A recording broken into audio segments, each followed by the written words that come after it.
Morning, and welcome to Halloween Sewing Street. Halloween. Look, we are very slightly decorated, not too much, and I was sort of told to dress up, but I couldn't find any ears. So kind of Halloween, but not too much. I'm here with the lovely Stuart this morning. Morning, Stuart. Look. He's looking a little bit pumpkin evil. I can barely see, to be honest with you. Oh, there you are. Pumpkin evil. Morning. How are they? Are they Oh no, they're good. They're good. Oh, yeah. I like them. They probably Everything suit you feels better. a bit pumpkin-y. It does. It's a bit sort of, hi, I'm Pamela Pumpkin. Whenever I put them on, though, all I can think is, and she lived a life like a candle in the wind. Yeah, definitely. Isn't it? I bet Elton John's got a pair of them. I think he probably Anyway, has. happy Halloween, young man. Thank you. We've got a fun day today. We really do. I'm celebrating Christmas first hour, actually. Halloween schmalloween. Oh, so over Halloween. I'm over Halloween. I'm ready for now. Christmas. Get me a mince pie. Yeah. Oh, let's get these off. Let's do Christmas. Let's do Christmas. So we'll be with you in just 2.5 seconds. We will, thank you. I'm just going to run through the early bird and the menu, and then... Oh, sorry, we've got to spend more than 2.5 seconds. I'll be with you in about 3 seconds. Ben's told me off.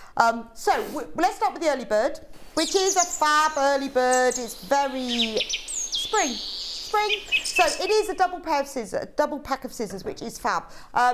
I have opened them already, so you can see inside. They are beautiful. So you've got a lovely pair of proper dressmaking scissors, and you've got a tiny pair of embroidery scissors as well.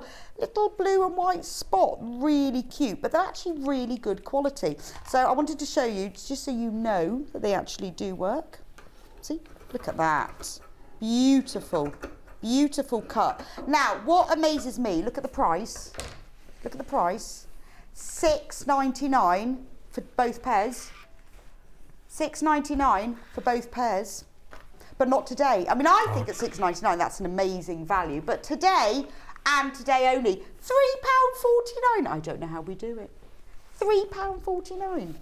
I tell you what, this is Secret Santa, isn't it? This is extra little present. Maybe you've bought a kit for somebody and you want to give them the scissors.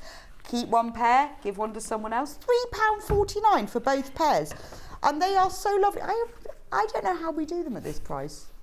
So the little pair is 13.5 centimetres. Polka dot blue. They're really pretty, aren't they? But they are really nice, good, sharp pair. So whether you're cutting them for embroidery threads, or whether you're, just doing little snips of fabric, you're using them for your FPP or for trimming edges, they're beautiful. And then you've got the larger pair, nice, sharp cut.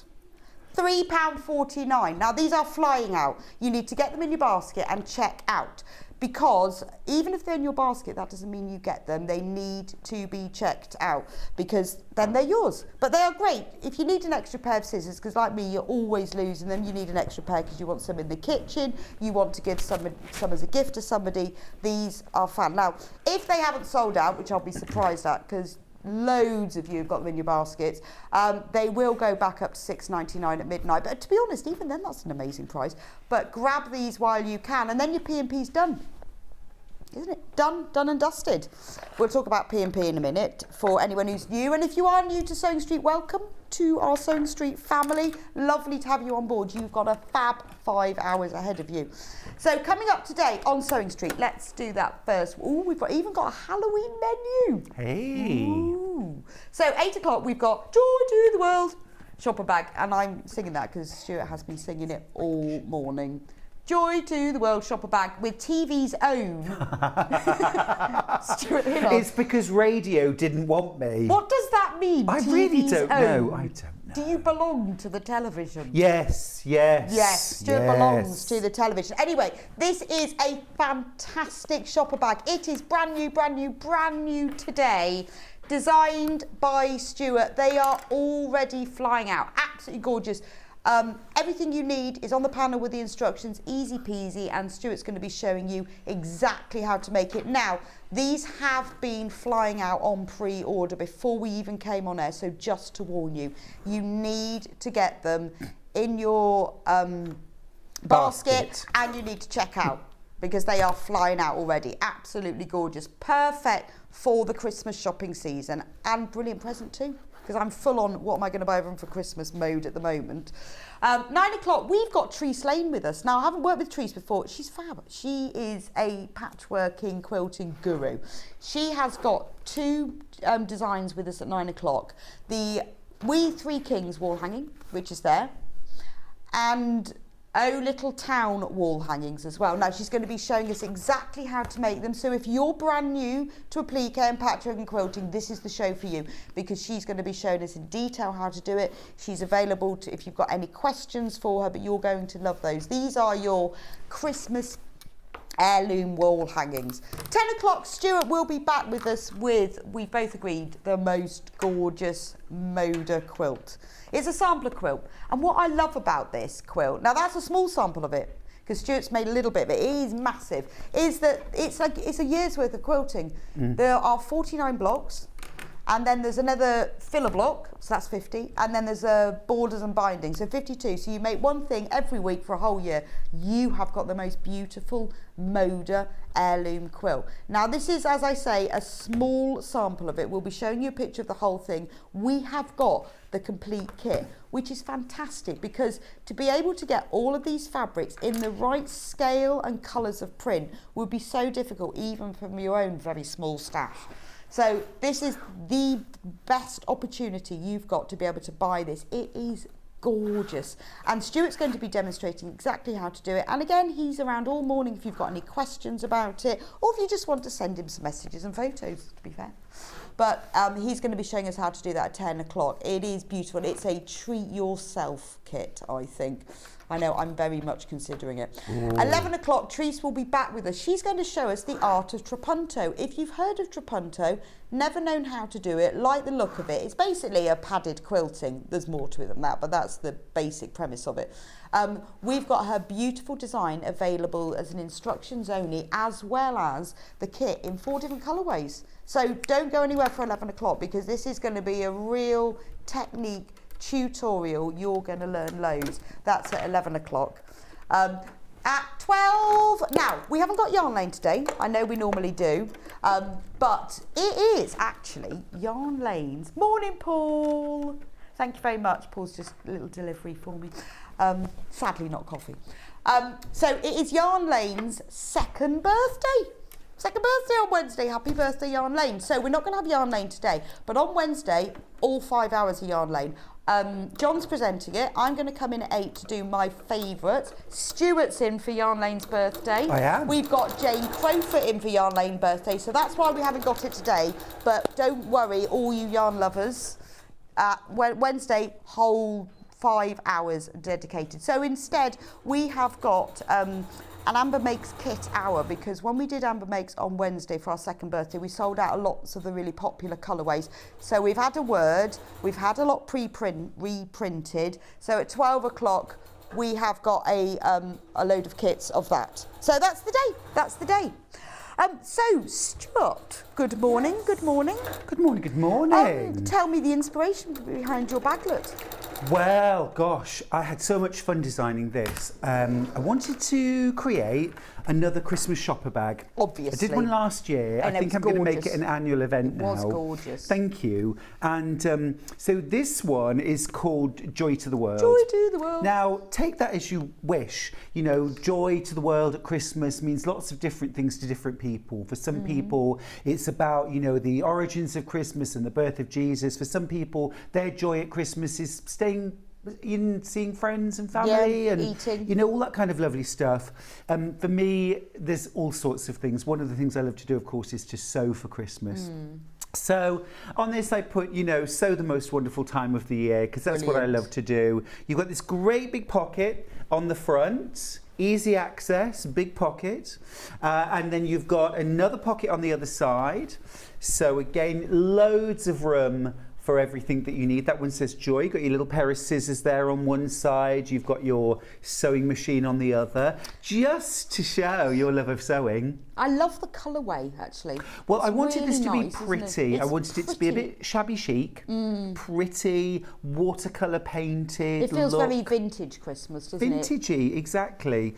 And on the panel, you get everything to make your outer bag. So you get your pockets, you get your front and back of your bag, your straps, plus your lining for your straps. Nice. You get your little tab.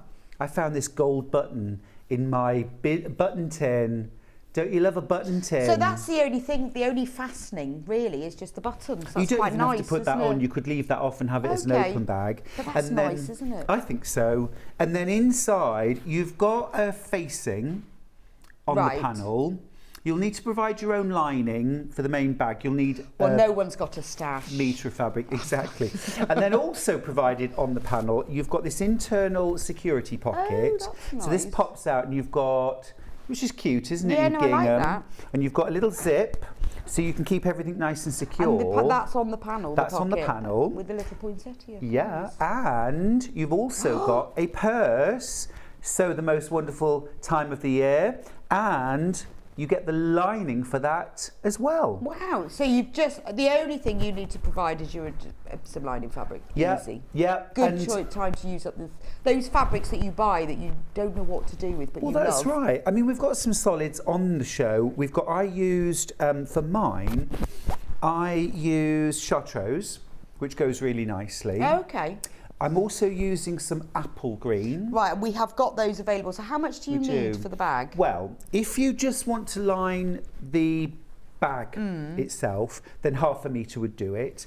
You will need to line your pockets, your outer pockets, and that takes another 1/2 metre. Okay. Now, you're never really going to see those unless you kind of go like that, which I do quite often with my pockets. Look at that lining. Whoa, Come on, it's a bit of all right, isn't it? Yeah. Eh? Well, you would if it was a really expensive one, wouldn't Well, you? that's true, exactly. If it said Louis Vuitton or something Yeah, like that, then you would. Chanel. But yeah, so 1 metre would do both. But it's entirely up to you. But yeah, you get everything. It's beginner level sewing. Yeah, it's a lovely roomy so it's a bag. good starter project. If you thought I'd like to make a special bag for Christmas or for someone else. That's right. This is a good one to start with. Yeah. It's a lovely afternoon's work. Yeah, it is really nice. And you've got a great bag that will take you all the way through winter as well. It's not overtly Christmassy. It's more wintry and fun. Very easy to wear. And the other thing as well that I've provided on the panel are some extra tabs. So if you want to extend the shoulder strap, what you can do is add tabs and rectangular rings and then add these on. And in fact, look, I'll show you. So you've got 4 of these tabs that you can make up, pop them through a ring. So if you fancy adding a bit of hardware. And then you can put the strap on there and just extend it by about 2 inches. Nice. So loads of options. Right, so let's get on to the kit details then. Now we know how beautiful the bag is. I love that. It's the colours, just gorgeous. Nice and soft. Oh, quick message first. Hello, dashing Stuart and gorgeous Rebecca. I've bought a Stuart bag before and they are beautiful, great quality and easy to make instructions from Karen. Oh, in thanks, Kent. Karen. Oh, that's lovely. They are gorgeous, gorgeous bags. Oh, that's beautiful, Stuart. Oh, thank you. Or, oh, that's beautiful, Stuart. Well, I'll take Could be either. Thank really. you. Thank you. That's lovely. Thank you for your message. Please do send your messages. Oh, quarter of the stock is gone already. 15 minutes. Thank you, Quarter of the stock is everybody. gone. So if you want the bag, you need to check out. Now, let me show you this panel. The instructions all printed on it, so you don't even need that as an extra. Look at that. I can't even unfold it. It's so big. So there's the full width of it. It's huge. So we've got the instructions, we've got the bag front, we've got the lining. I'll have to lift up the rest of it so you can see. It's all on there. It's all labelled. You've got the purse at the bottom. You've got the handles. There's the extra tabs. We've even got some little labels. Yeah, there's sort of handmade by, and this belongs to, that sort of thing. So you can use those on your back. And there's lots of different ways you can use the bag too as well. So for example, if you love doing hand embroidery, then things like in the poinsettias, you could add some simple stitching, some French knots, you could add beading, you could add things like glitter, puffy paint, sequins. I mean, go wild. I think at Christmas, anything go well. Frankly, well, all it would year look anything lovely, goes, wouldn't it? And but you can quilt it. But the great thing is if you don't want to do that as a complete beginner, you don't can have just to do keep any it of them. simple. Yeah. But if you or if you think, well, I haven't tried embroidery before, this is the ideal opportunity. It's all printed there for you. So this is the panel. You can see it's absolutely massive. Just $19.99 for all of this. It is massive, and all the instructions are on there as well. So you have got everything you need. You will need to get a metre of lining fabric if you want to line the pocket and the inside. I'll show you those options in a moment. But other than that, everything is on here. We've even got the little, I love the little purse. It's cute, isn't it? It's really cute. You know, there isn't an inch of wasted space on this panel. And also, you can make more than one purse because you could use your own fabric. You could make two, so you could use your own fabric and use one for the front of one purse and one for the front of another. So many options on there. So $19.99. If you haven't shopped with us before, then there is only one P&P. It's $3.95. That's for the whole day. So if you've already bought the early bird scissors, you've pretty much saved that, and then that's it. Now you can check out as many times as you want between now and midnight. So if you think, well, I'm not sure, I might want something else, I won't check out, don't, because they are going to go. We've sold a quart of them already. Put it in your basket. When everyone checks out, half of them have gone. So when you've got it in your basket, check out. If you then later on in the day decide to put more things in, that's fine. Your basket will be closed at midnight. At that point, the P&P will be applied.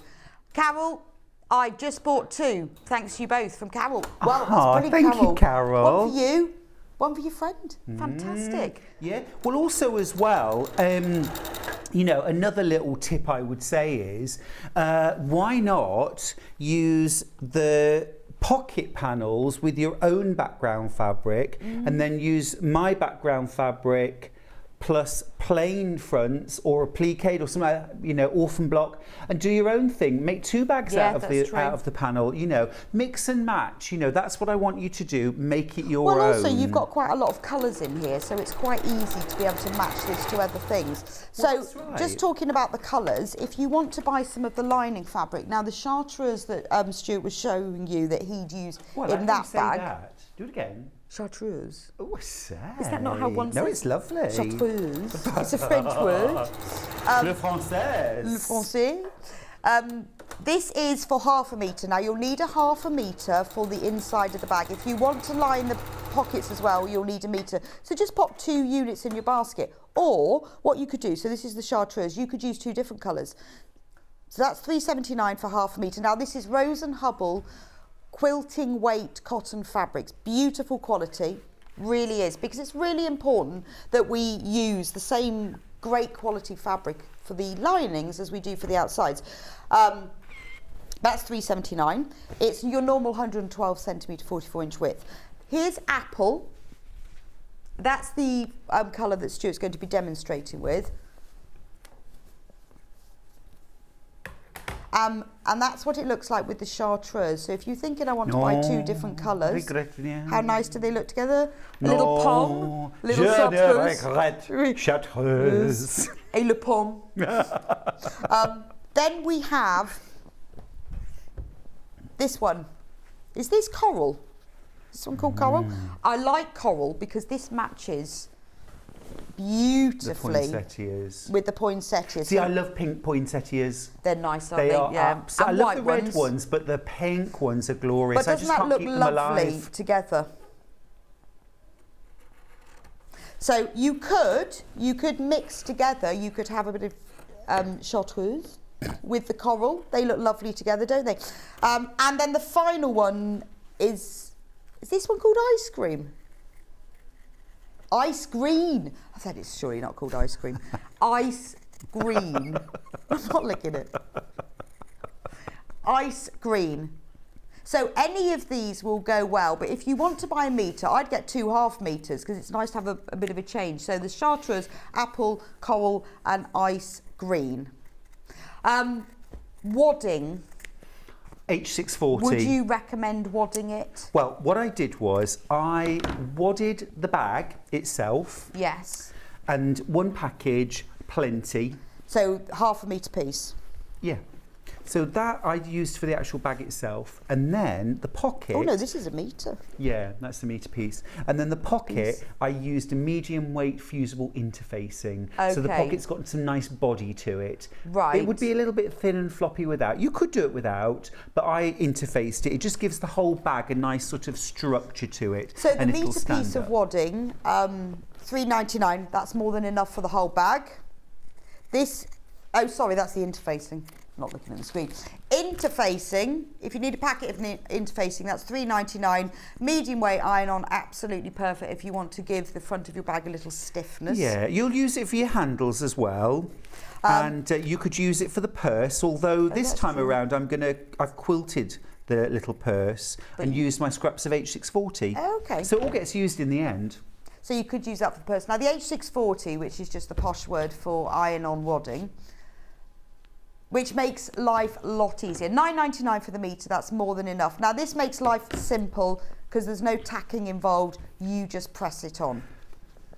And there will be enough then to use that for the purse should you want to. £9.99. Now you might already have that in your stash, but if you do need the wadding and the interfacing, it's all here. So, Stuart, where does one start? Let's go. Let's go. make it. Let's go. Cut it out. Yeah. So I'm going to do the purse quickly first, Okay. just because it's a lovely little bonus project, and I just want to show you how to make this up. So on my original, I actually just put some interfacing. Okay. Okay, just interfaced front and back. This one, I've actually used my scraps of H640, which is fusible, fused it to the back of the front pieces. This is the lining, but just as one whole piece, I used a friction pen and a ruler to draw diagonal lines, okay, and going both ways, and then I stitched it using a walking foot in a diamond crosshatch. So quick and easy to do that. I mean, I've done that while you've started the show, so it doesn't take long at all. All right, so once that's done, we're going to add our zip. Okay, now I've been using the walking foot on my Elna 680 Plus, so I just need to quickly change that. Love this machine, love the sort of quick change of the walking foot, whips off. Well, it's quite good, isn't it? Because you haven't got, oh, I can't be bothered to change it. It's just a quick. I mean, it literally takes seconds. And the original foot's back on and we're good to go. That is it. That's the only time you'll ever see me use a screwdriver. Really? That's it. You're not Mr. DIY then? I can't even knock a nail in. No, I'm absolutely useless as far as that's concerned. So anyway, I've got the zipper foot installed now on my machine and I'm going to add the zip. So let's cut out the lining. Now you get your lining pieces included. I'm just going to grab a rotary cutter to cut these out.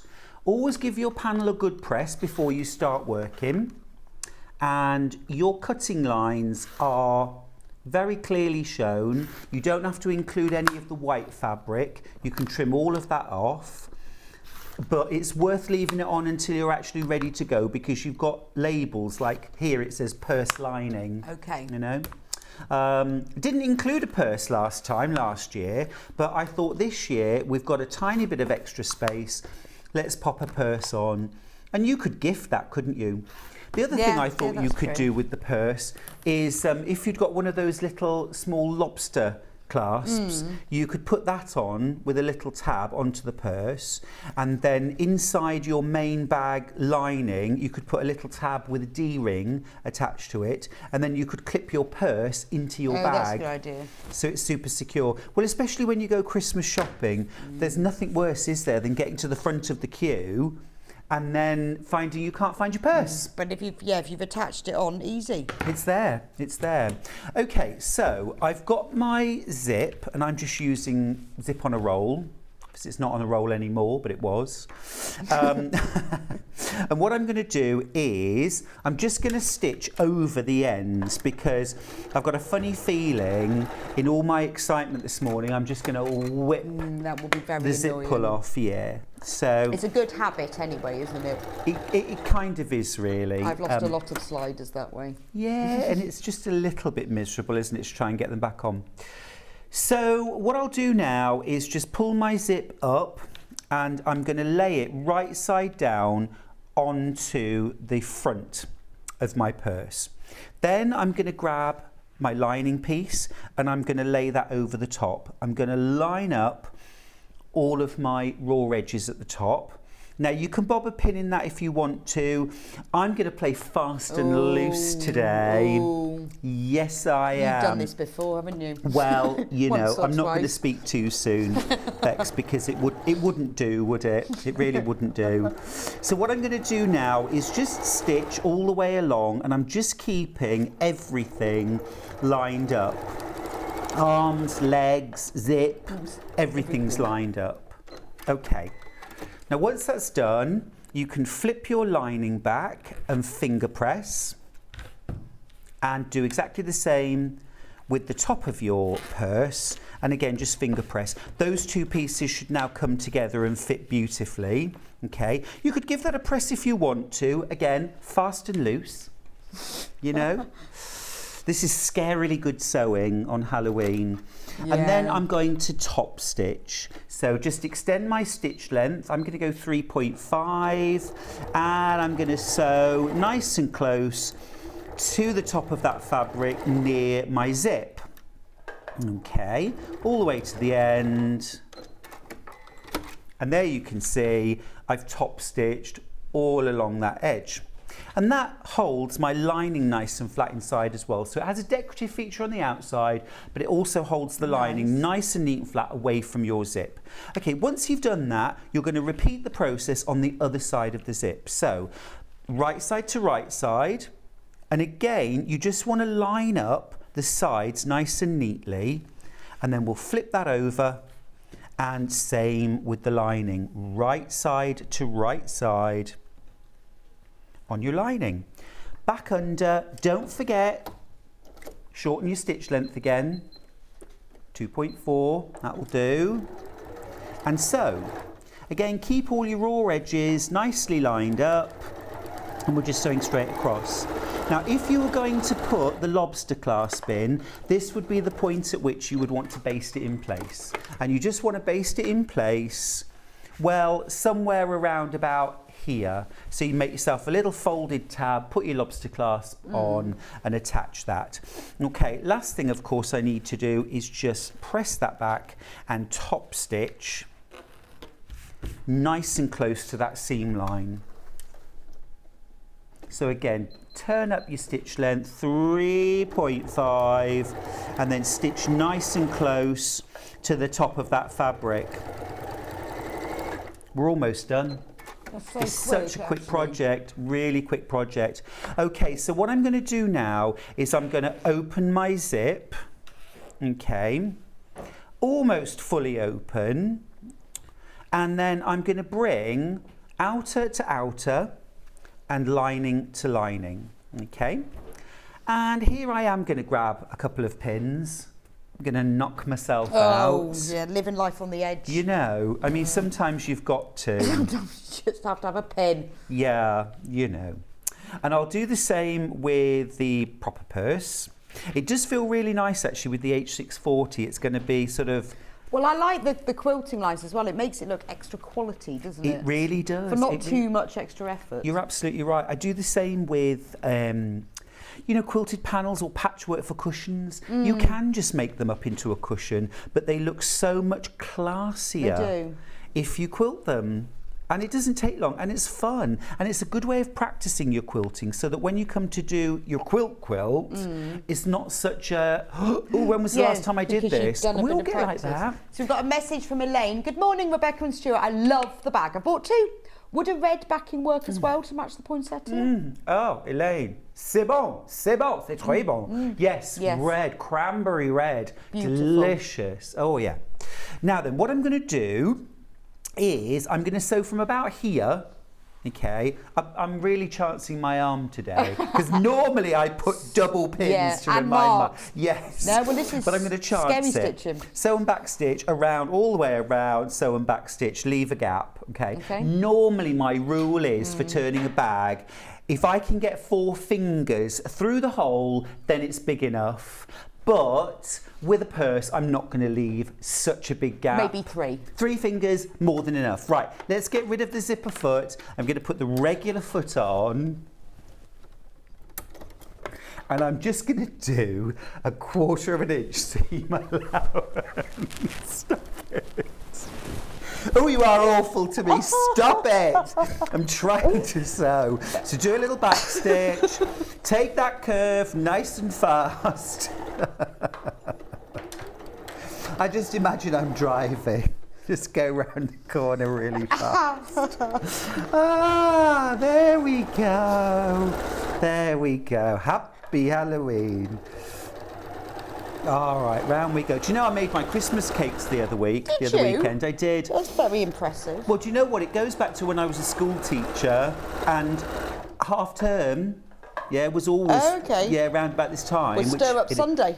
Well, no, that's not until November. That's nearly a month puddings away. Anyway, not cakes, isn't it? Yeah, but I used to do everything all at the same time, to be honest. But it was just, that was when I got time. And now that I'm no longer a teacher, I still do it at this time of year. But anyway, it was lovely. And then I really got into the whole, cooking for Christmas thing. And what do you feed your cake with? Brandy. Okay. Oh, yeah. So now I've made spiced pickled pears. I've made plum chutney. I've always wondered, do you think you could feed a cake with Baileys? Because if you could, it'd be amazing, wouldn't it? I wonder about the cream. I think it would go... I know, but if it chance it. didn't, it would be really nice, wouldn't it? I tell you what, I have just downloaded a recipe from BBC Good Food, the Baileys tiramisu. Oh, wow. I love a Baileys. You're welcome. Yeah. On ice. Oh, see, now I had a little Baileys on ice when Charlie and I were in Cork. Love a Baileys on ice. A big drink, so I just had a little Baileys. It was lovely. Coffee with the Baileys on ice. We digress. When you get up in the morning. Toast, marmalade. Baileys on ice. Baileys on ice. I do like brandy butter on toast. Have you ever tried that? No, I haven't. Because the butter melts into the hot toast. Oh, You're I just can left with imagine. this brandy and sugar. Honestly, try it. What I have done on butter on Boxing toast. Day is to fry thick slices of Christmas pudding in butter very gently, and then when it's sort of warmed on both sides, then serve that. Do you let it go crispy on the outside? A little bit, just a little bit. So, I could do that. Is that a bit like toasting a malt loaf? That's a good thing as well. Oh, actually, brandy butter on a bit of toasted malt loaf. Stop it. Right, so what I've done now, let's get back to sewing, shall we? No, let's discuss Baileys recipes. I'm just going in with my pokey tool and just pushing out all of the corners just to get a nice neat finish, or as close to as I can get. If you haven't got a pokey tool, you can use a pen. You just want to push out your corners, get a nice neat job. That'll do. With your lining, you want to just close that bottom up. So what I do is I'll fold those two edges in, the raw edges in, and get them together, and then kind of pull. If you pull the lining sort of taut, it will bring those edges together. Flatten them off with your fingers. There we go. And then I'll run that under the sewing machine. You could sew that up by hand, but frankly, who got time for that? Not me. Not me. Nobody got time for that. Yeah, if I'm giving it to someone as a gift, I'll often hand sew. If it's for me, it goes through the machine. Will you? See, it'd be the other way around for me. Be like, it's only for Auntie Margaret. She won't care about that seam. No. Well, commercial bags are sewn up by machine. They are, aren't they? You sort of feel like, I've got to put that extra effort in. No. No. No. No, I don't feel that. And there we go. Purse made. Beautiful. There we go. All quilted, all done and dusted. Nice. Out of this world. So if you've just joined us and you think, what is Stuart making? It is his brand new Christmas bag. Christmas tote bag. It's gorgeous. It's in vintage pretty shades of apple green and strawberry pink. It's like candy canes, beautiful. So on the panel, I've even got it the right way up. Yes, all the pieces you need, you will need to buy a metre of lining fabric as well, or use it from your stash. But you've got all that, and these have been, right, over half of the stock has gone, and we're only 8:30. So if you want this, you need to get it in your basket and checked out. Now this has been designed by Stuart. Isn't it beautiful? And there's a real nod to you, although it's a Christmassy design, hanging off the branch you've got a bauble and a pair of scissors. It's a real nod to you, your joy and love of sewing. Yeah. So there's all the pocket, all the pieces for the lining the pocket there. And we've got the bag front and the bag back. Again, it's got a sewing machine on. So the most wonderful time of the year. But it's so pretty. It will take you all the way through. Make it now, it'll take you all the way through Christmas, through winter. Because it's not overtly Christmas, but just enough. No, just enough, that's right. And lovely sort of soft pastel-y colours, you know. It's bright enough, but it's not really, really sort of in your face. Well, the diagonal stripe works so well. And the fact that this, because it's pre-printed, if you were using a stripe, you'd have to waste quite a bit. You'd have to cut it on the bias. The other thing as well, just quickly show you while we're talking about that, when I quilted the outer bag, what I've done actually, I don't know if you can see this, but I've actually quilted diagonal lines. Can you see that? And all I did was I quilted through the centre of one of the red lines, and then I counted 4 away and then quilted on that. And I just, so no marking required. I just used the fabric. If I can ever use the fabric to dictate how I'm going to quilt it, I will. But it gives it a nice finish as well. I like that. Yeah, it does feel a bit more structured if you quilt. You don't have to quilt the H640. You can just fuse the layers together, sew the bag up, and that will be fine. It won't shift or move around. But quilting does just add extra texture and well, I think it makes it look more professional as well. I think so too. I think so. So on the front of the bag, we've got "So the most wonderful time of the year," and then on the back, it says "Joy." It's hanging off joy. Joy. If you've got a friend called Joy, it would be ideal for them. You're fairly limiting the appeal there, but now you'll see here on the pockets, we've got this really crisp, neat edge, but no top stitching. I've actually done something called understitching. Ooh, dressmaking. Which dressmaking, if you've never done dressmaking, you may be thinking, who, what, why? What is that? What for art How can I learn that? Understitching. So I'm going to show you how to do that next. Okay. So what I've done here is I've got my outer pocket, okay, and I've picked the one that says, "So the most wonderful time of the year." And then what I've done is I've cut a lining piece to match. Now all you have to do is layer your pocket up with your lining fabric, pin the two together in a few places, and then just cut around your Use it pocket. as a template. Use it as a template. I've got some iron-on interfacing on the outer pocket as well, on the wrong side of it, just to firm it up a little bit. And then you'll see what I've done is I've put right side to right side, and I have pinned through that curve. Now, don't panic. We're not sewing curves like in patchwork, you know, as such. We're going to sew around that curve, but this isn't like doing patchwork. All we've got to do is literally sew around. Now, I'm going to use a 1/4 inch seam allowance. I'm going to use a stitch length of 2, so slightly shorter than I would for normal construction. And why is that then? Well, because there's no such thing as a curved stitch. All of our machine stitches are straight lines, and if you want to get a smooth curve, the shorter the stitch, the better the curve. It's the illusion of a curve, isn't it? So what I'm doing now is just sewing around those edges. 1/4 inch seam allowance, keeping the right hand side of the foot lined up with the raw edges of my fabric. Yeah, I guess it's quite a nice gentle curve. So it's a gentle curve, you know, you're not putting a concave and a convex piece together like you would if you were sewing, say, Drunkard's Path patchwork.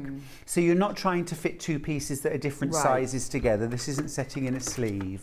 So although it's a curved edge, it's literally the same as sewing a straight line. just a curved one instead. But it's a really good introduction, like we were saying, for beginners. Yeah, yeah. You know, that you're learning lots of techniques here, but in a small way, Yeah, a small, for sure. achievable way. Easy peasy. Now, once you've sewn that, you grab yourself a pair of nice sharp scissors, and we're going to clip into the seam allowance about every 3/8 of an inch. Now, you're snipping down towards the sewing. You want to get to within about 3 threads of the stitching, but don't go right through your stitching, don't cut through your stitching. Now, the reason why we do this is to release the curve. If we left it as it was, the fabric's going to really struggle to stretch around that curve and create a nice smooth edge. So clipping into the seam allowance just allows that fabric to open up, and we'll get a much smoother curved edge. Okay, we're done. If you've got pinking shears, you could pink that edge, yeah, which will give you a notched finish, and that would also work really well. So now what I'm going to do is fold my fabric back, and I'm going to get my hot nails, and I'm going to do a little bit of pressing. Okay, I haven't really got hot nails, but all you want to do is finger press. So what I'm doing is I'm just pulling this fabric back, the lining back, away from the main body of the pocket, and I'm just finger pressing it like that. Okay, did you see that? I did. And the seam allowance is this away as well, towards the lining. So now what I'm going to do is understitch. Okay. And what that means is that I'm going to sew really close to the seam line, but on the lining side. And that will attach this lining to the seam allowance, which is at the back. Okay, now there's no need to pin this.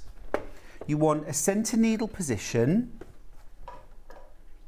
Stitch lengthwise, you can just go with whatever your basic setting on your machine is, and you're just separating these two fabrics out. You want to sew about 1/8 of an inch away from the seam line on the lining.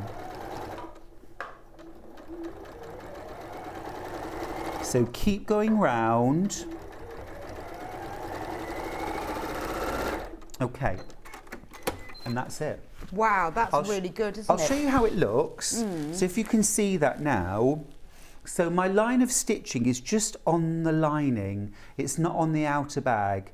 Now this is fab when you want to hold the lining in place, but you don't want a visible line of stitching on the outside. Like when you do a collar on dressmaking. A collar, cuffs, facings. A pocket, facings. Well, this is great. So you're learning how to do this, so that when you do something else and you think, well, you sometimes you see designs that are top stitched. Well, I don't want that, or I don't like top stitching. Well, then this is a really good alternative. Exactly right. And I came across understitching for the first time on the set of the Sewing Bee, and we were doing our very first project, which was making an A-line skirt. And you had to, I've never made a skirt before, Claudia, A-line or otherwise. It said to understitch the waistband, and I had no idea what that was, no idea at all. So I just top stitched it, and I made an absolute dog's dinner of it. It looked rotten, and May Martin didn't hold back and told me so. And so I thought afterwards, well, I'm going to learn what understitching is then.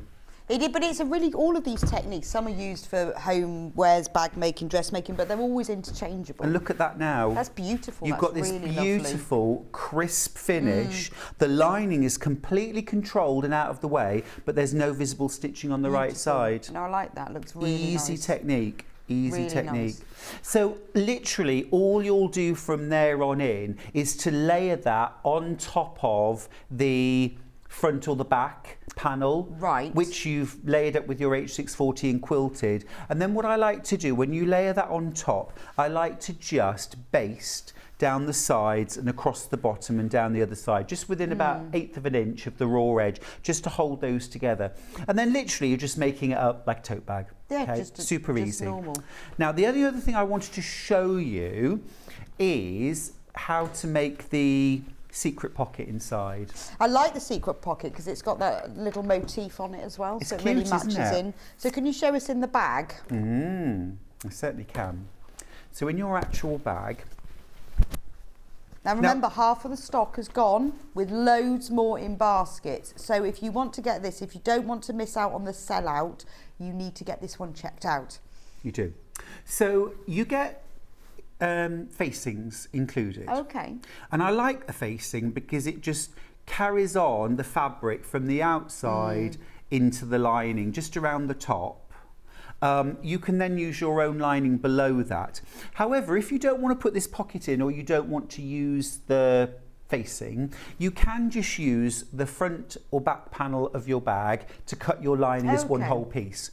If you're going to do the faced version, what you need to do is sew your lining piece and your facing together. You need about 16 inches in depth of your lining piece. Sew your facing strip across the top and then cut your lining piece from that. Right, okay. So you've got that strip at the top, yeah. But here's that little security pocket that sits inside your bag.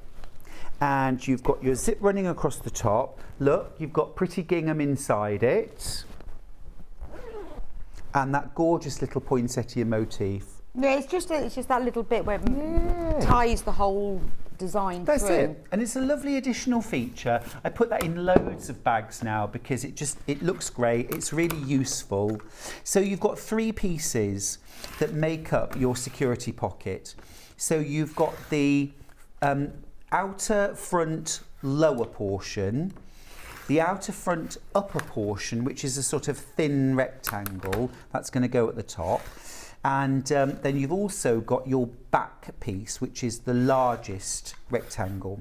Okay, so I'm going to cut all of these pieces out. Rotary cutting's the easiest way to do this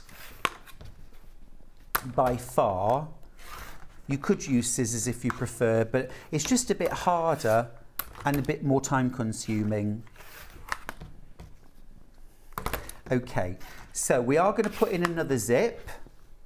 So as I always say, don't be alarmed or scared of putting in zips. They are easy peasy. Just remember all the times you've seen guests do it live on television.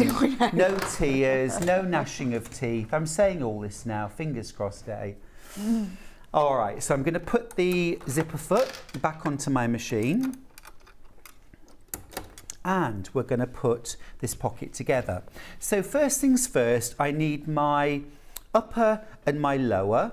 And if you prefer, you can switch that around and have it down the bottom of the bag. It's entirely up to you. In fact, I think I'm going to do that this time. I've got my zip on a roll, so I'm just going to quickly stitch across just to hold it in place. You do such a great job that time, but never mind. There we go. It's trying to do it with a zipper foot. I know, it doesn't like it. I never remember to do it before I change the feet. You'll see as well that I've cut my zipper longer than I need. It's really useful to be able to move that zip out of the way when you're sewing. So I'm just going to pull that to the end there, and it just keeps it out of my way. So this isn't lined, this pocket. Okay, you could add a lining if you wanted to, but I honestly don't think it's necessary. Stefania's messaged in, Stuart, you've confused me. What length stitch do I use for top stitching round a curve on a dress? Right, so if you're top stitching, I use a longer stitch length. Right. For top stitching, I would use a 3.5 or even a 4 for nice long stitches for top stitching. If you are setting in a sleeve, which I think is maybe what Steph's talking about. No, she says around a curve on a dress. Top stitching around a curve on a little girl's dress. So it could well, be if you're top stitching, yes. then you want it a longer stitch length. I think what Stuart said was that for the seam, because it was a curve, he used a shorter stitch length. Yeah. But that was for the actual seam. But for the top stitching, use a longer one. Yeah. Because you're not constructing then, the pieces are put together, and it's pretty easy then to top stitch around a curve with a longer stitch length. I've just flipped that back. I'm just adding my little bit of top stitching, nice and close to the edge. And what I like to show in these demos is that these are quick, easy projects. You know, I'm not expecting anybody to spend, you know, the next 6 months making a bag for Christmas. It's a nice, easy project. So I've sewn that in place. Now I'm just going to flip it over and I'm going to sew the lower portion of the bag and just keep everything nicely lined up. I mean, this is a great project to make, you know, on a day when it's in rubbish weather outside. Get your kit home, think, I'm going to make that. That's right, that's right.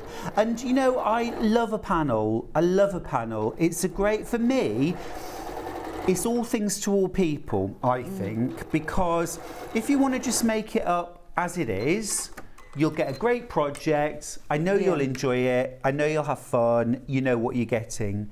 If you want to be super creative or a little bit creative and start adding some beading, some embroidery, some embellishments, you can do that too.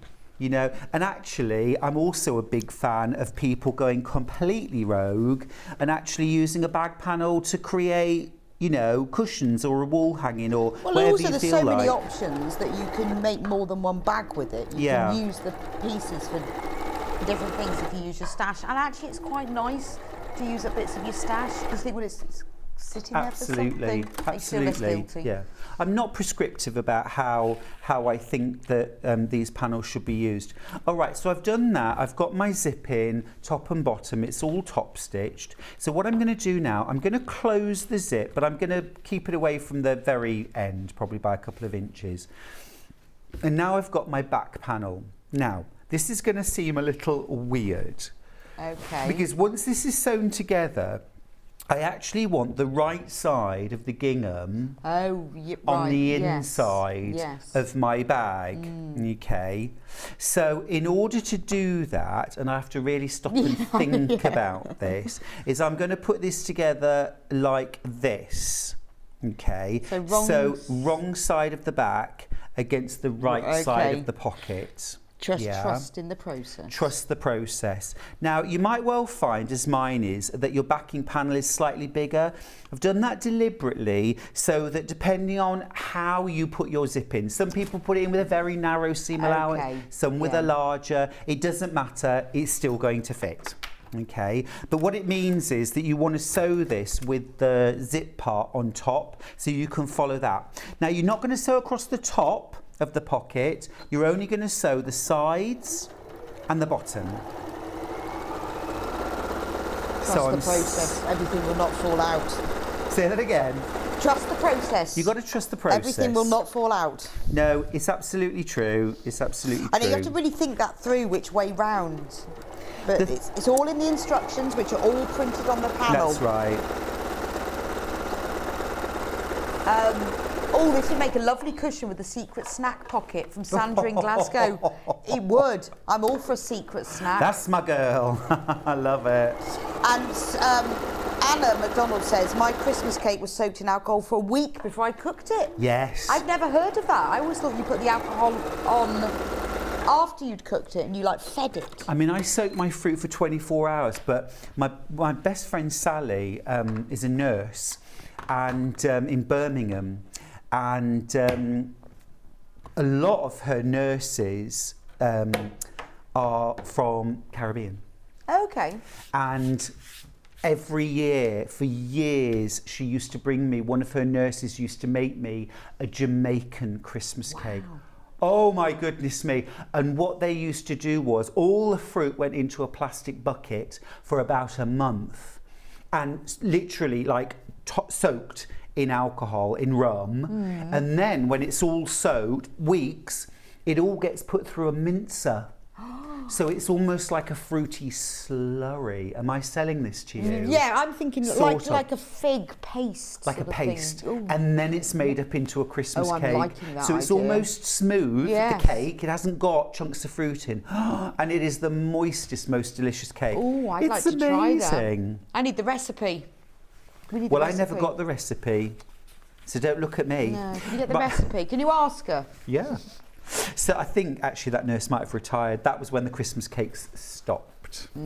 So now once you've done that and you've sewn around those three sides, exactly, you're just going to turn it through. Obviously you remember to leave the top of the bag through, so you don't need to worry about leaving the zip wide open. Turn it through like this. Okay.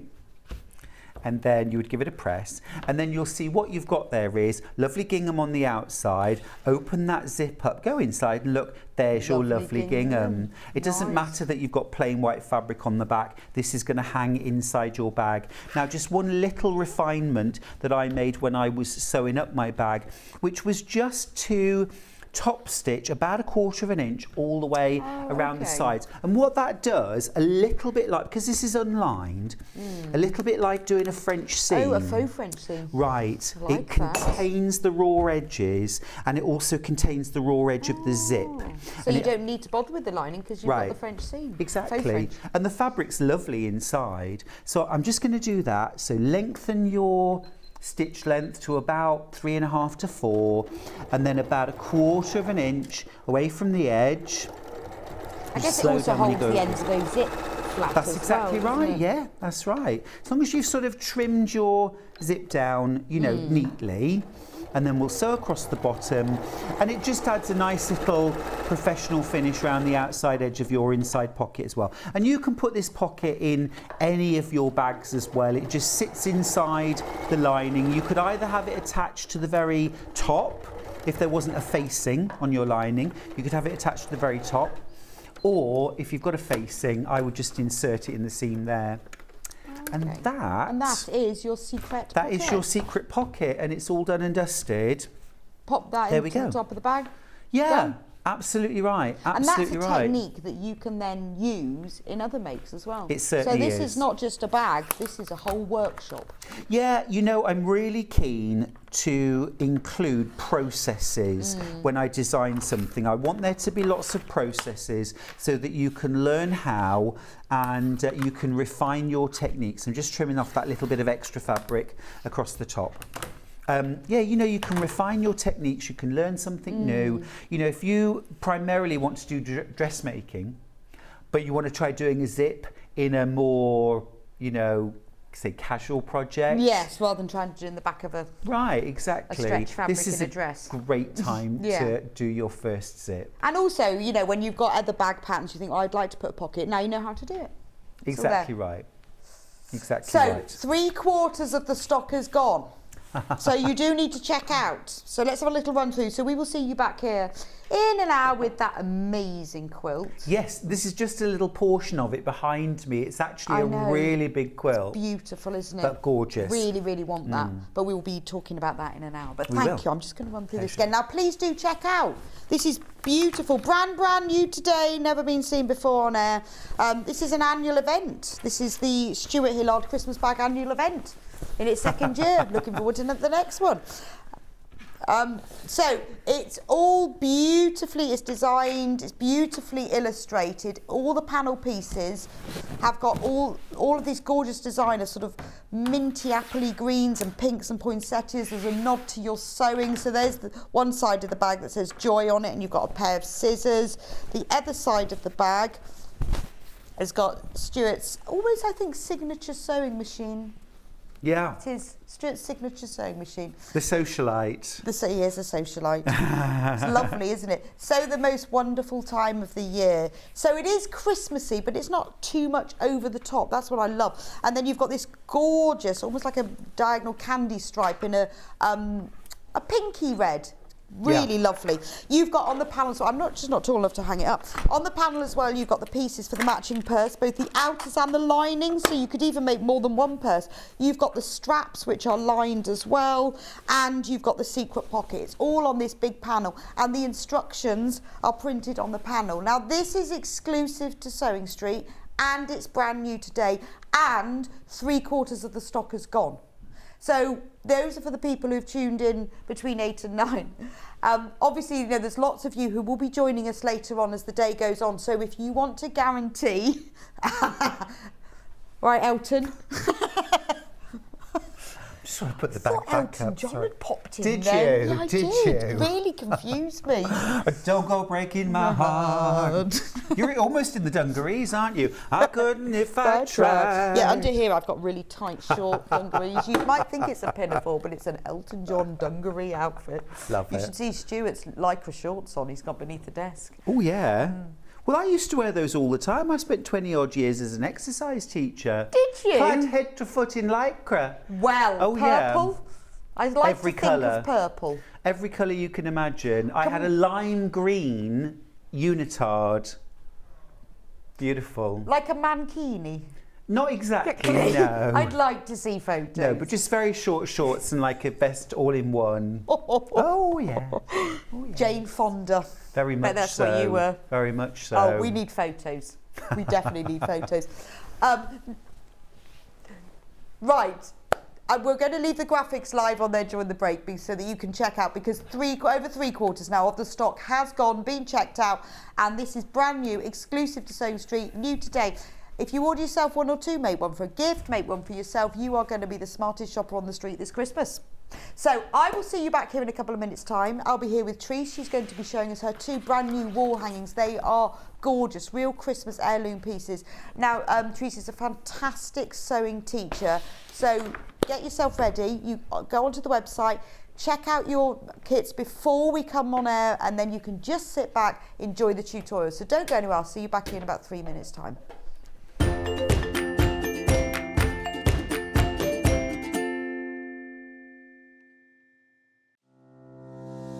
Hello, I'm Catherine Wright from Leicestershire Craft Centre based in Market Harborough. I'm delighted to be part of the Sewing Street family. I've been sewing since the age of 7 when my mum taught me to sew. I particularly enjoy dressmaking, and all through my childhood I made my own clothes, including dancing costumes and my prom dresses.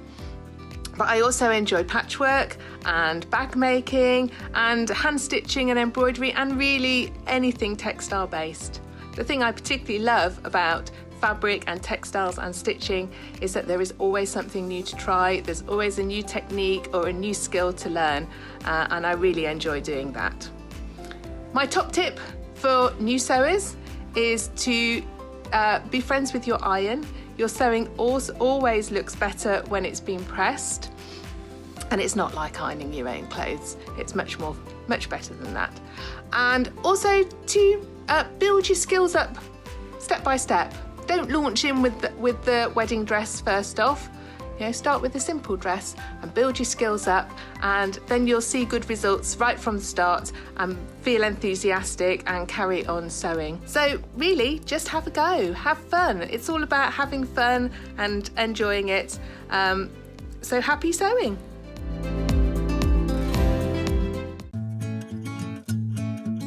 Stuck for ideas for the perfect gift? Why not get them a gift card?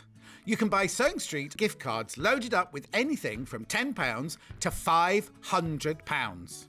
Shop our gift cards online at www.sewingstreet.com or purchase them via our UK call centre on 0800 001 44 33.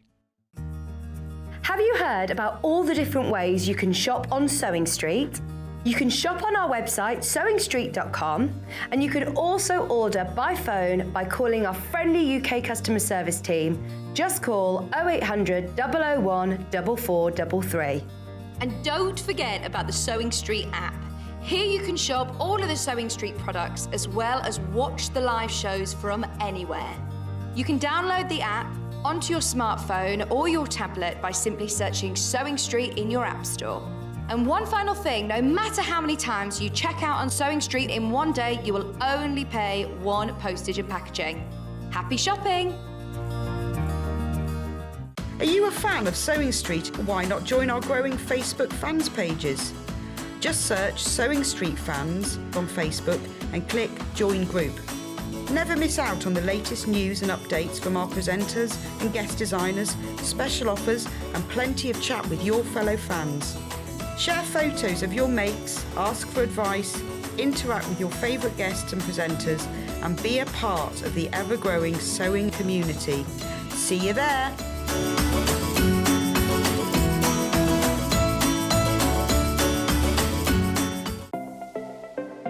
Missed the live show? Don't worry, we recorded it for you.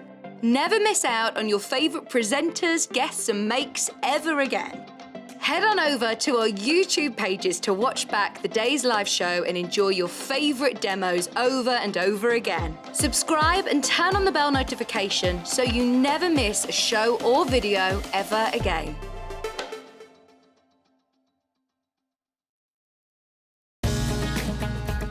Follow Sewing Street on Facebook and Instagram to keep up to date with what's coming up on the show, as well as being the first to know about our amazing offers.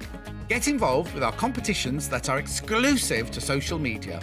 And pick up some top tips from us too.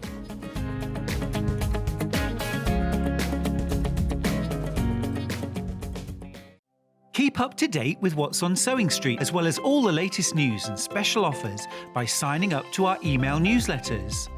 Head on over to www.sewingstreet.com, scroll down to the bottom of the homepage, type in your email address, click the envelope, and you're done. Never miss out on the latest news and special offers ever again.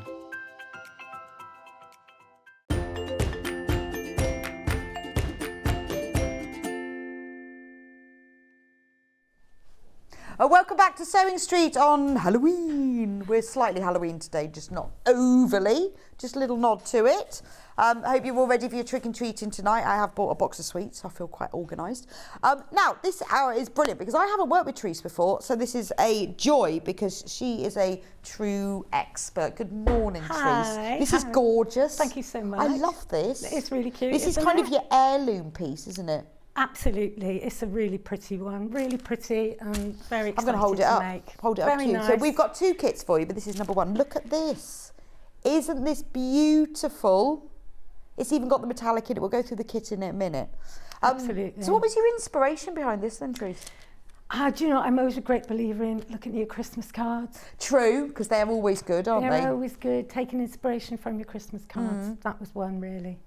It's really lovely, isn't it? It's a really pretty one. Really pretty. Yeah, very pretty. Now, I'm going to run through the kits first so you can see what there is before we go on to the demo. Now, we've got this available in two colourways. So we'll start with the navy, because that's this one here. Now, in the navy, you get a metre of navy fabric, obviously. Now, that's used for the front of the hanging and the back of the hanging, so you've got all the fabric for that. It's this lovely mottled navy as well, so it really gives that kind of midnight night sky effect, because it's not just a solid plain. So you get a metre of the navy fabric. Then you get this fab printed panel, because obviously when you look at the hanging, you can see it uses loads and loads of different fabrics. Now, if you had to have all of these fabrics, you'd need quite a lot because it uses lots of little pieces, but we've taken the choice and the choosing and the hard work out for you, and we have created a panel that has all the pieces you need so that you can recreate this exactly. So it's got all the prints and all the sizes of everything that you need.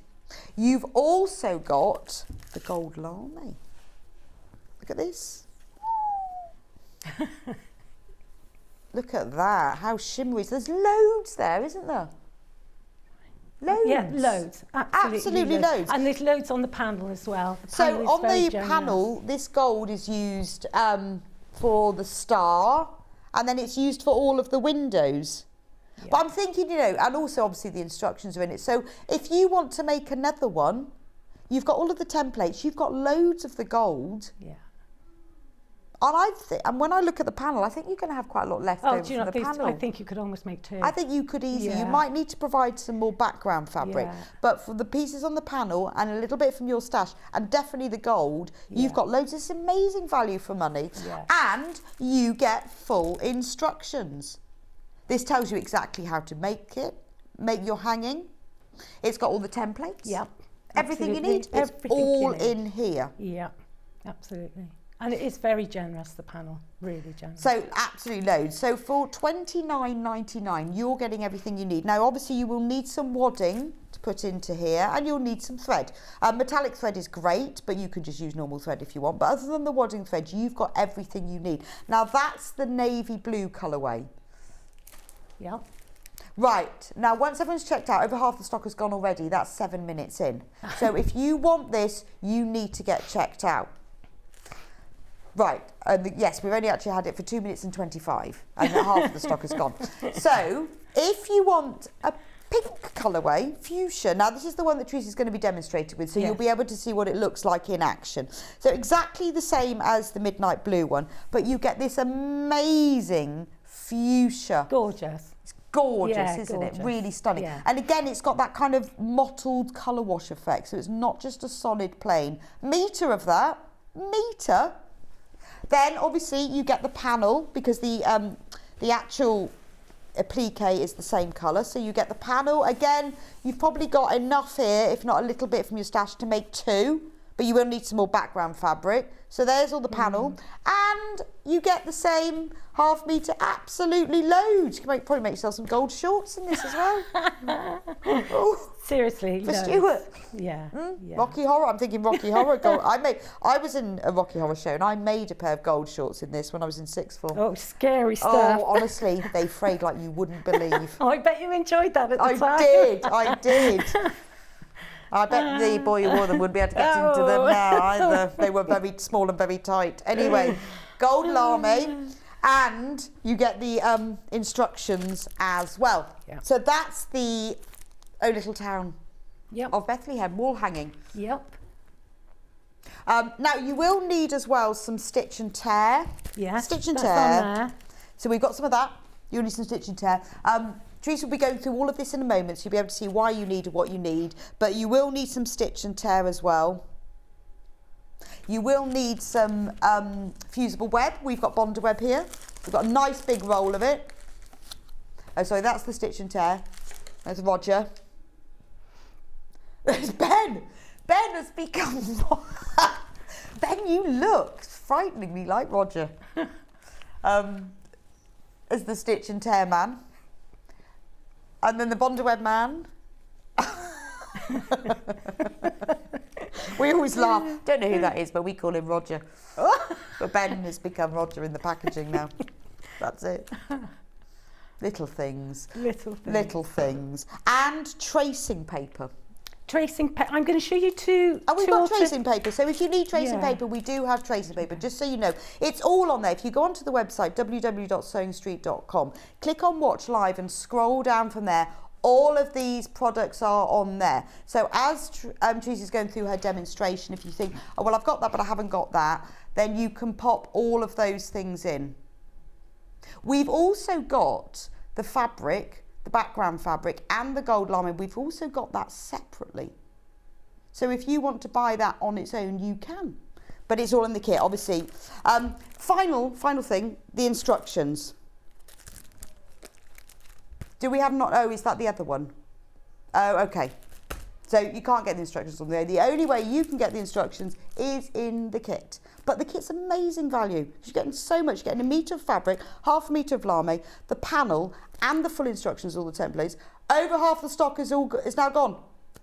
So you need to quickly check out. It's no good just having it in your basket. Somebody else will come along and take it. So you need to get checked out. They do. Do they? Well, if it's in your basket, you see, it's like floating.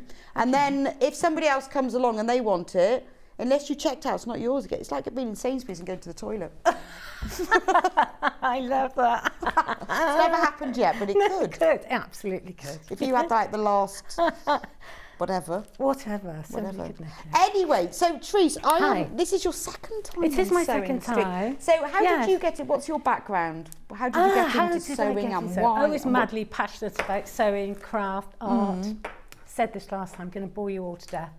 Brought up by a very strict stepfather who was having none of it. You know, you have to get a proper job, leave school, get a proper job. So my dreams of going to art school just went out of the window. Oh. So then I met my husband when I was 16, still happily married. No way. Love you, Len. And 16, so in school? Yeah, just out of school. Wow. Just out of school. And so a farmer. So went into the farming life, really. Right. That sort of took me that road. So I was probably, well into my sort of 25-ish, I suppose. Oh, before, really old. Really, then. really old. Felt yeah. ancient. Took up patchwork and quilting, went to a very ordinary patchwork and quilting class, night's class. Absolutely hooked. Did my sitting guilds, finished my sitting guilds, and they asked me to take over from the tutor, the retiring tutor. And I've taught sitting guilds, patchwork and quilting, creative textiles ever since. Oh, so you are a true expert. Well, I don't know. I don't know. Is anybody ever an expert? We're always learning, aren't we? Well, Always yes, learning. that's it. But you've learnt a lot. I've learnt so And taught much. a lot. And taught a lot. And I'm passionate about it. And So now if I've you've just- got any questions, this is the lady to don't put me under any answer them. pressure. Any questions, Facebook, message in the studio, studio@sewingstreet.com. Trease will be able to answer Yeah, them. passionate about it. I am. So very much. now, what do you do now?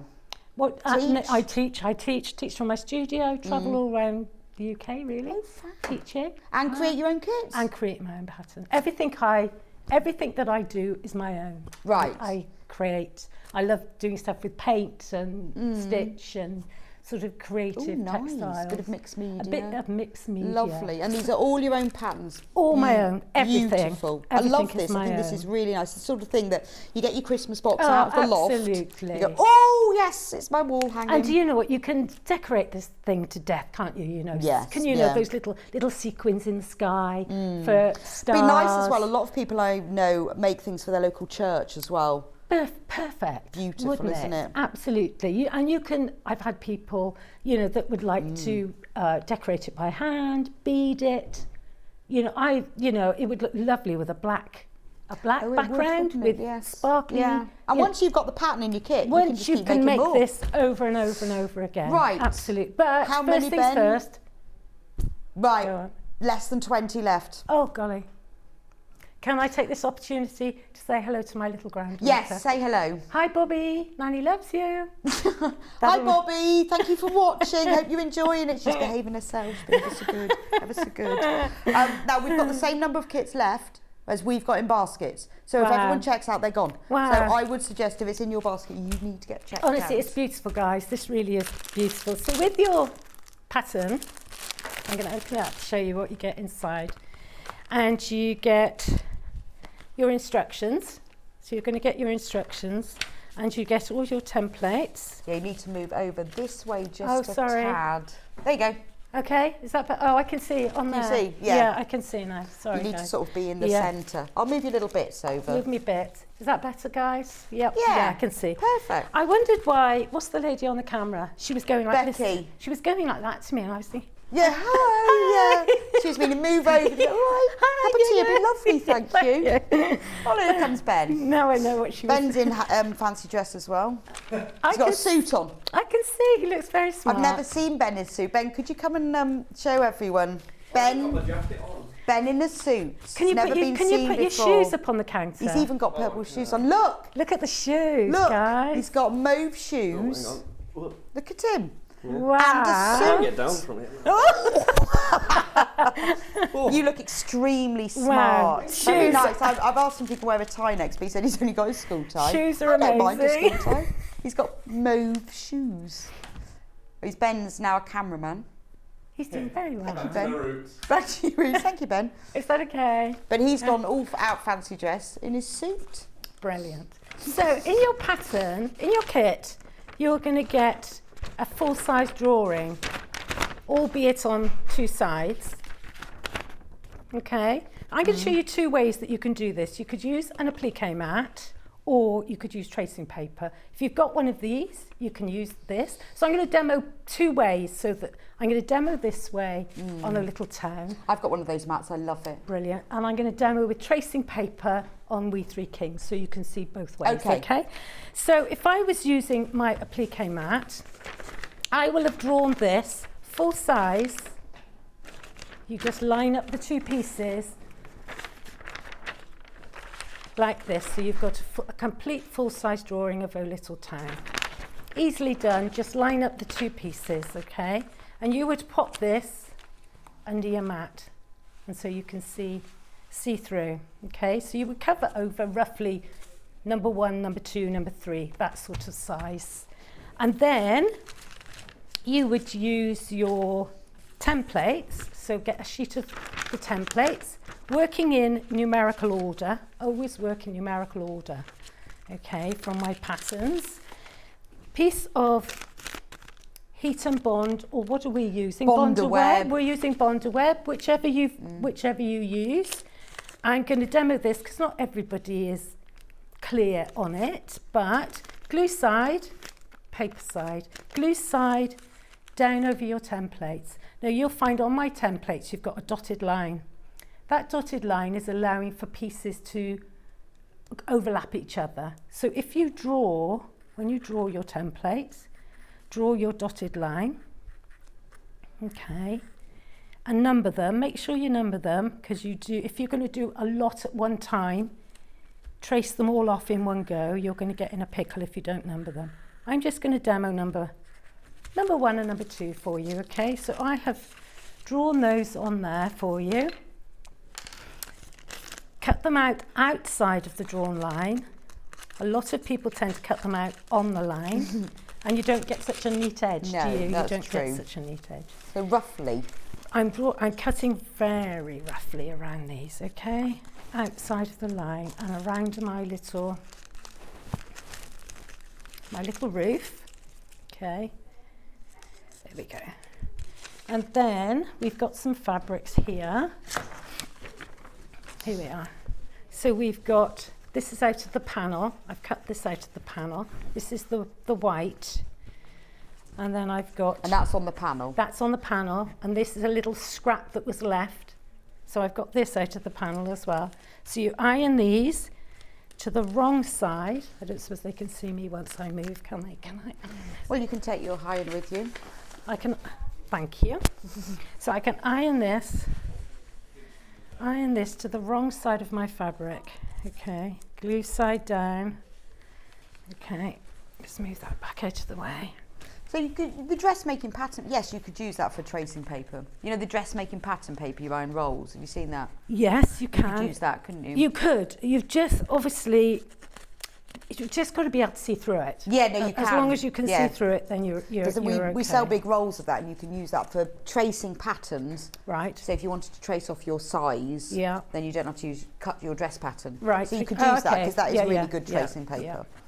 Okay, so I'm cutting these out now. I always find it's easier to cut them out roughly out of your big piece of fabric, because it's much easier to handle a little piece of fabric than it is a big piece. Now I'm cutting on the line, nice and neatly, ha ha ha. Okay. So cut them out on the line, guys. There we are. So I've got 2 beautiful pieces. Just to show you your mat. I've got a pin here. Score the back of your paper, crack, and it'll come off, okay? If you find that your doesn't come off, it means that you haven't ironed it enough.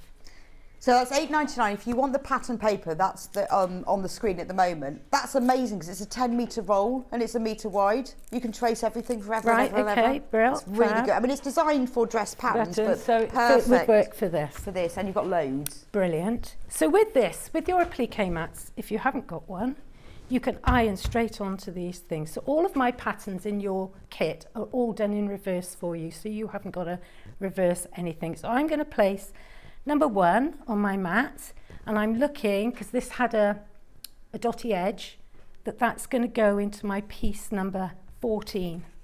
And then I'm going to put number 2 on.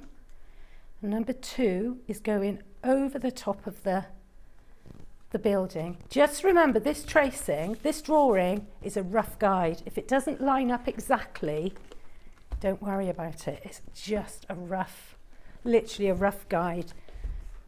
Because once this drawing is gone, nobody's going to know that yours is in the same place as mine, are they? And it doesn't have to be the same, because it's yours. Absolutely, absolutely. If you've got a wonky building, so what? Does it really matter?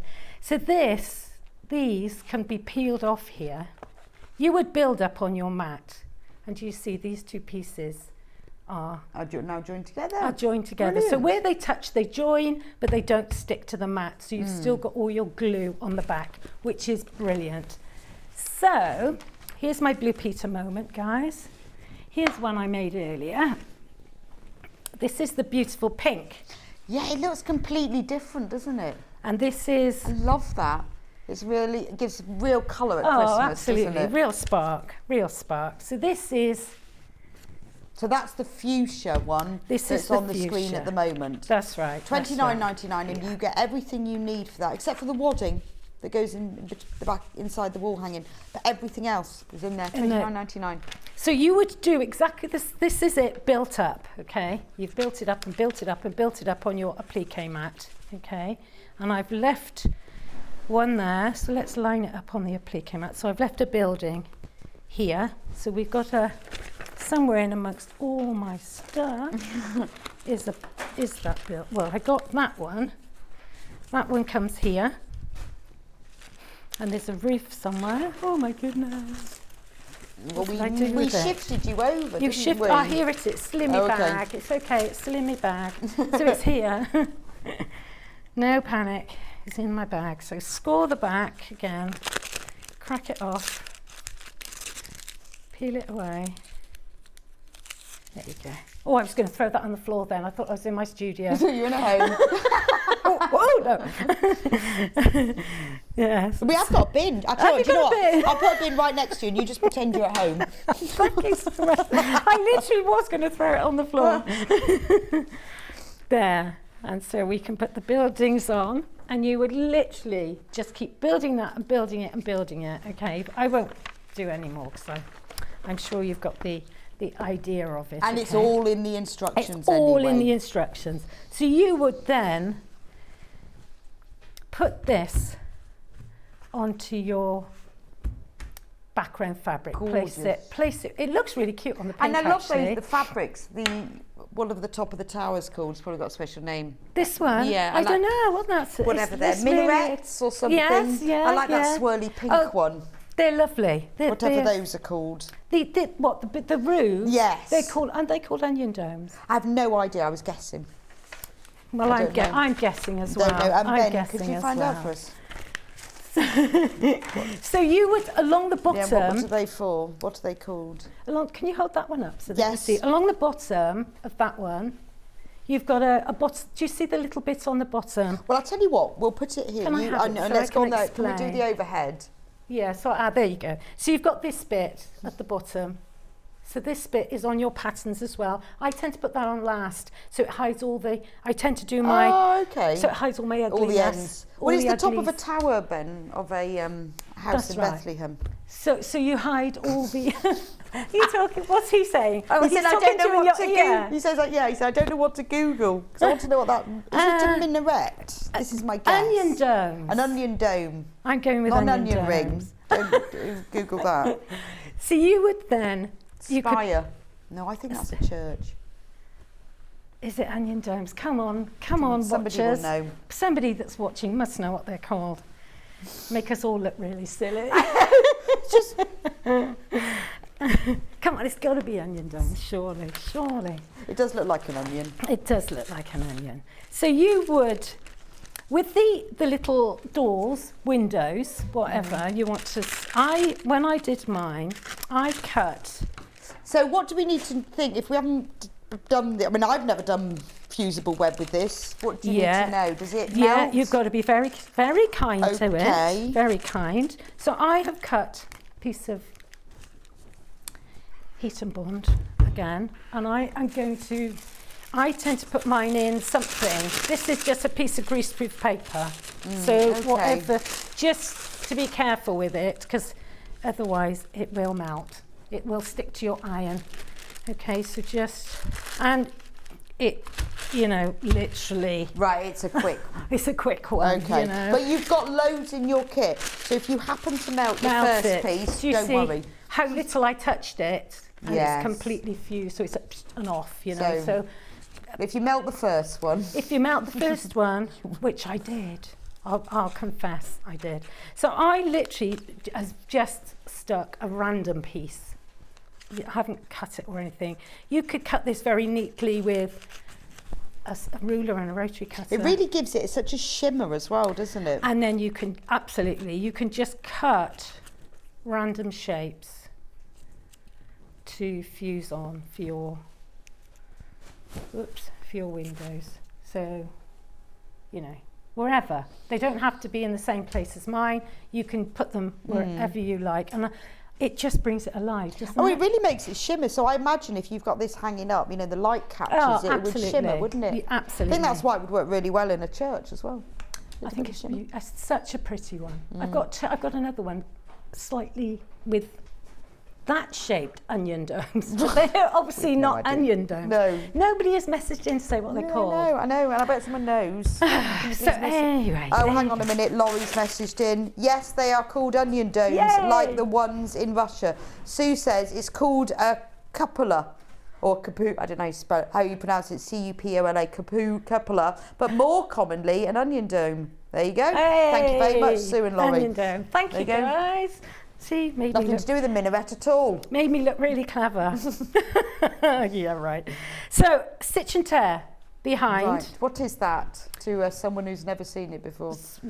Yes, what is it? So I put it on, whenever I do blanket stitch, or any stitching that I'm just going to stitch through the fabric, I always put stitch and tear. It stabilises your stitches. It stops anything sort of puckering up. So it just keeps everything nice and flat and neat. If you don't use it, it's not the end of the world, but you have to take more care going around because it will pucker. So this is basically to stop it puckering. Okay. So once you've ironed this on, stitch and tear, you could pin your stitch and tear out of the way so it's not going to get in the way, and then you can go around all your buildings. So it's a really nice project to do because you're cutting and pressing and building it up, and then you're sewing it, so it's a lot of nice techniques all together, isn't it? It's really lovely. It is really lovely. And do you know, when I was making the samples for this, I will confess, my daughter, thank you Emma, actually I was doing all the the paperwork, and she actually made this for me. Did and she? my daughter's not really she won't mind me saying, it's not particularly arty. Okay, but she made it. And so she did actually made this little sample for me. So thanks, Em. I do appreciate it. Well, that's brilliant. So the one that's on the screen at the moment is the fuchsia version. Yes. And that's the one that Trease has made there. Okay. Remember, it includes a metre of the fuchsia fabric, the printed panel to do all the buildings. Half metre of the gold lame, and the full instructions and the templates. It's the only way you can get hold of the instructions is in this kit, $29.99. 30. I'm just. If you want the midnight blue version, are there any left, Ben? Oh, Ben's just gone for a cup of tea. He's popped out. He's gone to spook people. He was trying to see if we could get any more. Oh, okay. So. I've done this in metallic thread. One midnight blue one. Sorry, one. Wow. One. That's amazing. Who does this one belong to? Well, not this one. This belongs to Trease. Can't have that one. One of those left. So the only way once that one's gone, then the fuchsia, we do have a little bit of stock left. Okay. So I've used metallic thread. I quite often find that people say, "Oh no, metallic thread is awful. It snaps. It's this. It's that." The biggest tip that I can give you when you're using metallic thread is to loosen off your tension. Again, a lot of people absolutely freak out when you say loosen your tension. It's honestly, don't fiddle with your bobbin tension, but your top tension on your sewing machine is there to be fiddled with, because you have got different thicknesses of thread. You've got to remember your metallic thread is going down through your stitch plate, through your tension plates. So your tension plates are doing this, and your thread is going down through there. So when your thread is going down through there, metallic thread, which is very fine and can be quite brittle, as it's going through there, it's rubbing, and so it's fraying and it's snapping. So if you loosen off those tension discs, which is what you're doing when you're loosening your tension, you're opening up those discs. Oh, okay. It means that your tension, your thread, there's less friction. Oh, okay. So it's less likely to snap. You may still get the odd snap, but nowhere near as much. So this little machine that I'm demoing on, I've literally... That's the Elna 570. Which is lovely. I've put it on to 2. And normally it would be sort of between 4 and 5. So I've really dropped it. Okay. So have a little experiment. Have a little play. So when you stitch these on, stitch them on in the numerical order that you've put them on. So you would sort of do down that side of that little building there, that one. So that would be number 1. And then if you have your pieces out, so number 2 is my building. I would ignore my buildings. I do my roofs. I do those last. So then I would go to number 3, number 4, number 5, work in numerical order. I'm just going to shoot down there.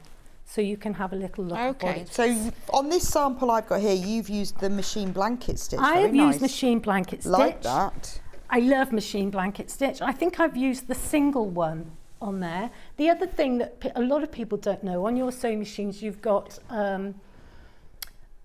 sort of a darker colour picture on your pretty stitches. You've got darker ones and lighter ones. The darker ones means that it's doing it double, so it's a double blanket. When it's a lighter colour picture, it's only doing it single. So double is the darker and single is the lighter. I like the double because I think it looks more like hand stitching. Yes. But for quickness, I've only done that in single. Okay. But double blanket looks as though you've almost done it by hand. It's lovely. And what does double blanket look like then? So it's like that, Yeah. but just does it over twice. Oh, okay. So it's much thicker. Right. And it just looks like it's been done by hand. I'll have to see if I've got that one on my machine. So, like I say, if you look on this one, you can see that one would be single, and then that one's double because it's darker. So the Right. darker stitches are the double. Okay. So I'm just going to shoot down here and see what are. So somebody's just asked, if you Yes. haven't got the applique mat, how do you use Yeah, the I'm going to tracing show paper? you with the Three Kings, which is the Right. same technique, guys. If you haven't got the applique mat, the Three Kings is the same technique. I'm going to demo with the tracing So paper. because when Trease has finished this in a minute, we're going to move on to the next kit, which is the Three Kings, and she's going to show you the other method to Yes. hang fire. So You'll yes, know in a so you minute. could do this. You could do this with tracing paper. Right. Yeah, absolutely. So I'm just going to whiz down here, just so that you can see. And like I say, even though I've loosened off my tension, my stitch is still perfect. So what thread have you got in the bobbin? Ordinary thread. Just normal. An ordinary any old thread. I just loaded my bobbin up outside, and Okay. I've just put an ordinary thread in my bobbin. So it's an ordinary white thread, and my white thread is not coming up from my bobbin, and I'm zooming along here, aren't I? yeah. I'm not, thinking, oh, I've got So to it's go really all about the tension it's disc. Well, I literally- never knew that. loosening off those discs. So just get your sewing machine manual out, and even if you've got a fancy super duper sort of sets it all out for your machine, which I have, there is always a bit where you can do it. You just have to go to the manual, because my machines, I've got the Elna 720 Pro, but I know that and it sets all the tension for you, but you can manually override them. change that. You absolutely But can. you just need to get your manual out, and it will tell you how But to you do look at that. Yes, I'm coming. Come and see. Oh, that's so neat. And not one little snap. Nothing. Nothing. So it's all about loosening And what off. does the double blanket So double means it's doing it twice. So it would go over that twice. Oh, I'll so have to try means that on mine. That is so neat. So it's thicker. Yes. And it almost looks like you've sewn it by hand. I really like that. But you could use a zigzag, couldn't you? Absolutely. If you wanted to. And on the Three Kings, so you would do all of that all over it. Then you would put your wadding in. Okay. Do you remove the stitch and tear?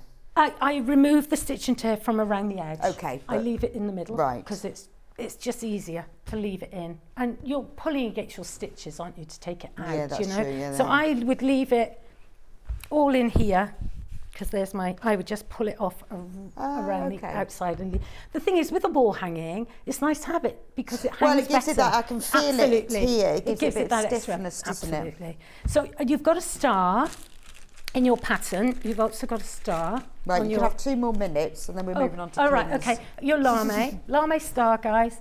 You can put that wherever you want.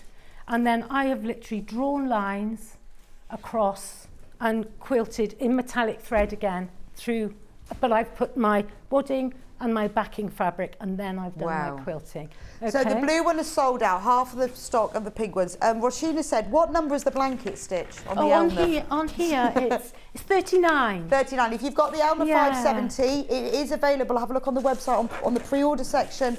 Beautiful machine. Number 20. And it sewed that beautifully, guys. It did, actually. Absolutely. And I've got Look, there the it tension. is. And I've got the tension just below 2. for Comes the with metallic. a free walking foot and a free motion foot. Wow. And that's only for today though. Tomorrow that won't be happening.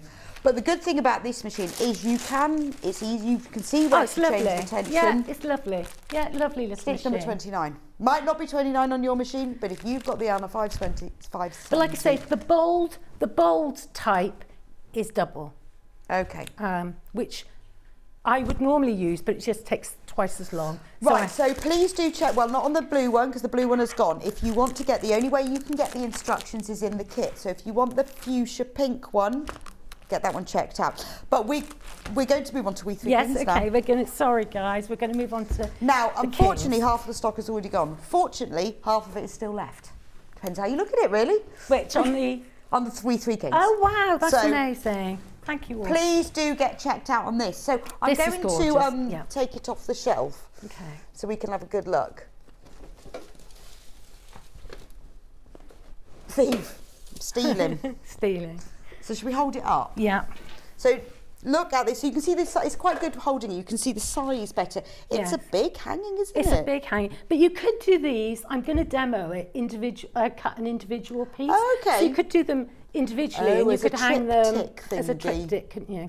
Beautiful. Which would look. And you could use the gold lame. That's true. Which we have You got know, separately as So well. you could use this.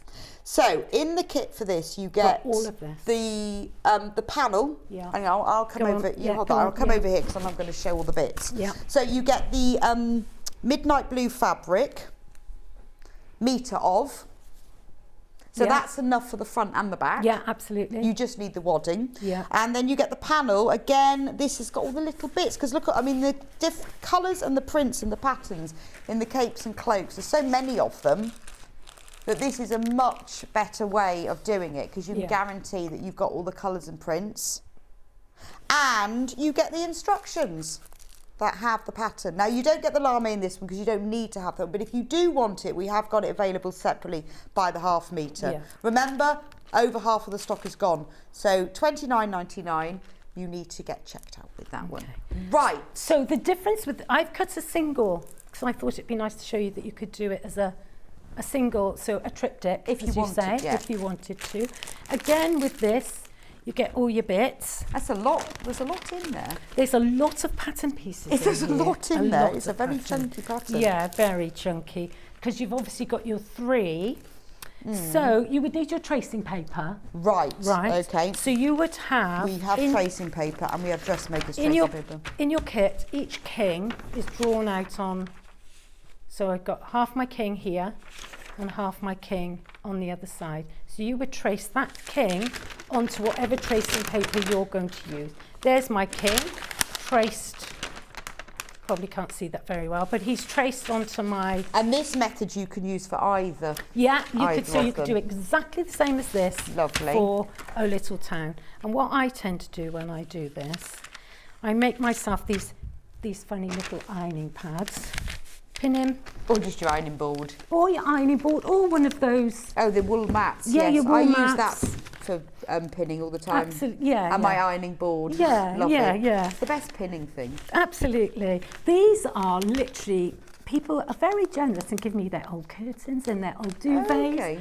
And I literally just stick a bit of wadding in them.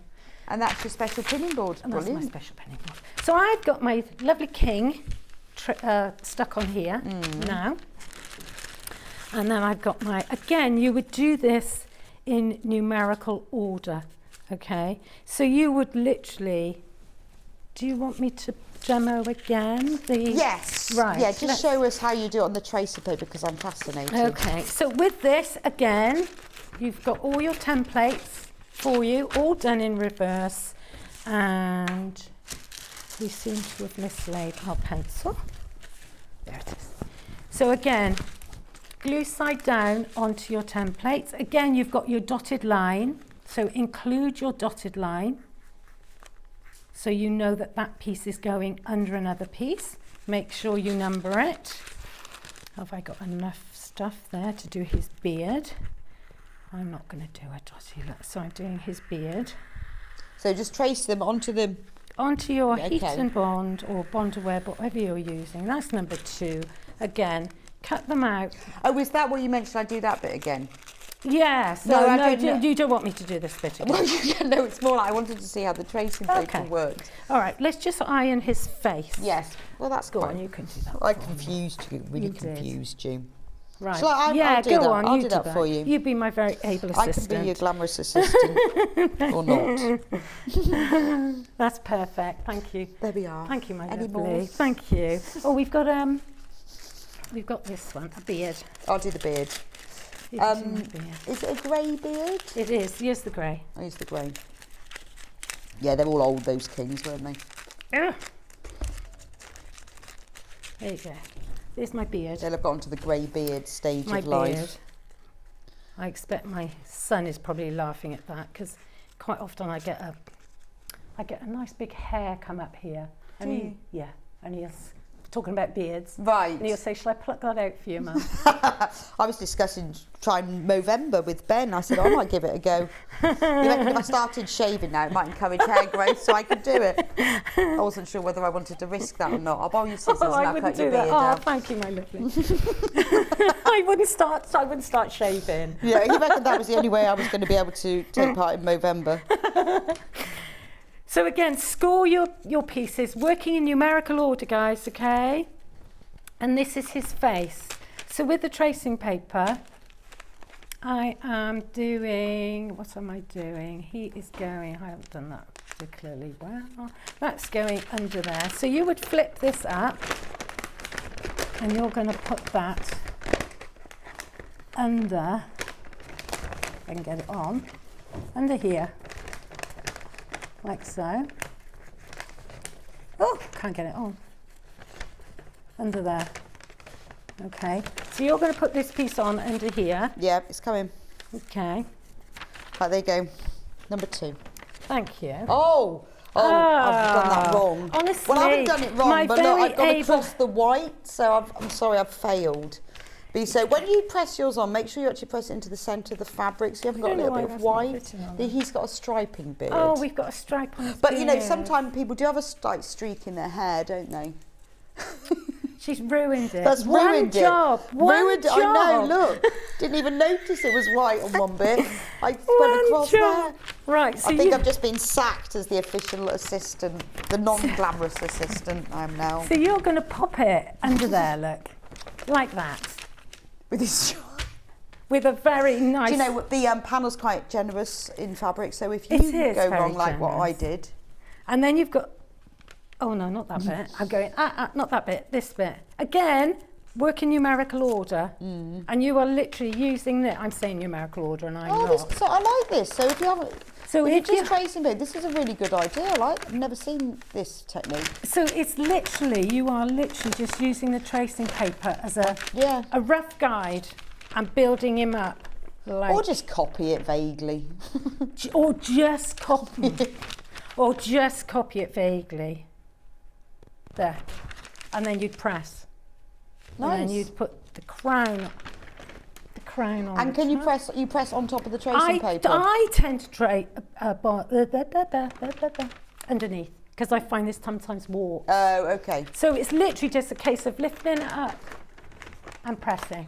And because you're doing it one by one, you don't have to put the whole lot on. I do one piece at a Okay, time. brilliant. One piece at a time. And again, you would get him on, give him, got your whole panel on, and then you would do your decorative stitches. On the Kings, I have actually done decorative. Ooh, so this is honestly, this is a great time. Only 20 left. to Turn him use. round, because It's upside I down. know it's really, really, I still can't get my head around it Right, 2 years there later. You've got all your decorative stitches.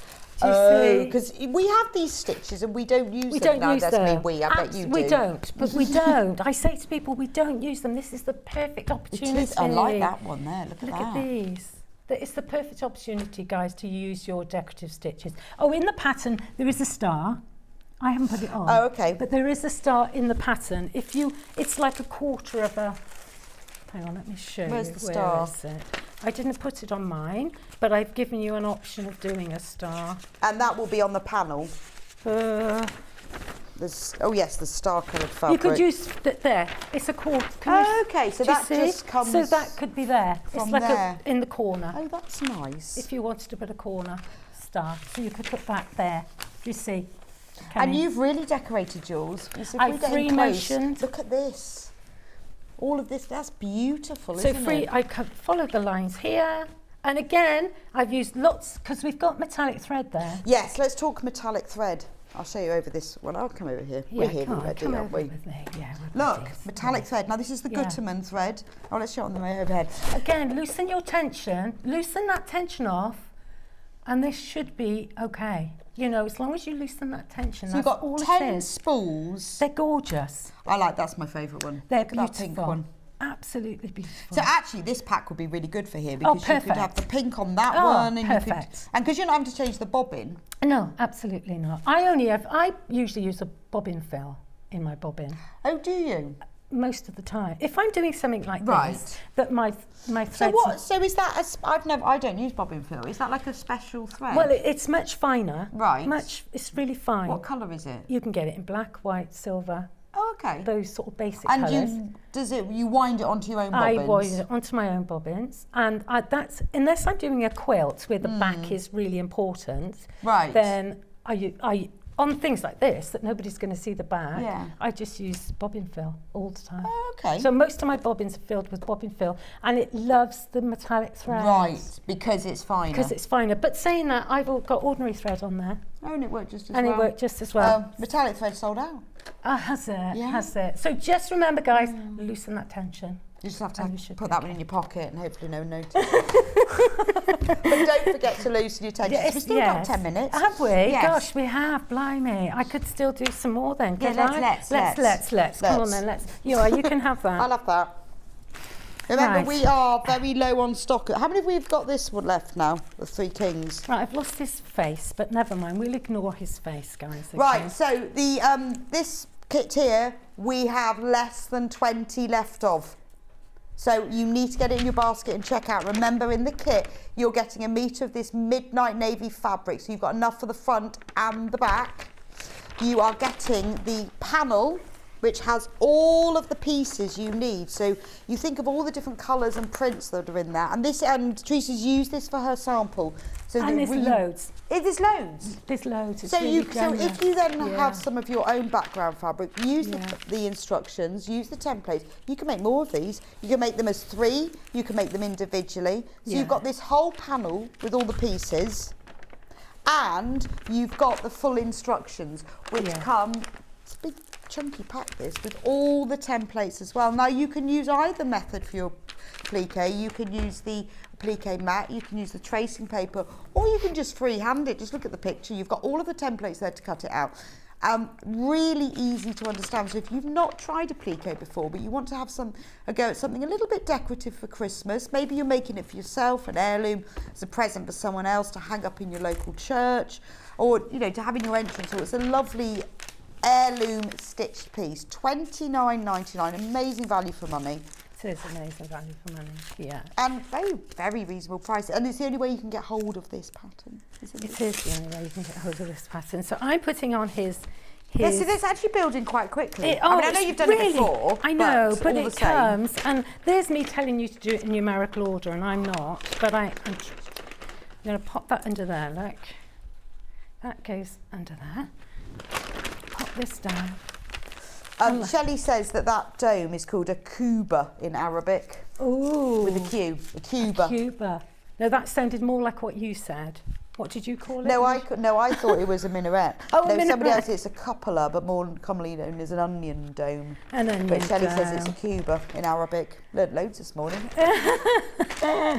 See, and do you know what? Mine is not lining up to my tracing terribly well. Well, it doesn't matter though, But does it? I'm going to hold this up for you to see. And once my... Right, I'll have to move it up a bit. You can have it over here. Here we are. I'm going to take this off so you can see. Okay. I've lost his face, guys, so he's faceless at the moment. But it doesn't matter. Oh, no, I mustn't turn it round. I know, There it's, you I are. still can't There you remember are, that. look. Do you see? So the tracing is gone. Lost his face. I can put his face on. I lost his face, which is really, he's faceless. Well, But I honestly, I didn't throw it in the bin. is it purple? No. No, of course it's not purple. No, So is I've the already answer. made a mistake on one of Anyway, them. we've got a faceless king, but it doesn't matter. And he's got white hair, sort of white Yeah, he's got a bit striped beard piece. there. And that was my able assistance. Yeah, I'm not very good at this. And then you could put his little pot on. That was his face, wasn't it? I know. It's going to be here then. I cut it out. I'm going to find it. And I was fiddling with it, and then I put it down. Is it stuck to the back? No. Oh, we'll find it in 2 weeks' time. Yeah. There's the king's face. There's the king's face, but he's faceless. It might be on the floor. And you can give him... No, there's bits on the floor, but it's not there. You can do his pot, make his pot. You've also got the little balls that go on the top. What do we call them? I'm calling his top of his crown balls. He's got little balls on the top. The balls, There's one look. ball. See, little balls, thank you. So you can put all the little balls on. And again, if you wanted to buy yourself, I don't know, was it half meters of the gold lame? Yes, we have got the gold lame, haven't we, Ben? All of these. Individually. All of these. Ben's actually just lost the will and then's giggling now. Is he? Yes, why? you said balls. Honestly, it's the mind. It's the mind. And he's actually can't concentrate now because he's giggling. And now Charlie's giggling. I'm going to iron his balls. Balls on. Oh my There's god. probably a special name for those as well. Please, onions. Can you help me out here, please, I hope it's viewers? not onions. Brilliant. Please, somebody help me out. What are these called on his crown? They must have a proper Otherwise name. Ben's going to lose the will to Ben. Have we got any of the gold lame? Oh, it's on the screen. He's just can't concentrate. It's called gold paper lame. It's not paper, it's fabric. So if you want, it's only $2.99 for half a metre. That is incredible. That's really good because it's actually quite wide as well, isn't it? You only need... Yeah, it's huge. You might need a metre if you want to make some gold shorts, but for this, let's see. Actually, that's quite wide. I'm just keeping away from the iron. Okay, I'm cutting. Not make nightwear from it. I'm cutting a gold ball from the lame. He's never going to be able to concentrate now. Just so, who's laughing? Did you say? Ben. Ben, this gold ball is for you.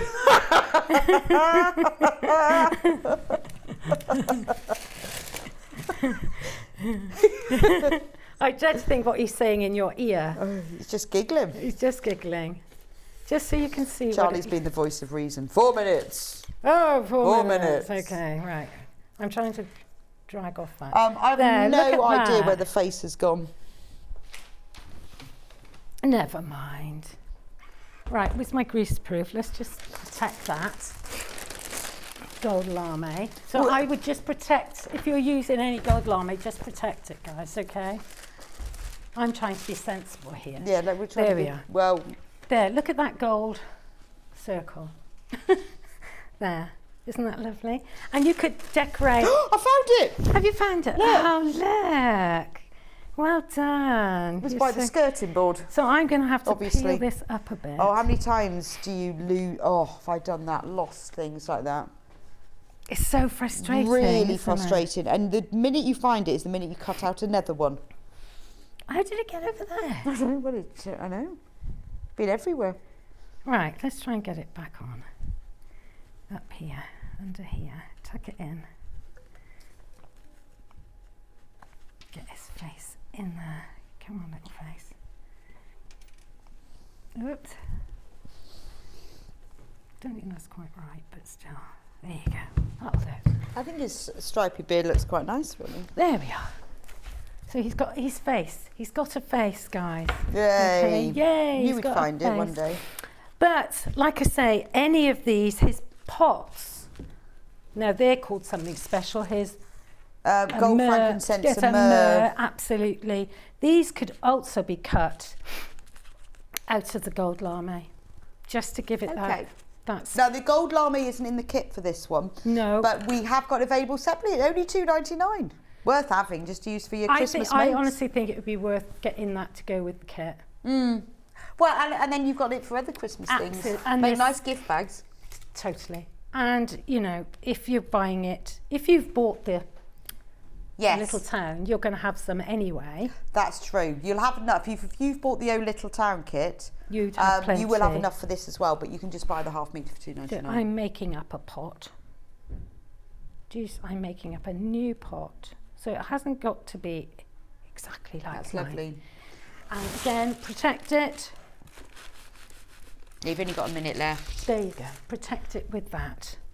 And then the whole sewing thing is the same as the with the whole little sewing town. thing is literally exactly the same, but I've used my pretty stitches. Yes, because you don't need to use blanket stitch for this one, do you? Absolutely You can not. use- We'll Have just a- show have you another another look. Have another look. So I've done some free motion quilting on here. in a nice green. In a nice green. Again, I've put stitch and tear behind each one to do the decorative stitch, stop it puckering up. Then I've drawn some lines and stitched across the lines, again in the metallic thread, and I've gone no snapping, it's gone straight across. Yeah. So Just release that tension. just release, that's the biggest tip I can give you today. It's great, I'm going to give it a go. Is Mine to breaks all the time. To absolutely loosen off this tension, because it Right, really does work, okay? So thanks, Trease, that's been brilliant. Good. Loads. So you'll be Good. back in an hour. I will, with Trapunto, which is new for I know, Sewing it Street. is brand new. So if you've never tried Trapunto before, don't go anywhere. You need to be here at 11 with Trease. She has got a kit, obviously brand new to Sewing Street. We've got four different fabrics, but if you've never tried Trapunto, always want to have a go, come back at 11. Thank you so much for joining me for this hour. Please don't forget to check out on your kits. The Midnight Blue Oh Little Town has sold out. We have a few of the fuchsia one, and we have just a few of the Three Kings. Don't forget the other gold lame as well. Have a look on the website, it's all on there. I will see you back here in a few minutes time with the Halloween-alicious Stuart Hillard. Halloween-alicious, it's a special word, who is confusing me with Elton John sometimes even. He will be back with me in about 3 minutes time. We're going to show how to make that amazing Moda quilt. It's behind me. It's gorgeous, it's an heirloom, you're going to love it. Don't go anywhere, I will see you back here in 3.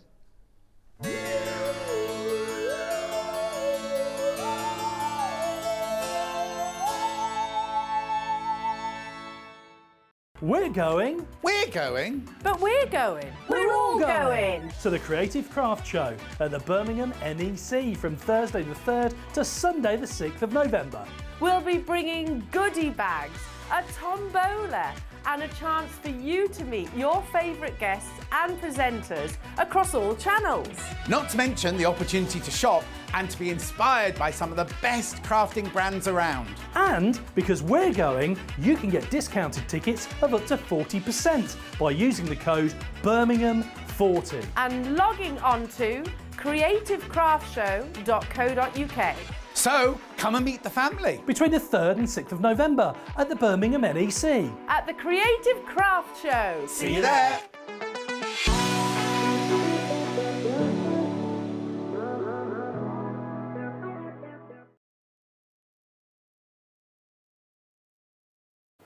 Hello everyone, my name's Cara Ackerman and I'm absolutely delighted to be here at Sewing Street. I actually originated from Hertfordshire, then went down to Hampshire and then it ended up in the East Midlands. I've been in the East Midlands for about 40 years now, which seems crazy, but 36 of those I actually worked with DMC Creative World, which was wonderful. I really, really enjoyed that.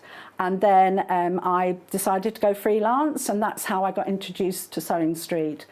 I love doing anything to do with textiles, so embroidery, cross stitch, patchwork, done a bit of quilting, bag making, toy making, oh goodness, there's loads and loads of things.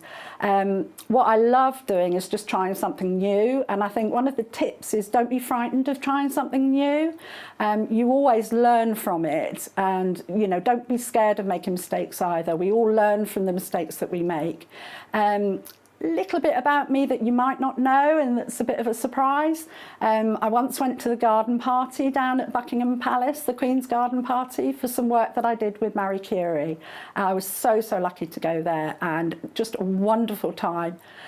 So I hope to see more of you on Sewing Street and I hope to try lots of new crafts with you. So see you again soon. Bye-bye.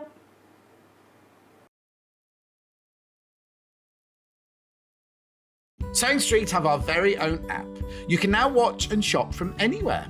Simply download the app from your app store onto your smartphone or tablet, then log in or create an account, and you're done. You can watch us live from anywhere. Browse all our recently played items and pre-orders so you never miss out on any show deals. And message the studio to say hello at any time. And remember, you can check out as many times as you want and only pay 1 P&P all day.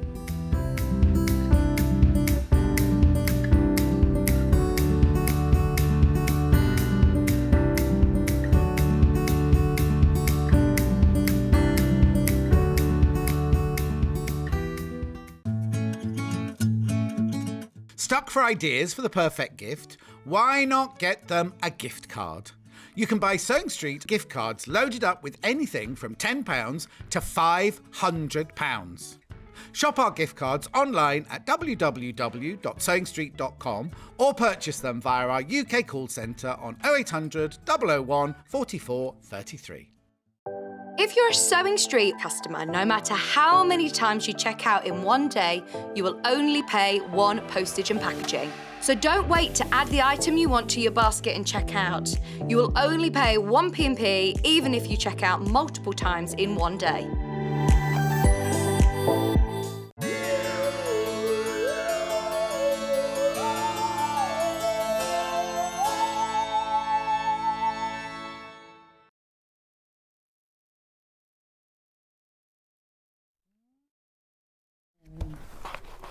That's a very spooky screen.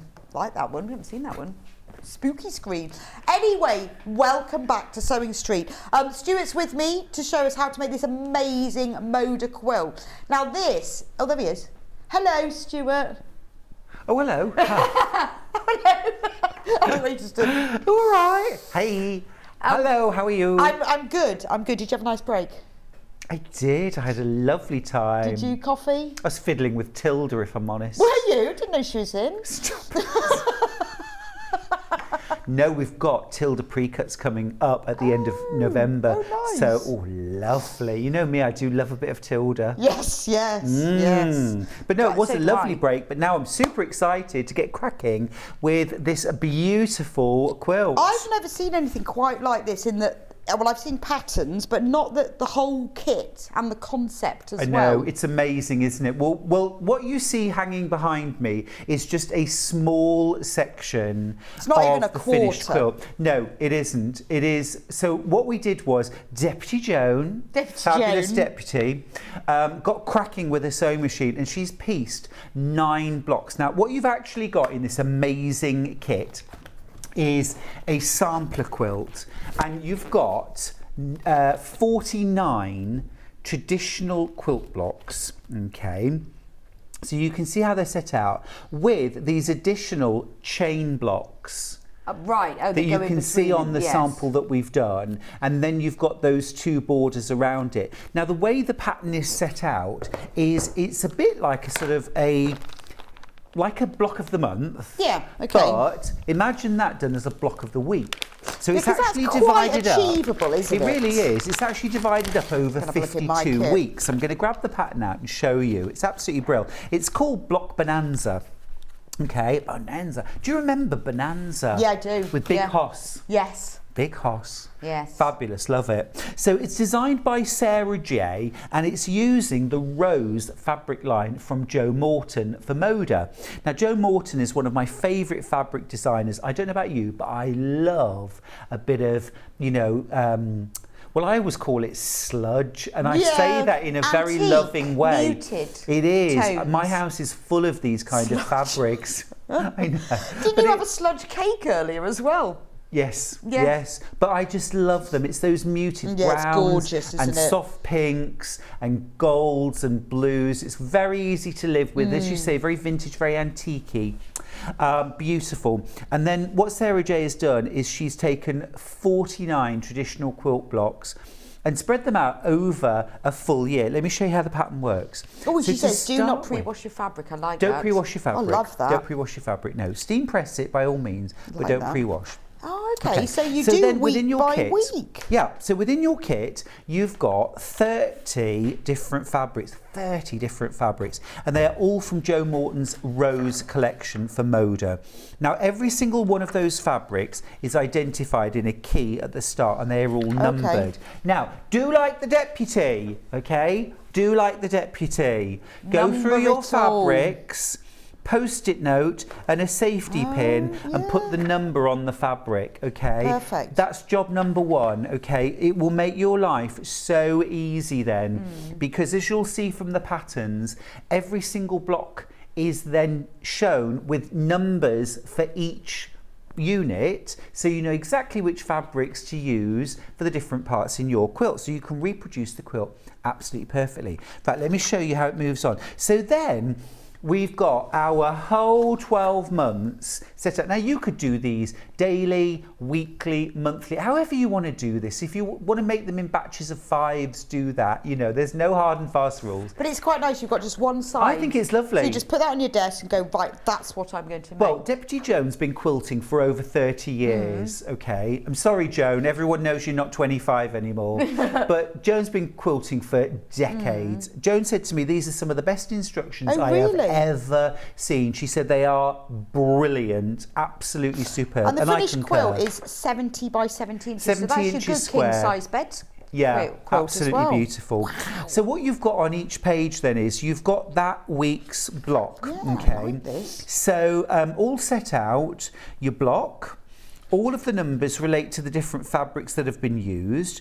Your finished size, your unfinished size, all of your cutting is all set out. How many patches, what size, what fabric to use, and then you've got pictures for absolutely everything. So they're all 6-inch blocks. They are. So if you were a complete beginner, absolutely brilliant. If you've never made a sampler quilt before, brilliant. Now, what I love about this quilt is you have got 49 different blocks to work through using things like 4 patches, half square triangles, quarter square triangles, pinwheels, flying geese, all those lovely traditional units that we know and love from patchwork.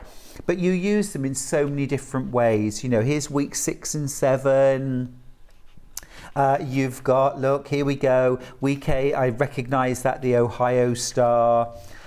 Really lovely. Some that are quite simple blocks, yeah, the sawtooth star, like shoe fly, and then others which have greater complexity. This is a doozy. I love week 13.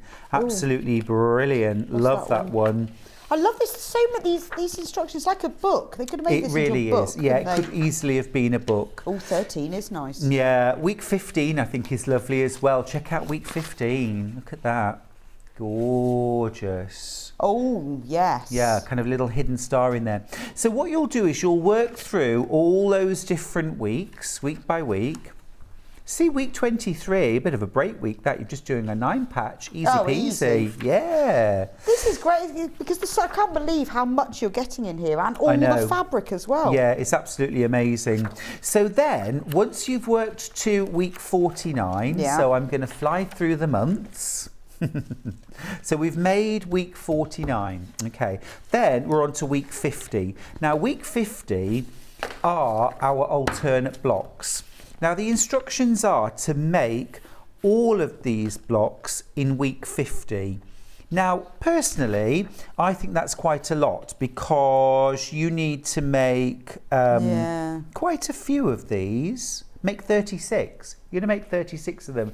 Now, actually, I wouldn't make them one at a time, but I might, throughout the year, I might make half a dozen or 8 or 10 or whatever if I felt like one week it. cut because it's all sub-cut. Yeah, it's all strips and squares. And then, I would do that as well because I'd feel like, I'm going to do this one a week, I'm going to finish it in the year. Right, exactly.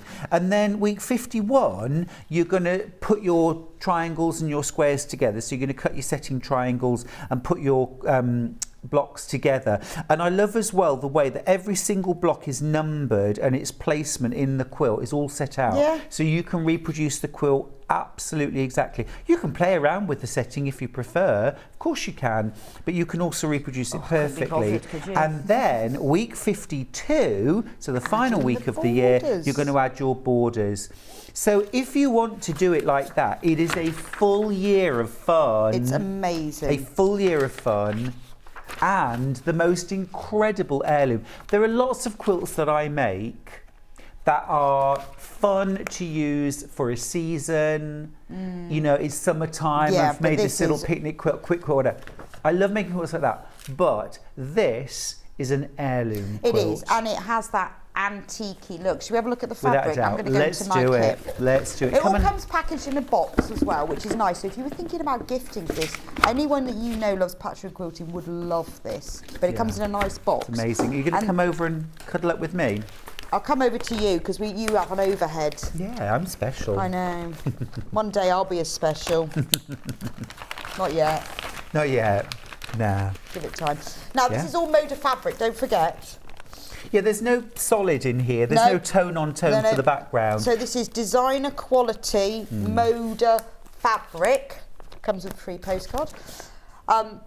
So you've got different amounts of the fabrics. That's right, exactly. Like, for example, this fabric that's on top, you're going to use this as the background for all your alternate chain blocks. You're also going to use this for the setting triangles as well. So you've got you've got a massive chunk of that. Got nice selvage. You've got very generous amounts of fabric, actually. Good things take time. Yeah, it's true enough. And then look at all these. One of my favourite collections, actually, from Jo Morton. It's called Rose. The very first time I went to Quilt Market in Houston, I was having breakfast in my hotel and I was sitting there, and I've been a fan of Jo Morton for years, and I realised that she was sitting on the table behind me. We were literally shoulder to shoulder. And I was too shy too shy to speak to her. I was absolutely starstruck. Oh, you should have said. I did the second day. Oh, okay. I'd got over my silliness by then. And you did say, and I I'm did your tell biggest her the ever story, fan. and we had a giggle about it. But yeah, just brilliant. I love them. It's gorgeous, and you've got some of the prints like this. This one, same print but different colours, but it's that lovely vintage red, isn't it? Yes, it is. Gorgeous. And then you've got you have to have brown in this collection, don't you? Yeah. So you've got a lot of prints that are the same prints but different colours. It just amazing. They look just gorgeous. I love it's that combination of barn red, chocolate brown, rich blue, federal blue, and this kind of golden tan, tea dye, that kind of thing. Yeah, tea, that's it. Yeah. It looks lovely, doesn't it? It is lovely. And then kind of like brick red, terracotta. So how many different fabrics? Cappuccino, 30? 30 different fabrics. Wow. And you get massive pieces of every single one of them. I would absolutely be as stingy as you can when you're cutting out. I would, particularly if you've got any. So the price on this is £219.99. Can we do a launch price special, Ben? Go on. £10 saving, launch price special. You're getting 30 different fabrics, Moda as well, and you're getting the instructions, 52. This is a whole year's worth of quilting. I mean, obviously you can like really go for it and do it quicker. But you know, if you think, right, well, let's just do one block at a time. If you've always wanted to make a quilt, not really known where to start or how to put colours together or different things, this is ideal. All you've got to do is make a 6-inch block. Yeah. Several times. And I'm going to show you how easy that is. I'm going to make one of the blocks from the book and I'll show you how the patterns work. But look at this fabric. So £10 off. That's only for today. That's a launch special. Now, we are limited on these kits. Very limited. We have only bought a certain number, and when they're gone, they're gone. This is not the sort of thing we will get back in. Now, I know it's a considered purchase. We have got it available on split pay as well, $69.99. So that's 3 equal payments. Now, if you haven't shopped with us before, the way split pay works is it's interest-free. It enables you to spread the payments. So what happens is that we take $69.99 off you today, but we send you the kit straight away. And then next month, another $69.99. The next month, $69.99. And so in 3 months, it's paid for, but you can spread the payments, but it doesn't cost you any extra. When you come to check out, whether that's on the web or on the phone, you can choose at that point whether you have split pay. It's entirely up to you. But this is a one-off, isn't it? Well, the way I think about this is I think about it in terms of the whole year. This is £4 a week. This is the price of a cup of coffee. It is, yeah. Isn't it? It's a posh cup of coffee. Unless you're in the drive-through, and it's even more than that. More, yeah. This is a very large latte. It's a cup of coffee per week. Yeah. And it's a 52-week course in patchwork and quilting. It is all those heritage blocks that basically our craft is based on, really. Well, it is, isn't it? Because a lot of those blocks, like you said, there's 9 patch.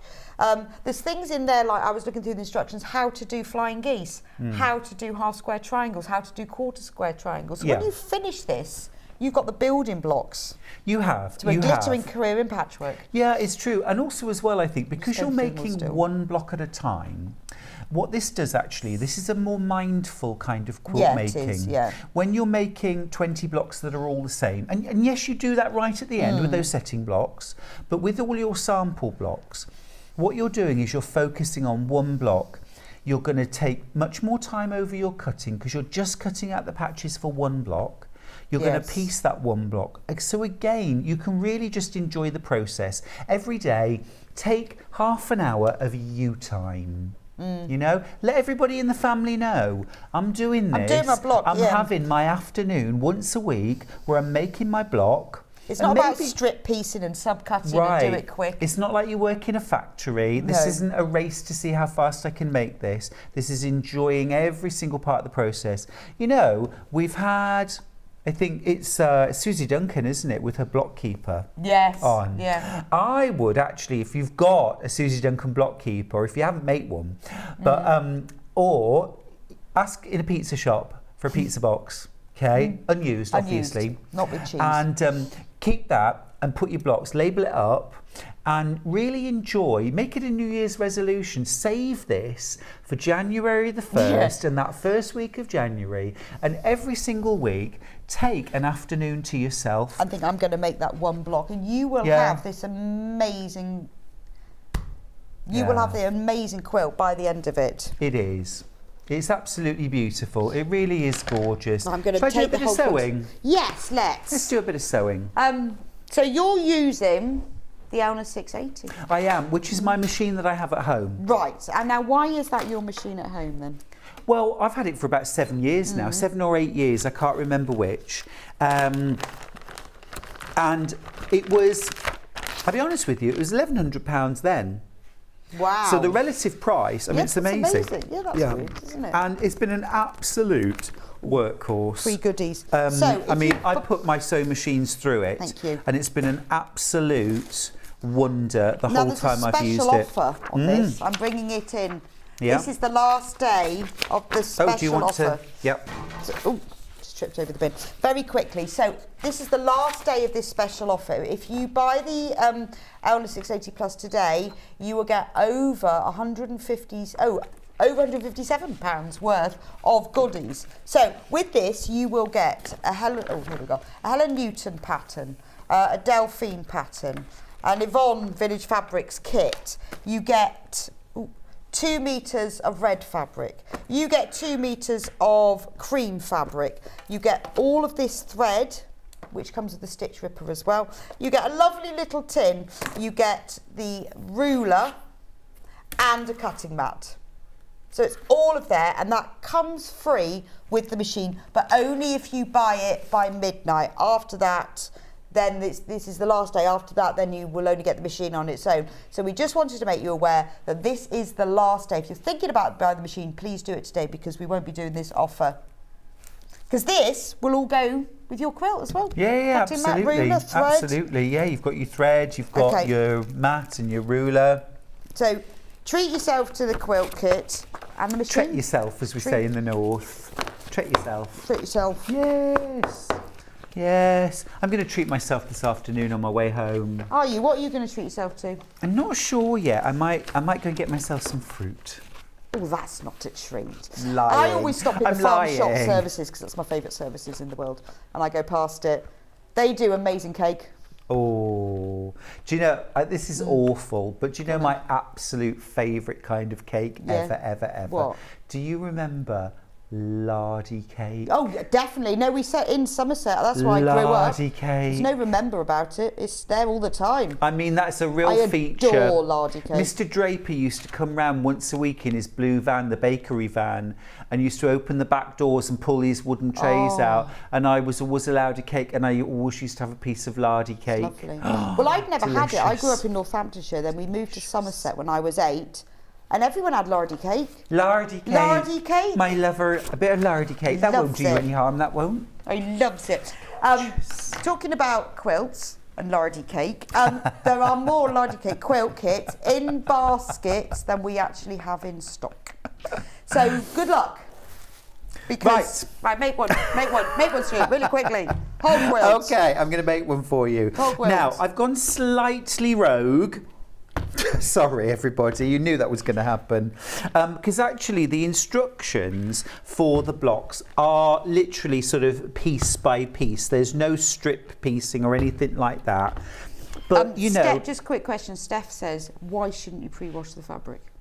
Okay, well, simply because the quantities have been worked out on the fabric that you've got. If you've got any kind of shrinkage in fabric or with anything that's pre-cut, when you wash the fabric, it is going to tighten up and, you know, it's only maybe 2-3%. But it'll all happen together, so it's fine. Yeah. And this fabric doesn't bleed, because Steph was saying, what about bleeding? This doesn't. It's Moda fabric. No, Don't need to pre-wash it. that's right. I mean, whenever I finish a quilt, when the binding's on, I wash my quilt. Yeah, I do. That's my last step of making a quilt. It goes in the washing machine, and it goes in on a 30-degree wash, so a cold wash basically, with colour-safe liquid detergent, and I wash the quilt. I also always put in half a dozen Dylon colour catchers, just in case. Right, okay. Just in case.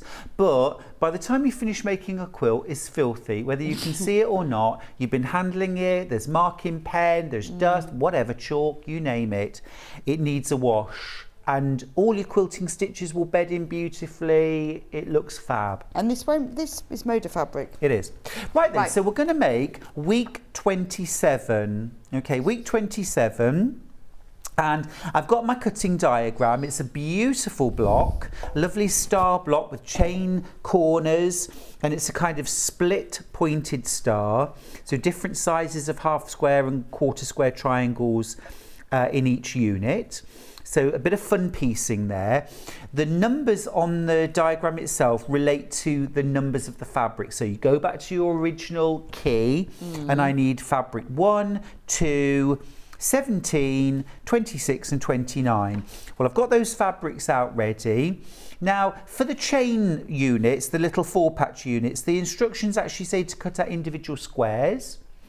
You can do that, or you can cut out strips. I wouldn't be over generous with the strip length that you cut out. You just want to cut out very slightly more in length than the finished thing that you need. But you said that this isn't really tight on fabric. There's a little bit Oh no, of allowance. it isn't. But if you do that on every block, you know, you might run out. But for sort more kits in baskets than we've got in stock. We have three kits left, and there's 18 in baskets.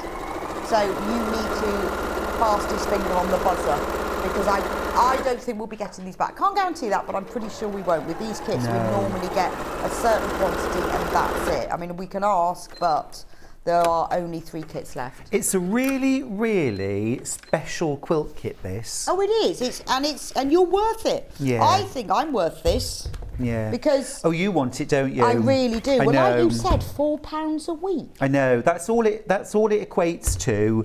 And the thing is as well, that because it's set out, and I'm not suggesting that you have to do it as a 52-week project. No, but I feel like I would. Yeah, and because it's set out like that, it makes me think of, well, what does that work out as cost? Now, obviously, if it's a quilt kit where you're making the same block 49 times, yeah, but it's different, that's no fun to spread out over a year. But what's nice this is you can think, well, actually, next week's busy and I'm going on holiday then, so you can also get ahead. Yes, so you think, well, of course you can.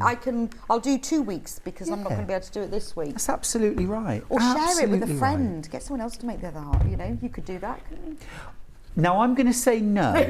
I'm going to say they might no. sew differently. Yes, Oh, yes, because having put together charity quilts, right? My eyes twitching. Every 6-inch block comes back a slightly different version of 6 inches. Okay. Maybe not then. We all sew a little bit differently. Yeah, we're all Susie individual. was saying to me the other day that 1/4-inch seam allowances are different on different machines. I don't doubt it. I mean, I always remind people, don't ever rely on a 1/4-inch foot to give you a 1/4-inch seam. Don't just think because you put the foot on, that's what you're getting. You should always measure your units and make sure that they're coming out to the right size.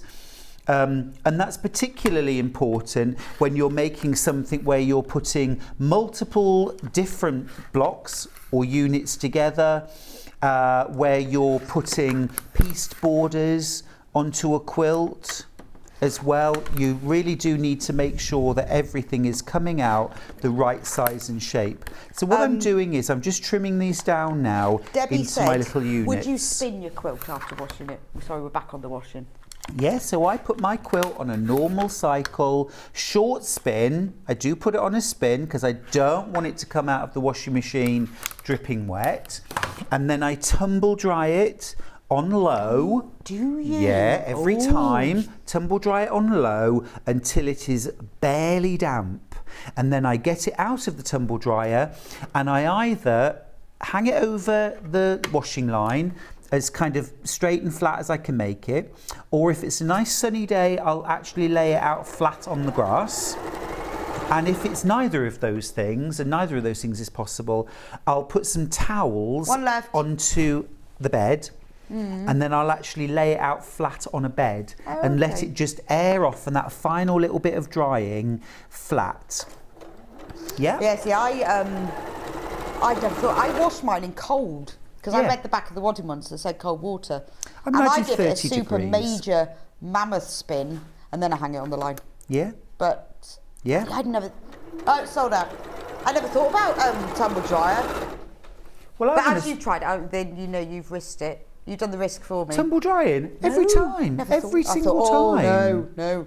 Why wouldn't you tumble? I don't know. What something happened. The first time I ever washed a quilt, I sat in front of the machine with my fingers crossed. Oh. I don't know what I thought was going to happen. But you know, there was my life's work going round and round in water. Well, I'll tell you a quick story. I've got a machine stitch cathedral window quilt that I made for one of my books. And I took it into, let's just say, another TV shopping channel. There are other TV shopping channels. And it was hung up on the wall. Well, they put like gorilla tape up on the wall and stuck up. Well, that was fine. That didn't bother me. But the presenter that I was on with put her open cup, very large open cup of black coffee on the shelf underneath this quilt. And of course, 2 minutes into the show, the quilt fell off the wall because it was only taped there onto the cup of black coffee. And the entire quilt was dark brown, stained dark brown. So the presenter, of course, was mortified. She said, I'll take it home, I'll wash it, and I'll bring it back in tomorrow. So she brought it in the following day. She said, I had to wash it 12 times, but it's clean now. No. So this quilt had been through the wash 12 times. She said, I didn't have time to dry it because I had to wash it 12 times. I mean, she must have been awake all night putting it through the machine. She said, so it is a bit damp, but I'll dry it now. Anyway, she brought this damp quilt out of the carrier bag. And you know, sometimes carrier bags have bits in them. Well, this carrier bag had obviously got bits of coffee granule in it because this quilt was covered in little brown, like almost like foxing. And so it had to go in a washing machine and be washed twice more. So it had 14 washes in a 24-hour period. And it was absolutely as good as new. I can't believe she washed it 12 times and then there was stuff in To the bag. to get it clean, I know. Anyway, there you go. So you can wash your quilt. 14 times. Yes, All well, right. I do wash it, but I think it's that first wash. But I'm going to go tumble dry. Do it. Do it. Okay, so I have made my 4 patches, okay? So I've made my 4 patches, and what I'm going to do now is just measure to make sure it's supposed to be a 2.5 inch square. We've got a 2.5 inch square, okay? So before you proceed with anything, it's always worth just measuring your units as you go. Okay, just in All case. right? Yeah. So I've got those made. So that's the corners of said block. Which week are we on? We're on week 27. Okay. I don't know how that actually Why? relates to the Did calendar. You just quite fancy that, did you? I just thought it was a pretty block. It shows a few different techniques. I don't know when that would be. When would that be in the year? Week 27? Halfway, June. June. So I'd probably have a margarita going. I'd probably be slathered in factor 90. Probably. Flip-flops, shorty shorts. Oh, definitely. Yeah. So halfway, yeah, you'd be end of June, wouldn't you? Yeah.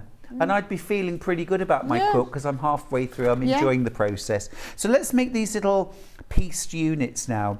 Now, I said the other day, we've all been led down this path where we've been told that handling the bias, sewing triangles together, is a terrible thing that we should all be scared of. Yeah, so yeah, be And there's careful. absolutely no reason why we should be scared of this at all. We're going to do it right now. Okay.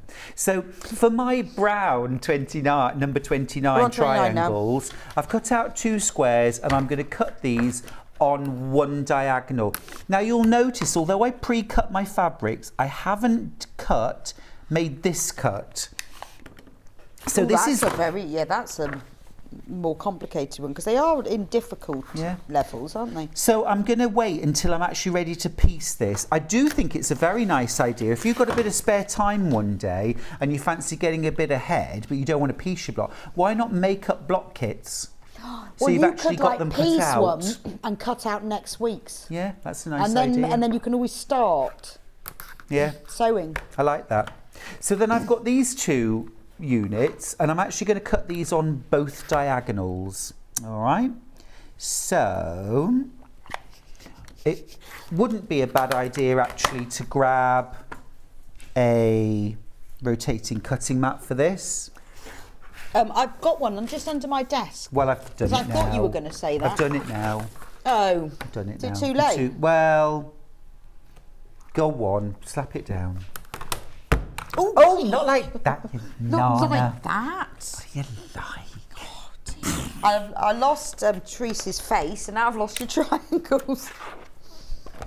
Found see, it by the skirting board. This is why I can only work with Deputy Joan. She doesn't throw your triangles away. Right. So I'm going to cut on both diagonals. There, you see. Lovely. That's done it. That was easier. Love a rotating cutting. That's Oh one no, of my I favourite really things. do. I really do. Okay. So I've got those cut out now. Okay, don't sneeze, don't move. Yeah. And then I've got my centre square. So the thing to do now, once you've got everything cut out, is to actually arrange your block and your unit. Okay, so I've got my centre square. I've got my little 4-patch units that are going in the corners, with the pinky reds going inwards. And then I need to make up my little triangle units. So I'm going to put the browns in first, and don't worry that these are oversized because at the moment I haven't actually sewn this part. Okay. See, I've got that one round the wrong way. There we go. This is why you need to set these things out, because you'll spot if you've made a mistake or if you need to do something different. So then this one goes here and this one goes here. And because these were cut on both diagonals, this outer side is on the straight of grain. It's not on the bias.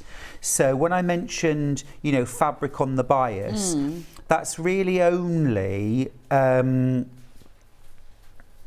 you know, on the inside edges. It's nothing to worry about. It's nothing to be concerned about. Don't panic. So I'll just lay everything out. I always do this at home. I lay all my units out so that I know where they are, where I'm going, how I'm going to sew it together. That's lovely, those colours together, isn't it? Really nice, really nice. So now I'm going to do my sewing. So I can actually move these out of the way so they're not confusing me. But I will still just keep these laid out on my mat. And now I'm going to sew this to this, and then I'll sew this to this, okay? And I like to work on these one at a time. This is what I'm talking about, mindful sewing. We're not going to chain piece, and I recommend you don't. I know you might be thinking, well, I could chain piece those 4 units all at the same time. I'm still going to recommend that you don't. Enjoy the process. Yeah, because it's a small thing. It's where you can think, well, I've got a couple of hours, I'm going to do that. Bit of slow stitching, yeah. Enjoy it. I think you then take more time as well, don't you? Yeah. What you're looking for, when you've sewn those 2 triangles together, okay, what I want you to do is once you've pressed it, I want you to check the fit, because this should be the same size as your brown triangle. They should go together. They should fit together beautifully. And if they fit together beautifully, you know you're on track. Yeah, but you can always adjust that sleeve slightly. And if you're not rushing it, because you've only got to make 1 a week. That's exactly right. That's exactly right. You know, this is a quilt kit for somebody who wants to really just sit down and enjoy the process every step of the way for a full year. Now I'm going to press that, and I'm just finger pressing at the moment, and that's my first unit done. Now all of the units are exactly the same, so I'm going to place that there now. So now actually my piecing becomes a little easier, because all I've got to do is kind of orientate everything to my model, and then I can just keep piecing. But I'm still going to do them one at a time.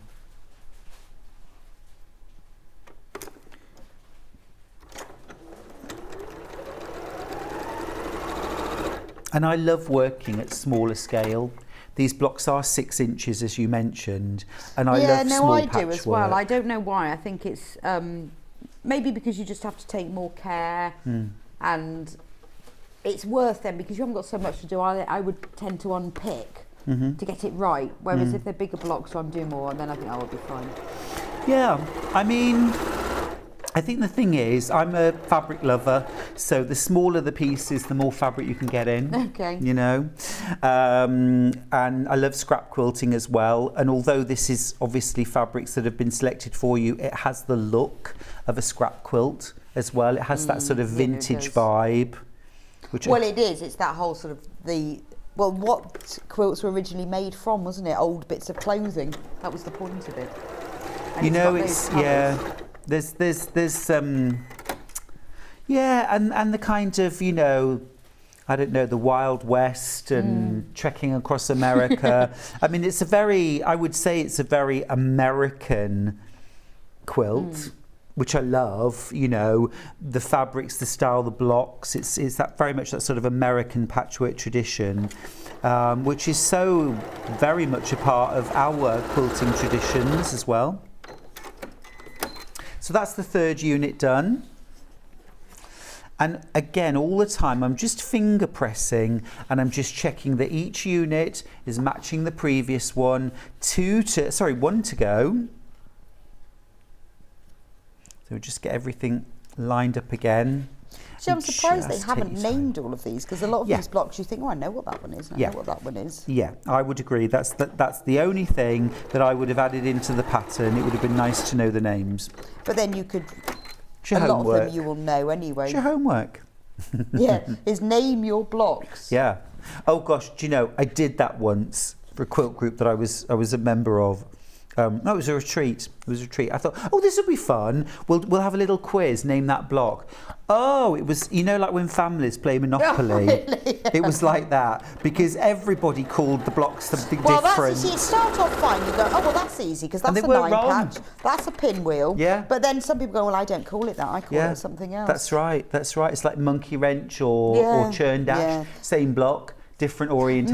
Maybe that's what happened with it. They started off naming them and thought, actually. Yeah, gave it up as a bad job. Right, once you've done that, you want to trim off all of your dog ears. Quickest way to do that is with a pair of scissors rather than your rotary cutter. So I'm just trimming off my dog ears. And of course as well, I'm going to be good and I'm going to check the size of my units. Do that as you go along. And you know, I check my seam allowance regularly. I will cut 3 rectangles of fabric, each one 2.5 inches by 4.5 inches. I'll sew 2 of them together, like a number 11, and then the third one goes across the top. It should fit exactly across the top. If it doesn't, I need to adjust my seam allowance. And if I'm using K-facet fabric, for example, which is a little thinner, if I'm using some Moda fabrics, which can be a little thicker, every brand is different. Yeah, that's true. I never Every thought of sewing that. machine is different. I'll always check my seam allowance. Right. Don't feel like it's something only beginners should be doing. Everybody should be doing it. So I'm just going to check. Okay. And that's coming out slightly generous on my 2.5 inches. So I might just adjust my cutting next time. Right, okay. Just a wee bit on the generous side, but that's going to fit together. So I'm going to grab my units now, lay them back out.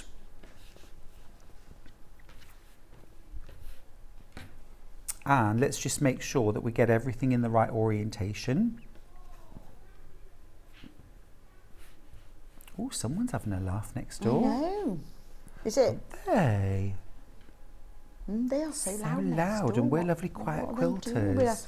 We're having a bit of mindful sewing. They're just shouting next door. Right, that's laid out. Isn't that a lovely block? I love that. What do you think that one's called then? I've no idea. I'm not Don't sure. know. I'm not That's sure. beautiful, that block. And it's just those colours, isn't it? Yeah, it's really nice. Really nice. Quick message. Good morning, Stuart. Love Morning. lardy cake. Born Oh. in Taunton. I'm 74. My mum's 96. Good Somerset food. Oh, I yeah. ordered the Elna 680 Plus yesterday and I can't wait for my Yvonne in Devon. Wow. Oh, Good, well that's done. fab. You're going to love that.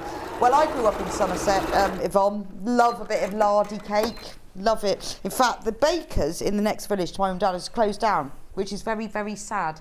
But luckily, Burns the Bread is still around in Glastonbury, and which is a great name for a baker's, isn't it? Burns the bread. And they still sell lardy cake. See what you've done there. But they don't in Kent and Mandeville no more because they've shut it down. You're joking. I know, it's awful. It's been like a local tragedy, that.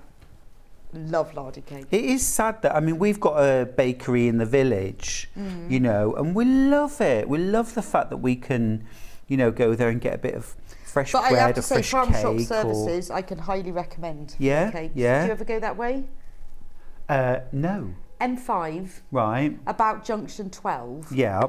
It's called the Farm Shop Services. And they do great cake. Oh, sounds good. I'll give it a try sometime. If you're going that way. Yeah? Would that be driving to Either Bristol? side. Either side, yeah. Okay. Yeah, either side of the motorway. About Gloucester. Oh, okay. I never go that way, you see. Because even though I'm from Tewkesbury originally, my parents moved to Yorkshire. So, you know what I mean? I've Well, it's just after Tewkesbury. Yeah. I've no Whenever I real... go past Tewkesbury, my sat-nav calls it Tukes. Tewkesbury? Tukes. Tewkesbury. Not even Brie. Oh, Misses that out. Tukes. Just calls Oh, okay. Tukes. Tukes. Yeah, no, that's where I grew up. I've got friends there still, you know, but I've no family there now. So my reasons for going back would be sort of few and far between. Well, when Vix went on holiday, she sent me a photo from the Farm Shop Services. Oh, did Said she? I did it. I did it. Oh, that's really There's funny. one up north as well, near somewhere. Further up north was the first one. But it's all, it's Right. like a farm shop. It's all local produce. Yeah. So it's nice. Nice toilets. Ooh, oh, well, I mean, you can very much judge a place by the toilets, Yeah, can't you? definitely. Yes, very nice toilets there. I always remember being at university.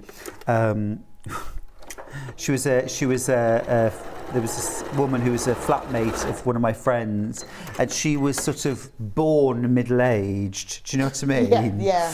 And now it matters to me, you know, but like she used to, you know, when we were 18 or 19, you know, we'd go out to some pub, you know, where we were only interested in how cheap the beer was. And she'd sort of come out from the loos and say, you must use the toilets, they're lovely, and the toiletries are super. Really? You know, and it was like, and yeah, we're thinking, you know, pint a pint. That's right, that's all we cared about, really. But she was always saying what lovely toilets they've got, lovely facilities. That now I go, oh, nice hand soap. Exactly. Yeah. I'm thinking, why didn't I bring a little bottle that I could decanter a little bit into? Because you were a student. Yeah. Just pinch oh no, I mean bottom. now. So once you've done that and you've got all of your rows together, you just need to sew your rows. So yeah, so that's your week's done now, isn't it? It's your week done, really. I mean, the thing is, there is no rules in this. It doesn't say you have to do one a week. No. But what's good is that if you really get ahead, then you can fall behind. And, you know, you can keep catching up with yourself. I think that's planning to fail, Bex. No, Goodness me. I think I'll get ahead. And then if I fall back, I wouldn't mind. You can do it whatever way you want, can't you? That's the great thing. You know, if you want to do this, you've bought a kit and a friend's bought a kit, you could do it together. You could, yes, and you could compete. And compare notes. Yeah, oh, I don't think your points are quite as good as mine. Could ruin a beautiful friendship, couldn't it? I always think going on holiday with a friend is very dangerous. Don't you? Well, no, I've been on holiday with friends. So far, so good. Really? I haven't ever had any great bust-ups. Did you ever go on holiday with like a boyfriend and think, oh no, death knell? No, didn't actually. In fact, I did go like travelling around Asia with my husband, although he wasn't my husband then, for like 4 months. Wow. And the only thing I wanted to stab him for was his flip-flops, and other than that, it was fine. He seemed incapable of picking his feet up off the floor. Oh, you know that scrape them along. Yes, I know exactly what you're saying. Just wanted to throw them in the River Ganges at one point. Yeah. Well, we all know what wines Bex read up the wrong way now. Oh, flip-flops. Don't drag your heels. Or slippers or anything. That sort of skating. Oh, really? Let me just grab my pressing mats, and I think we can call it a finish. Well, I think you've done very well. You can have the next week off. No, I can't. I'm back on Wednesday for the Yarn Lane birthday. Oh, you are, aren't you? So am I. We are. We're launching my brand new... Jane Bennett loves that services. And yes, the toilets are lovely. Thank you, Jane. Lovely facilities. Thank you. Yes, we're both in, aren't we? Yeah. I'm launching my brand new sock yarn range, Walking in Nature. I'm quite excited about that, actually, because I love a sock yarn. Oh, yeah. Does it stripe? Yes, it stripes and patterns. Oh, does it? Yeah. Oh. Yeah. But unlike a lot of the self-patterning yarns, it has lots of cream and ecru mixed in. So they're really lovely, sort of light nature-inspired nice. And how many colours. rows does it sort of stripe at? Because the one I'm using at the moment does about 3. Oh, 2.5.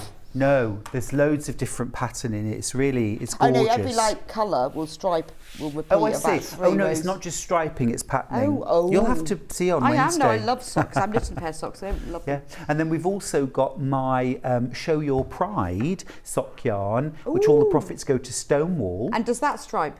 And that's a 6 stripe rainbow, narrow stripes called Be You, or a wide stripe called Be Bold. Oh, I'm tempted. Yes, well that's fab. So you can't go home. So there's my block. Anyway, that's beautiful. There's my block. Can we talk about stitched. the sewing machine? Because we did promise at 8 o'clock we would talk about your wonderful sewing machine. I love the block. I'm just going to have a little look. Yeah, that's so nice. I can't believe I've missed out again. Well, you have. Sorry, I'm so sorry the kit's sold out. I missed out again. It is really lovely. It is really lovely. We'll try and get it back in.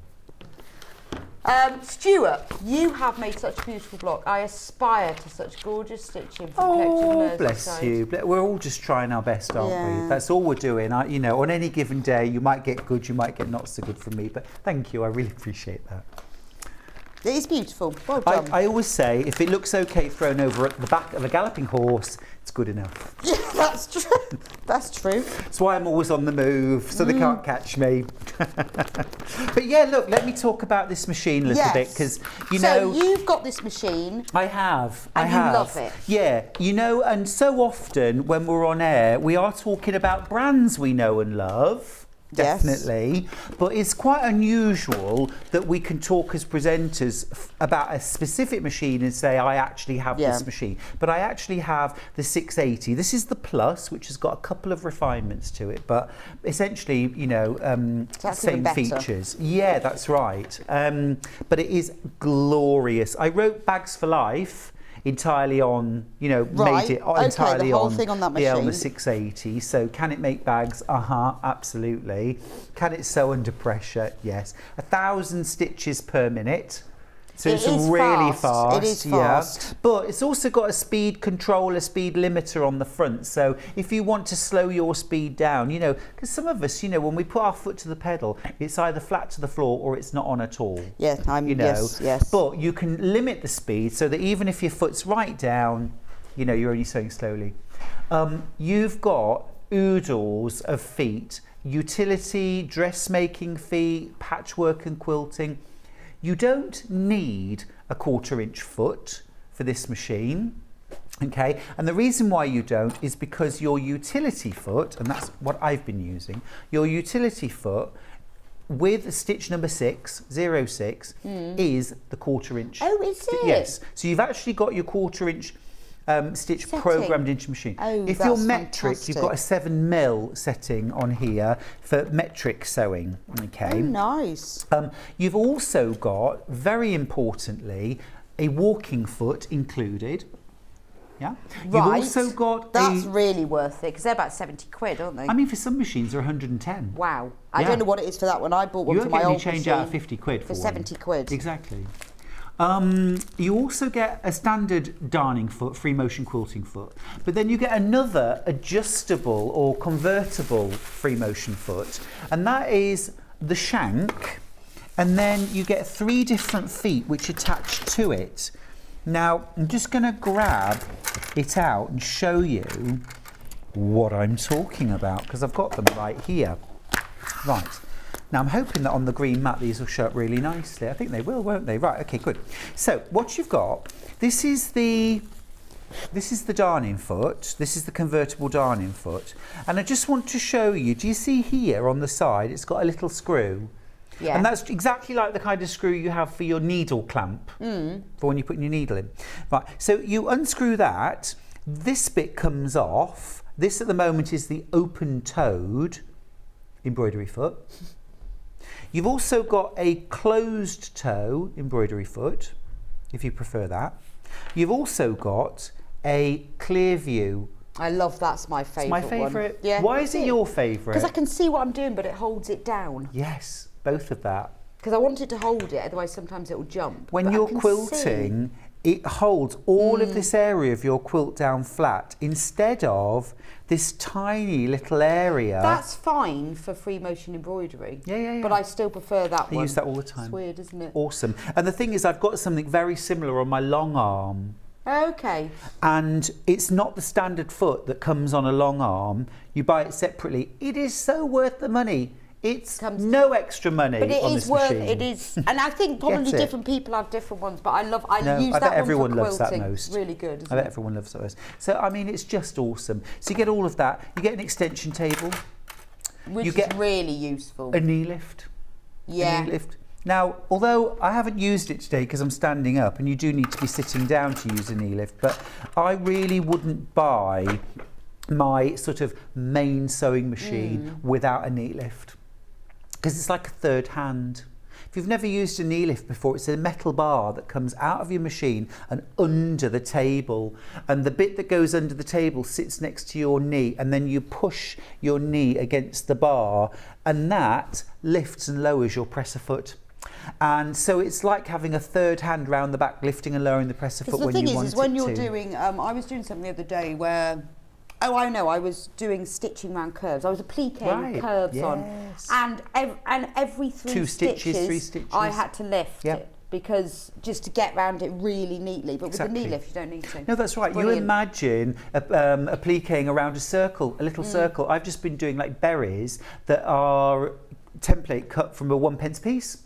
Oh, so you got like one stitch. One stitch, 2 stitches you've got to maximum, move. and you have to do it. Without a knee lift, I wouldn't have bothered.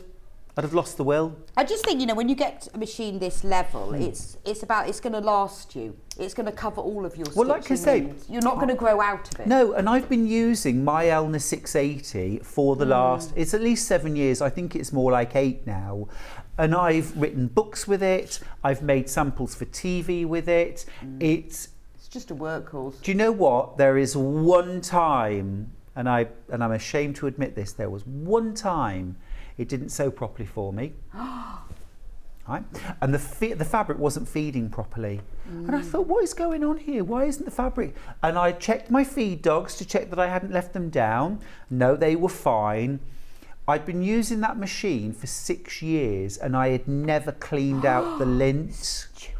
And it had built, basically, I'd done my own felting course under the needle. I'd got a piece of felt under there. And it was so thick that it had actually come up to the level of the feed dogs. Oh, wow. So it was just smooth. It was like the feed dogs were dropped. I took the plate out. I cleaned it. Gosh, that was satisfying. Oh, it is Oh, it so was lovely. satisfying, Oh, it isn't really I know was. what you mean. Anyway, when I put it back together, sewed, it was like getting a brand new machine. really? That's the one time in That's 8 years the brilliant. machine didn't sew properly for me, and it was my fault. Yeah, the only time I have with mine, Eleanor, it doesn't sew is because I haven't threaded up right, because I'm rushing. Yeah. So don't forget, this machine comes with £150 worth of 157, sorry, of free goodies. You've got a cutting mat, you've got a ruler, you've got 3 patterns, you've got 4 metres of fabric, you've got Gutermann thread and a tin. That is today only. We've been running this for a week, I think. Is it a week? Yeah. And today is the very last day. So if you are thinking about getting a new machine, now I know it's a considered purchase, but this you are not going to grow out of. There are lots of machines when you start as a beginner, or if you've been stitching for a year, or you've got an old machine and what's putting you off is that you know it's not brilliant, skips, you can't remember how to set the tension. This will last you. They're amazing quality machines. Now, 1,249, but if you would rather spread the payments, then you can. We're splitting it into 5 equal payments of £249.80. So the way this works is it's interest free. It won't cost you any extra. It's a way of you spreading. So you pay the £249.80. The machine is sent straight to you from Elna. Now, I bought mine machine about 6 months ago. It was there within 48 hours. Can't guarantee that'll happen to you, but just saying. Then the other 4 payments will be taken from your account in 4 equal months, but your machine will be sent to you straight away. It's interest free as well. So remember, if you are thinking about it, please don't miss out on the free goodies, £157 worth. If you've got any questions at all, you could ask Stuart, but one of the really good places to do it is to go onto the Sewing Street Facebook fans page. Honestly, there is not a question I've ever seen anyone put there that someone doesn't know the answer to. So if you just want some maybe recommendations for it, put them on there, but you need to get it before midnight. Anyway, thanks so much, Stuart. Oh, it's been an absolute pleasure. See you on Wednesday. Yes, indeed. And if you're birthday. trick-or-treating tonight, do take care, won't you? Yes, I won't be. I have bought the tin of sweets for the local children. Well, I have bought sweets, but I made the mistake of opening them. So there are no crunches left now. I'm just going to put it out there. Yeah, that's If you fair knock on enough. my door, don't expect a crunchy. Well, at least you did eat them all. At least you didn't eat them all. Oh, gosh, no. I was quite reserved. Only the crunchies. Only the crunchies, all 23 of them. So I'll see you on Wednesday. See you Wednesday. I will see you back here in a couple of minutes' time. Trease is back with us. Trapunto. This is going to be a fantastic technique learning show. Get your kit before she comes on air. Get it all checked out so that you can sit down and concentrate. I'll see you back here in 3.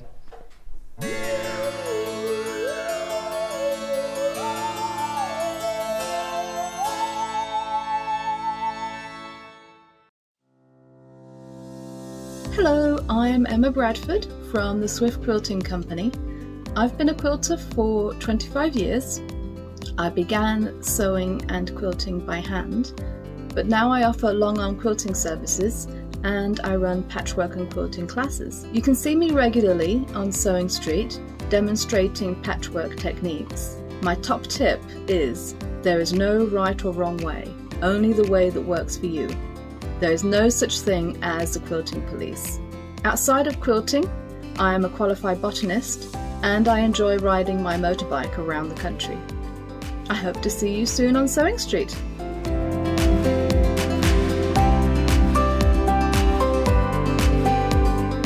We're going. We're going. But we're going. We're all going to the Creative Craft Show at the Birmingham NEC from Thursday the 3rd to Sunday the 6th of November.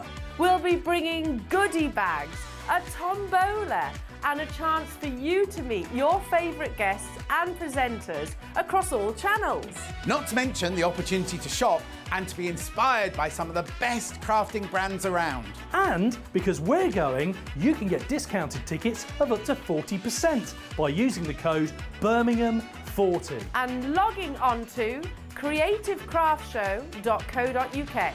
So, come and meet the family. Between the 3rd and 6th of November at the Birmingham NEC. At the Creative Craft Show. See you there.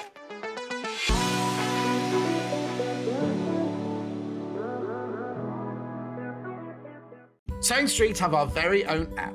You can now watch and shop from anywhere. Simply download the app from your app store onto your smartphone or tablet, then log in or create an account, and you're done.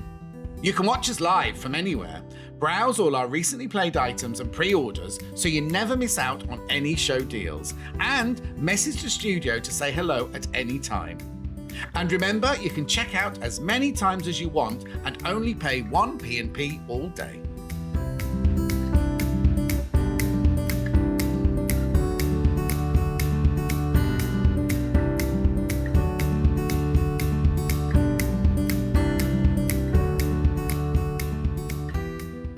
Are you a fan of Sewing Street? Why not join our growing Facebook fans pages? Just search Sewing Street Fans on Facebook and click Join Group. Never miss out on the latest news and updates from our presenters and guest designers, special offers and plenty of chat with your fellow fans. Share photos of your makes, ask for advice, interact with your favourite guests and presenters and be a part of the ever-growing sewing community. See you there!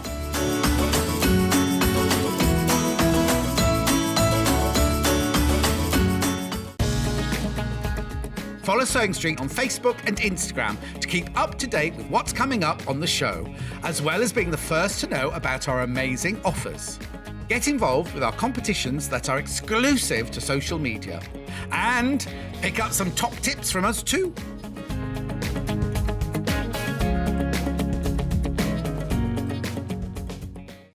If you're a Sewing Street customer, no matter how many times you check out in one day, you will only pay 1 postage and packaging. So don't wait to add the item you want to your basket and check out. You will only pay 1 P&P even if you check out multiple times in one day.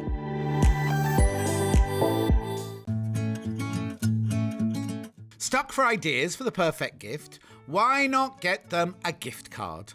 You can buy Sewing Street gift cards loaded up with anything from £10 to £500. Shop our gift cards online at www.sewingstreet.com or purchase them via our UK call centre on 0800 001 44 33. Missed the live show? Don't worry, we recorded it for you. Never miss out on your favourite presenters, guests and makes ever again. Head on over to our YouTube pages to watch back the day's live show and enjoy your favourite demos over and over again. Subscribe and turn on the bell notification so you never miss a show or video ever again.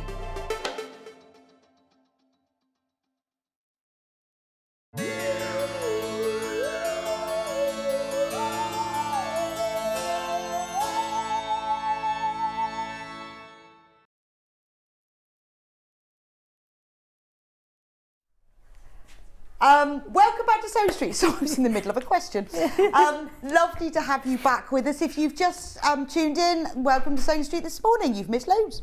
But we have Trease with us in this hour. She is an expert. I know you wouldn't say that, but you no, are. Absolutely not. No, She's a I wouldn't. fantastic teacher. Oh, thank you. That's I so loved kind. the last hour. It was We brilliant. had fun. Yeah, I know, Really I learned good fun. loads. Yeah. Lost a face, found a face. Cut Used out some balls. balls. No, Ben's still not got over We that. did it all. We did it all. Somebody's crawling around on the floor over there, but we'll just ignore it. It's all right, it's only Stuart. It's only Stuart. He's left his bag and his keys. Oh, Sorry dear. about this. Stuart, you can... his bag and his keys and his His little hands phone. coming up. Yeah, that's where he stays. If you can get back under there till Wednesday. In your little cupboard. Oh, bless. I said before you're going to leave your handbag. Anyway, see you Wednesday. Bye. Right. Back now. So funny. So this hour is all about Trapunto. Now, for those of us out there who've never tried Trapunto, Okay. what is Trapunto? Padded Other than work. pasta. Padded. Is it a bit like tagliatelle? Absolutely Not not. key? Absolutely not. Padded work. Right. Yeah, the old way of doing the padded Trapunto used to be, perhaps you would be familiar with, a lot of viewers probably would be familiar with, is where you make up your pattern, cut the back, and then you would use a needle or a sharp something to stuff little bits of wadding into the pattern.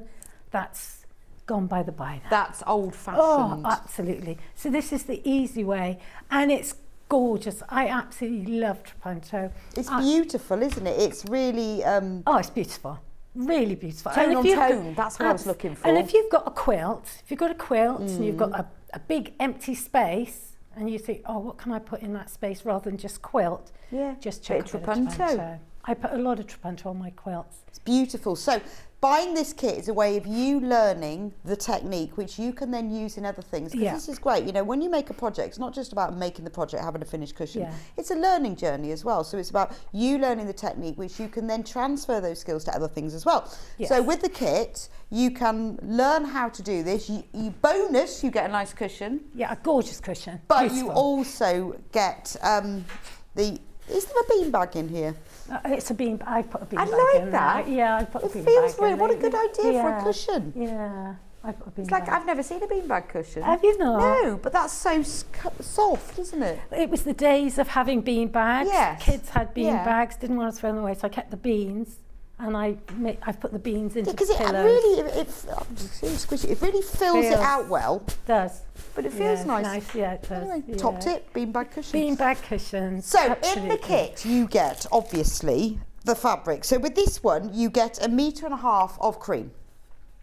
Lovely. It's lovely fabric. too. Beautiful. This is Really Rose and Hubble quilting weight cotton. It's your normal 44-inch width, but you are getting 1.5 meters, so it's beautiful quality. Yeah. Because I think it's important when you're doing something like this, you're learning a new technique, get quality fabric. Yeah, it's so you're nice. getting 1.5 meters of that, and then you're getting the instructions as well, Yep. which will tell you everything that you need to know about exactly how to do this.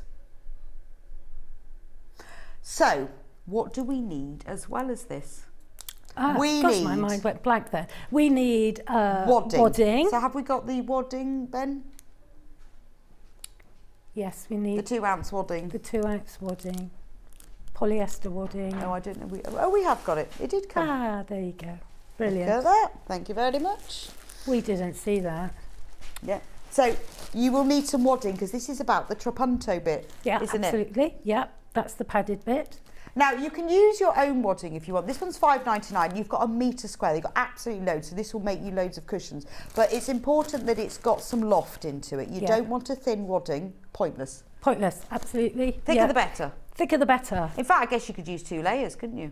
2 layers. If If you you wanted find to. it's too thin, use But 2 you could layers. use 2 layers. Yeah, But this yeah. polyester wadding is really good for this. So $5.99, so you will need wadding. Yeah. Um, You'll also need And ordinary thread. wadding, thread, or thread to match the colour of your fabric, yes. preferably. Because it is tone on tone. Absolutely. And then you will need dissolvable thread, which Right. everybody thinks is completely mad. I think you've got a reel there. Wash Yes. away thread. There. There we go. And everybody thinks it's completely mad. Big Why? tip, make sure if you buy this, guys, put in a separate bag with dissolvable thread, wash away Right. thread on the label, because you don't want to make you a don't want to beautiful miss quilt that. and then wash it and it So all falls apart. $5.99 is the Madeira wash away thread. Yeah. Now this will last you for ages and ages and ages and ages. But yes, do not mix it up with any other thread ever. This is dissolvable thread, and there is a reason for that we'll find out in a minute. Yeah. Right. So we've got 4 colourways. So that's cream. Obviously, you will make the cream on cream cushion. Now, what if you prefer green? And you know, it does look beautiful on coloured fabric. Beautiful. As well. Now this is it's called Misty Blue. It's a bluey green. It is green. I would say it was sage green. So $19.99, you're getting 1.5 meters of fabric and you're getting the instructions. It's like a sage. Not sure why it's called Misty Blue. Then grey. I like the grey. Very popular in interiors at the moment, isn't it? Very. Grey on grey. Loads of very, very popular. So 1.5 meters of the grey fabric. Lovely. It's a light grey, very, very neutral. Will look lovely. I mean, look nice with the cream. So if you wanted to buy a couple of kits, that would look nice with it. $19.99 for 1.5 meters, and you get the full instructions. Yep. And then the final one, if you're more of a pink person, this is coral. Not Carol, this is coral. This is Carol. Nice colour too. So it's like a pinky, well it is pink, but it's a more of an orangey pink, isn't it? Like a coral, coral pink. Yeah. Again, you get 1.5 meters of this, Rose and Hubble, quilting weight cottons, is beautiful quality, and you get the instructions. Now, we do have the instructions on their own, but just warning you, over half the stock is gone, so they are going to sell out. So if you do want the instructions on their own, you need to get those checked out. Okay, so where do we start then? Where do we start? So, in your pattern, yes, you have got, hopefully, you should have a design. So I've got my design drawn out for me. Now, if your fabric is thin enough, you should be able to put it, your drawing, your square, I've cut my square 12.5 inches out over your drawing. If you can see through it, all well and good. If you can't, light boxes are brilliant. Really good, useful bit of kit. I use mine all the time. We do have the light boxes. We'll show you in a minute the code for that. Yeah, they're really useful bit of kit. Ben's just gone to the toilet, so we can't do that. Honestly, you can't get the stuff. I know. No, he's not used to it. No, he hasn't actually left yet. He said, don't say anything, because I'm going to the toilet, but he hasn't. $64.99. That is for the A3 LED light box. I have one of these at home. Absolutely love it. I wouldn't be without it. It's just a great thing. For many things. You're not even just sewing. I'm always using my light box. And I am. I think they're brilliant. Really, really good bit of kit. And they're lovely because they're so thin. They're I know. I use it for just tracing things on without the light sometimes, because it's a nice flat surface. I know. I love it. So what I've done, I've squared, oh, hang on a minute. I think we might have a deal. Have we got a deal, Ben? We've got a deal. What's the deal on the light box? Okay. $49.99. That's £15 off. Wow. Well, good. This is that a today only? Right, that's today only. $49.99. A3 LED light box. Get in now before it goes. Good. They are really useful in your craft room. They're brilliant. So I have folded it in 4, so I've got a crease so I can see where my centre is. Okay, and quite often I will just clip so stop it slippy sliding around while I'm drawing. I'm using a quilter's pencil or whatever you like to use. Is that like an erasable? They're just one of these, you know. Okay. But it is a quilter's pencil, and I am literally going to draw my pattern through on my light box through. I'm obviously not going to draw this whole design because you'll all fall asleep watching me do that. So I would draw my whole design onto my piece of fabric. Okay, I'm going to turn that off. It's got lots of different levels, hasn't it? Well, it's See nice how bright because that got then. Because I found like the darker the fabric, the brighter you need it. Yeah, you need it slightly different, and then it depends on the outside light and whether it's evening or not. Totally. So you know you've got different. So if you're even using black fabric, you can see once you've got one of these. They're brilliant. And they're just so light. I mean, I used to have one in the old days, and it was really hot. Well, I used to have one. It was about that thick. Yes, it was really like thick. A great big massive And they used to get really hot, whereas these are just LED. They're brilliant. So once you've drawn your full-size drawing onto here, you are going to use a piece of what we call the high loft polyester. Yes. The polyestery wadding, okay. And you are literally going to put that, so you have got your top fabric with your design drawn on and your polyester wadding. That's it. That's all you've got at the minute, okay. So pin your corners out of the way so we don't get that folded up underneath. And then this is where we use the wash away thread or the dissolvable thread. I have never used wash away thread. I know, it seems bizarre, doesn't it? It does. Yeah, it does seem bizarre, I've got to be honest. So on your machine, I have got, on the top of my machine, I have got the wash away thread, and I've got ordinary white cream thread in the bottom, just ordinary thread. So dissolvable on the top, ordinary in the bottom. I have got my free motion quilting foot on, but if you don't like doing it, you can do it with your feed dogs engaged. So I have dropped my feed dogs on my machine, so basically I'm drawing with the machine. And I've loosened off my tension again.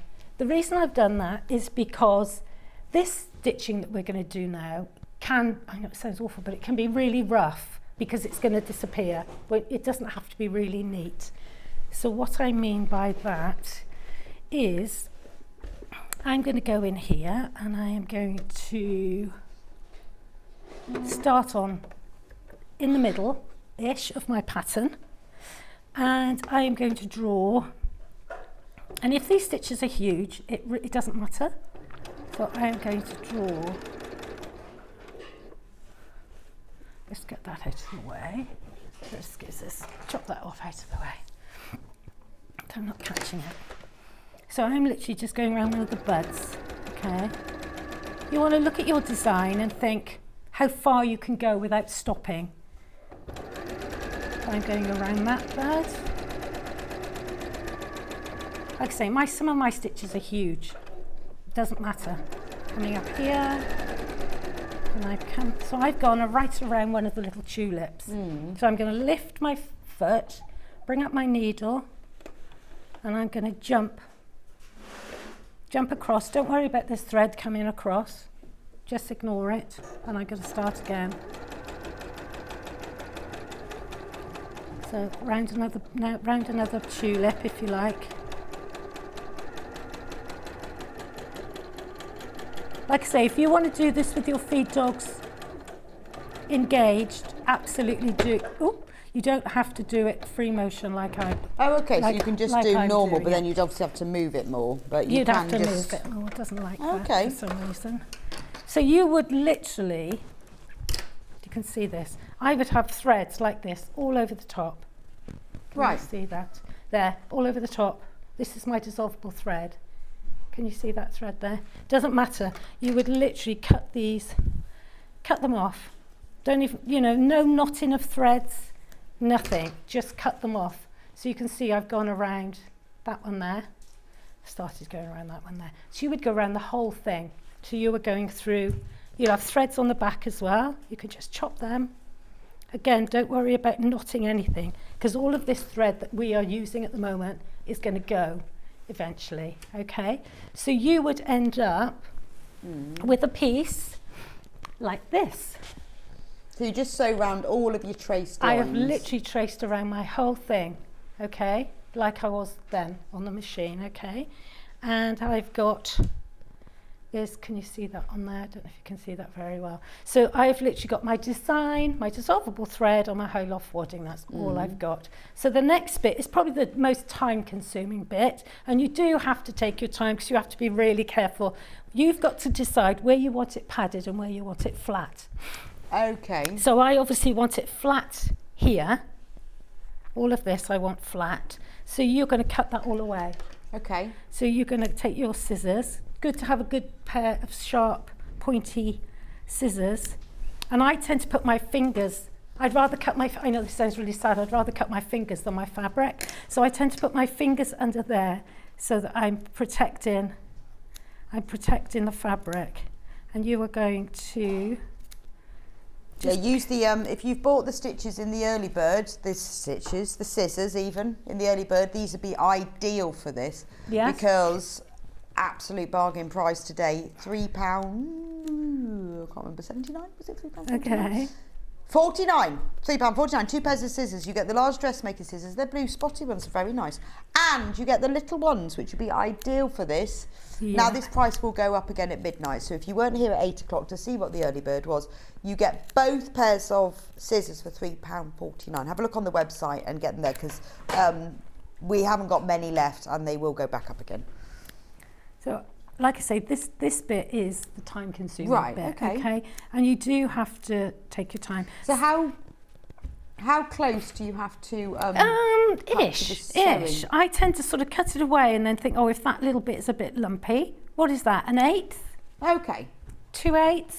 Doesn't really. Yeah, just so close. Just close. Sometimes what I'll do is I cut through like the top layer of the wadding, and then you've still got, and then I can sort of see. Do you see the webby bits underneath, if you like? So you would literally go around. I have done this many times, and I will be honest with you, I have nicked the fabric occasionally. But so do take your time. I suppose you could use the. I think I saw some over there. The duckbill. Have we got the applique scissors, Becky? I have seen them as well. Yeah, I saw them. They were over there earlier. I did see them. They are an option if you're really worried about nicking those ones. These ones. That's it. Yes. I'm sure I've seen them earlier, so they must be somewhere. So if you're worried about nicking... Yeah, so the applique scissors, these are brilliant, because funny enough, this is exactly what they're for. Yeah. So if you're worried about nicking the fabric, they will help you to not do that. Have we got those, Ben?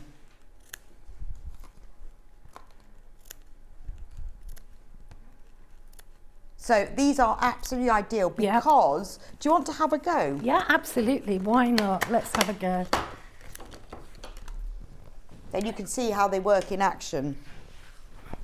So it protects, you're protecting the fabric. So this rounded bit here is against your fabric, so you're not... So that really is going to... It's funny, when you get these tools, they really only do one job, but they do that job brilliantly. Really, really well. So you're going to... So it's going to stop you from nicking. But they're great for any applique, but particularly for this. For $19.99. It's like having pinking shears, crucial, and having these is really useful. Yeah, they're good. They're good. So yes, it's going to... Do you see, I can do it actually quite a lot quicker with these, because I know that I'm not going to nick the fabric. The fabric underneath. So you would go around all of this to get in there. This bit I want gone. This bit I want gone, because I want that flat and I want that flat. So to get into these bits, obviously you'd need your pointy ones to get in there, to get that away. And then you could go back in with your duckbill ones, which is going to protect underneath. I love the way they're called precision cut. Are they? Yeah. And I'm calling them duckbill. Well, that is the name of them. We all know that. But they've obviously didn't want to put that on their packaging, so they called them precision cut. So you will cut all away your wadding that you don't want. Right. Okay. And you will end up with this. So I have cut all the wadding that I don't want away. Oh, wow. And I am left with that. Okay. So you can just decide. So with this design, I suppose you've chosen what, because it's the wreath, isn't it? Actually, we should show that close up, because it's better on your desk. So you can see the bits that Trease has cut away here, but left the flowers bits. And so the we've cut bits. all this away. Yeah. We've cut that away, and we've cut... I mean, the texture's beautiful. Oh, I know, isn't it's it? gorgeous. It is really absolutely nice. Gorgeous. I've got to thread my sewing machine a minute, so if you can talk nicely a moment. I can talk nicely. Well, I can give it a go anyway. So, with the kit, now for the cream cushion, in the kit you will get 1.5 meters of the cream fabric. Remember, that's Rose and Hubble? quilting weight cotton because it's important with a kit like this you use a decent quality fabric because you're going to be quilting it and wadding it and tacking it. You need a decent quality. And you also get full instructions. Yep. And they've sold out on their own. So it's the only way you can get hold of them in this kit. Now, there are other things. Now, we don't always put all the materials you need in a kit because some people have them at home. But you will also need some wadding. Now, you may have this wadding already. But what I would say, I mean, this is a really good price. You get a metre square of it, loads. You don't need as much as this, but you will have loads to do more, $5.99. You need this kind of loft, if not thicker. You don't want a low loft, a thin wadding. So this polyester wadding is sort of ideal for it because it gives a nice squishy loft. And once you've tried it once, if you then want it to be even more wadded, put another layer on. $5.99, you're going to get loads there. You are. I'm nearly threaded. Right, I'm threaded. You will also need dissolvable thread, and don't forget, for tracing the design, the A3 LED light box is fab. Now, how Ben's done this deal, I don't know. $49.99, that's just for today only, to get the A3 LED light box. Ideal for tracing the design. Obviously, you don't need to. You will be able to see through it, but this is a brilliant piece of kit to have in your sewing station. $49.99, that's today only though. So if you thought you're thinking about getting a light box, then do pop this in your basket today. Okay. That's fine, yeah. So I don't think we've mentioned the other wadding, Rebecca. The 80-20 or whatever you call it, I don't know. So we need that as well. Yes, so you need, so that's for the actual so we've got to this stage where we've cut it. So is it better to use the 80-20 here, or can you use the polyester? No, use this one this time. Okay. So the polyester, the high loft, is for this bit. Is to give it that. Right. So then when we've got to that stage, we put this piece on. Right, so this is, for half a metre, this is $6.99. It's your cotton mix wadding, so 80-20 means 80% cotton, 20% polyester. This is really wide. So the best thing about this is if you get half a metre, this is going to last for loads of things. I use this all the time for wadding cushions and bags because look. Wow.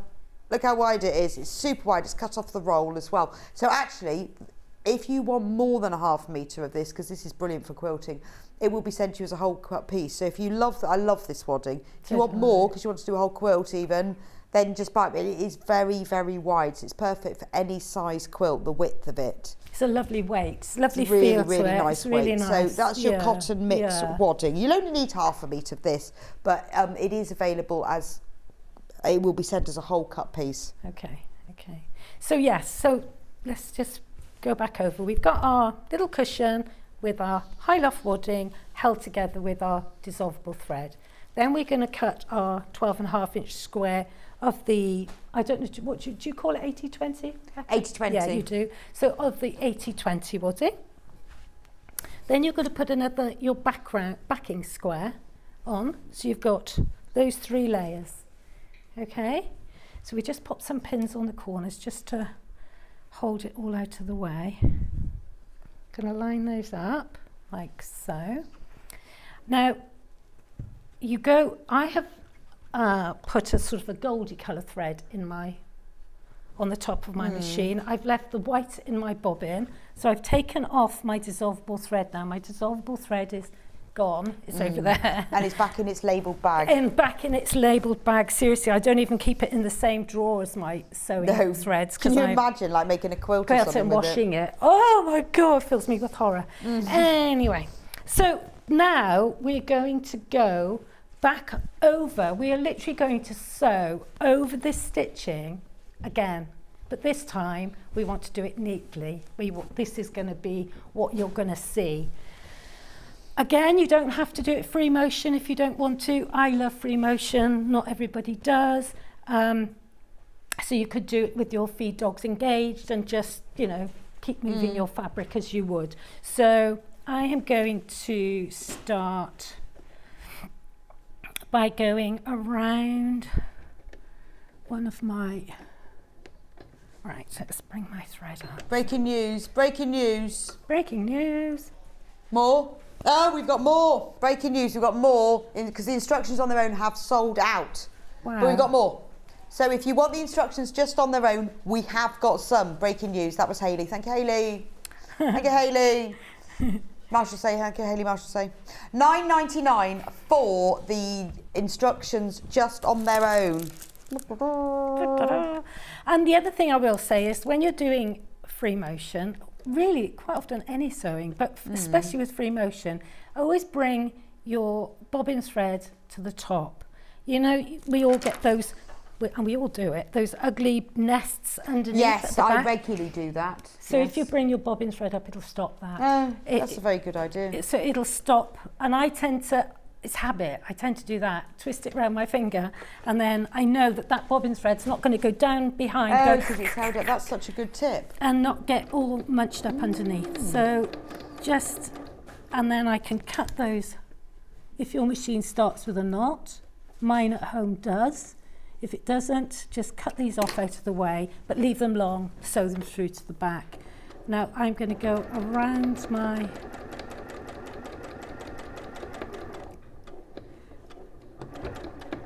tulip. So are you free motioning? I'm free. Oops, that's a spanner or a screwdriver. Yes, I'm free motioning, but like I say, you don't have to. Okay, in just any pattern. I am literally doing a straight stitch at the moment around the trapunto again.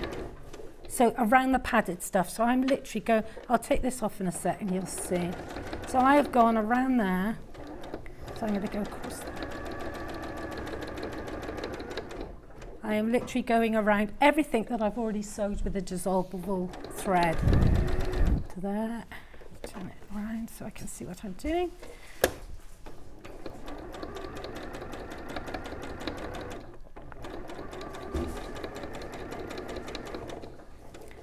And this time, obviously, when I did the wash away thread, I was jumping from side to side.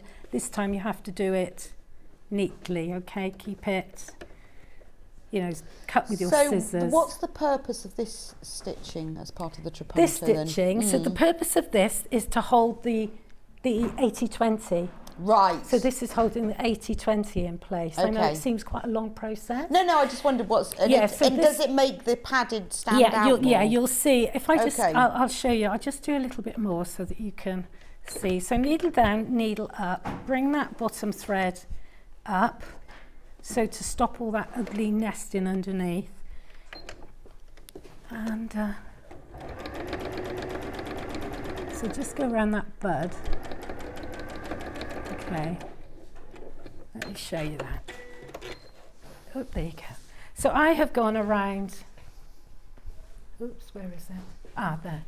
I've gone around this bud. Oh, so you just stitched round it. Okay. I have literally gone, oh, look, there's my dissolvable, look. Oh, okay. See, it's ugly. Yes. But we'll get rid of that in a minute. Fab. That'll go. So this now is holding my yes, do you see? It's holding this in place. If you didn't do, because you've got to have the dissolvable to hold this this in place. Yes, so that you can then cut it away. Yeah, this makes sense. Yeah, and there we're putting that on so that we can stitch. Okay. So you would stitch around all of this. I tend to stitch these. Then I'm going to go in here and do my free motion, and then you'll see it really pop. Okay. Okay. So I'll do a little bit. But again, if you don't like free motion, you could do straight lines, really close straight lines in a cross hatch. Yes, that would look gorgeous as well. So, but it's quite nice though, because I think a lot of people are scared. I used to be of doing the free motion quilting. But when you're working on a small space like that, it's a little bit more achievable. I think you've just got to go. Just go for it. Just do it. Honestly, just do it. And it's slow hands. Steady foot. So if you watch my hands when I'm doing this, my hands will be barely moving, but the needle will be going quite quickly. So needle down. So let's just... Do you see how slowly my hands are moving? My hands are barely moving, but the needle... But the needle's going like mad. The needle's going quite quickly. So it's just... slow hands. Just think slow hands all the time. Can you do it with moving one of your hands so you can see? Or will that be which too way? difficult? Which hands is if you in the look way? at the screen, I think it's your... Is it this one? Yeah. This one's in the Yeah. way. Yeah, okay. I know that's not how you do it, but then we can see. Don't do it like that. But, is that better? yeah, well now you can sort of see where the needle's going now. So I am literally... That's a brilliant machine for that, isn't it? I'm absolutely lovely little What machine. sort of foot have you got on there then? So we have got the free motion foot. Oh, okay, right. here. And that comes with it. I presume, does it? Yeah, it does. Yeah, it does. Yeah. It's do you know Well, what? actually, no, it doesn't come with it, but it does today. So this machine today comes with the free motion foot and the walking foot for free. Two brilliant feet. Brilliant feet. Brilliant, aren't they? Absolutely. Only today. After today, you won't have it. The free motion on here is gorgeous. So Yes, for I a forgot. little machine, it's gorgeous. Yeah, so worth £75. They're expensive. The I know, walking they feet. are expensive, Yeah, aren't they? they are. But that will make quite a difference to your stitching, and that's only today. So if you want the machine that Trease is using, £649, but that is only today. Available on split pay, 3 equal payments of £216.33. And remember, that's interest free. You pay your first payment today. The machine is sent to you direct from Elna. Only 1p&p of £3.95. Amazing for the weight of the machine. And then the other 2 payments will be taken out. It's just a way of you spreading the costs. We don't take anything extra from you doing that. But today only, I don't want you to miss out. If you want it, you will get the even feed foot as free with the machine. And they are really good for when you do, like you've got 3 or 4 layers. The beauty of the walking foot is quite often if you don't have a walking foot on, and by the time you get to the end, quite often these fabrics have moved and you end up with a lot more here and not so much on the back. The walking foot stops all that. It keeps your fabric even. So that's why it's called obviously an even. A lot of people think, oh, what do I need a walking foot for? But, you know, with Stuart, when he was talking about his quilting... It does make quite a difference. It does make a big difference. And I used to sort of put mine on when it went wrong, but now I've learnt, do it before it goes wrong. Yeah, I use mine a lot. Well, I put it on, I can't bother to take it off, so I use it for normal sewing as so well. do I. And it's fine. Absolutely. Do you know, I've got 3 feet basically that I use over and over and over, and that's my walking foot, my free motion foot, and my open toe. Right. So that you can see everything. You can actually see what you're stitching. Yeah. And that's probably the 3 feet that I use. I do use a zip foot. Oh, see, I'm not. Are you a dressmaker? Yes, as see, well. I'm not. Is that your thing? No, probably more home sewing, to be honest. But I do lots of things like bags and zip purses. Oh, do you? See, if somebody asked me to put a zip in, I'd run a mile. Oh, right. No, I prefer like zips in bags and things. I do dressmaking. I probably prefer home sewing. When I watched Stuart earlier put his zip in, I thought, oh my goodness, he made it look so easy. And I was thinking, oh my God. So anyway. It's only practice, isn't it? Well, the same as this. People say to me, you make it look so easy. I could do this pretty much with my eyes shut, you know. But it is just making it up as you go along with this, isn't it? It's not about following a pattern. No, but like I say, if you don't want to do this, I have done this many times with cross-hatching. Right. But quite close together, say 1/4 of an inch apart. And that looks gorgeous. Honestly, 1/4 of an inch apart in here looks really beautiful. So, you know, you don't have to do... Oh, my hand's in the way. Free motion quilting. How much does the machine weigh? 6.5 kilograms, Hillary. It's a very doable... It's not heavy, is it? It's a one that you could take around with you. I mean, it's a nice... It's not your... it's light. Lower cost machine weight. No. It's a good solid. It's solid, but it's doable to take to classes. It's not like when we do have machines that are much heavier. Yeah, no, this is... But yeah, it is... Let me just get around here. 6.5 kilos anyway, whatever that is. So like I say... 2 bags of sugar. And how much is a bag of sugar? 2 kilos. Depends how big it is. 500 grams, that's what I buy my caster sugar in, so now I know 5 small bags of caster. I'm just thinking, what do I know that's half a kilo? And the other thing with this is I'm using like a goldy colour thread, but it looks lovely if you do a neutral colour thread. It hasn't got to be, or even if you saw the A Little Town and that earlier, you know, the metallic threads, Oh, that'd be nice, wouldn't it? You know, if you wanted to make a Christmassy type, you know, with reds, metallic thread or something, you know, it's very doable. It's very... Yeah, but I quite like the gold thread because it's almost neutral. I love the And it makes it look more textured. I love the Is it the shadows of the colour or something? I think it must be. So on there, let's just cut that out of the way. It's lovely, it's so tight. So you can see how I've done that little bit of in there. And do you see how this has gone really flat? This has gone really flat, and this is gone puffy. So, you know, in here, we would get all this to go puffy, go flat. So if you look at... Oh, that's beautiful. So I put my... Look at that. So that literally is what I've been doing. I know, and when you finish that, you'd be so pleased. Like, look at that. So, you know, this, exactly the same. And I've just done vermicelli. So are there any tips to doing the vermicelli? I mean, how often do you change direction? The thing is, you know, with vermicelli, you never cross over. You never cross over, so you're trying to keep away. That's the name of this quilting That's pattern, the name of, you're trying to keep so that you're not crossing over. Do you know, the biggest tip that I can give you, honestly, is to practice on a piece of paper. Is to absolutely doodle on a piece of paper. Okay. I doodle on a piece of paper all the time. Even if you did it big and you're doing, you know, this. And that's literally all. Okay. So, and just think of your pen as your needle. Right. Just think of that as your needle. The one that people always want to do when they come on free motion workshops with me is the curly whirly one. Yeah. So with the curly, and you could do this curly whirly. Curly whirlies, absolutely. Curly whirlies, they're nice actually. I quite like those. Yeah. So you would do a curly whirly, then you'd do a big circle and in, and then back out.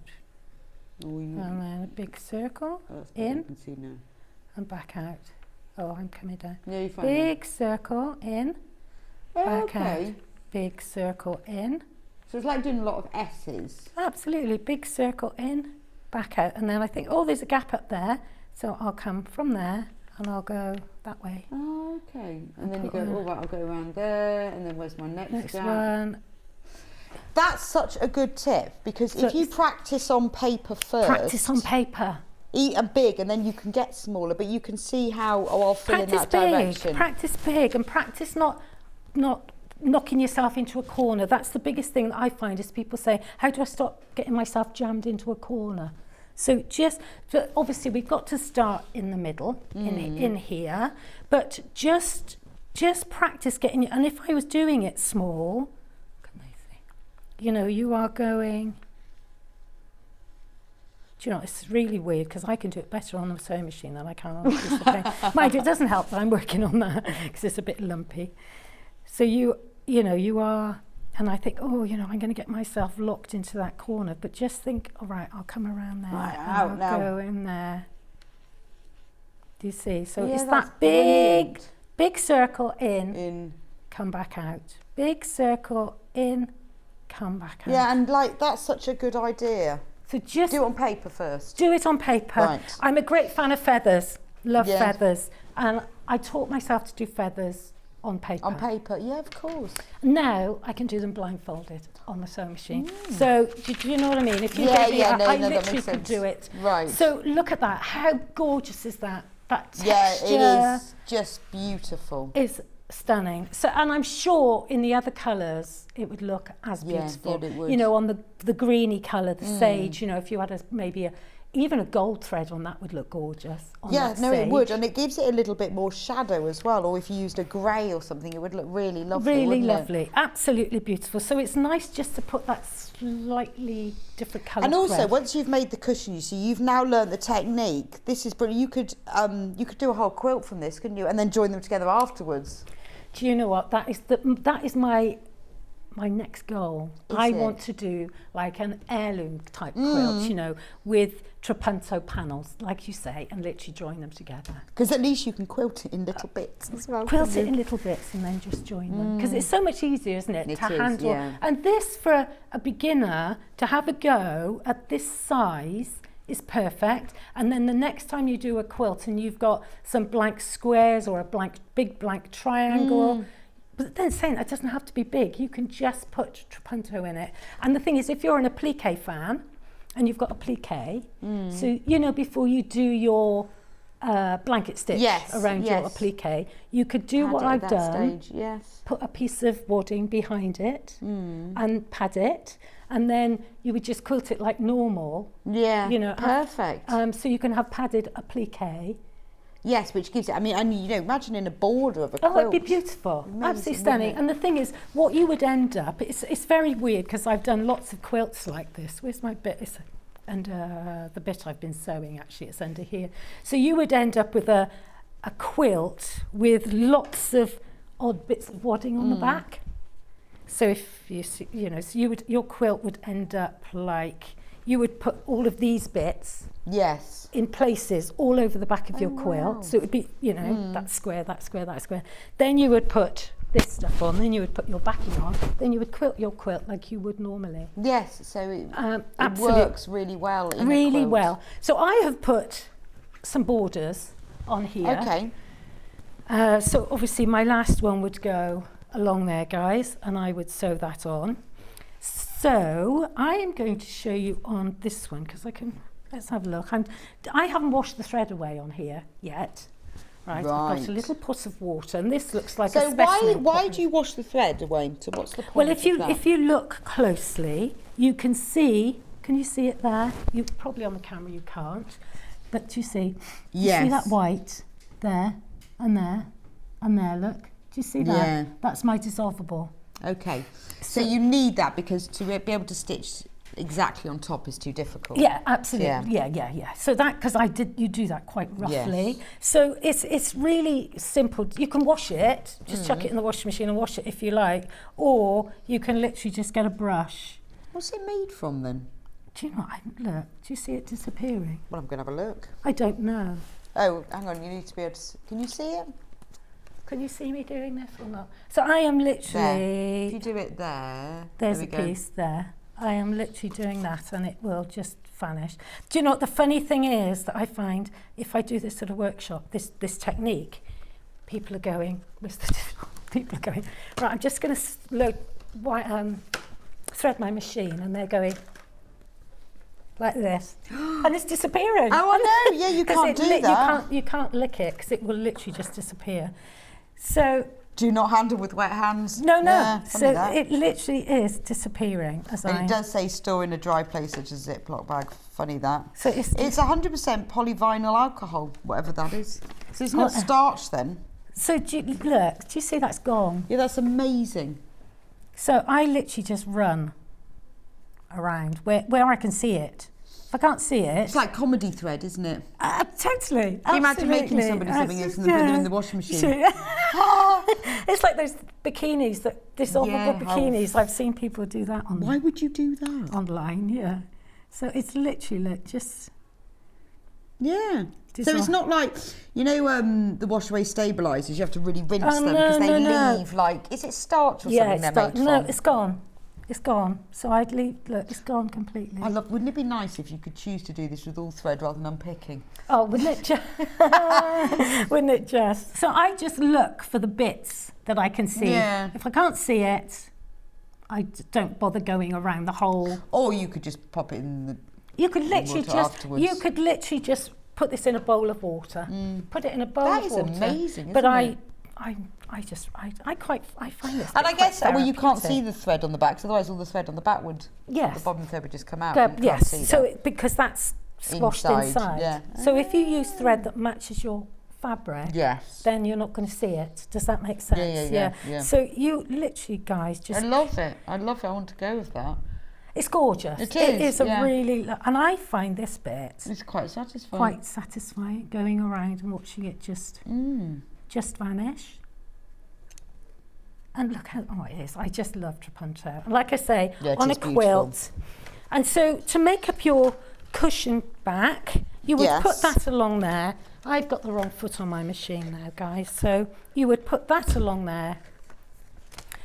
As I was saying to Rebecca just now, I'm useless with zips. So you could make a back if you want to do a zip absolutely do a zip. Right. But I'm one that I have just cut 2 pieces of fabric, same width as my cushion. Okay, and I've hemmed that one.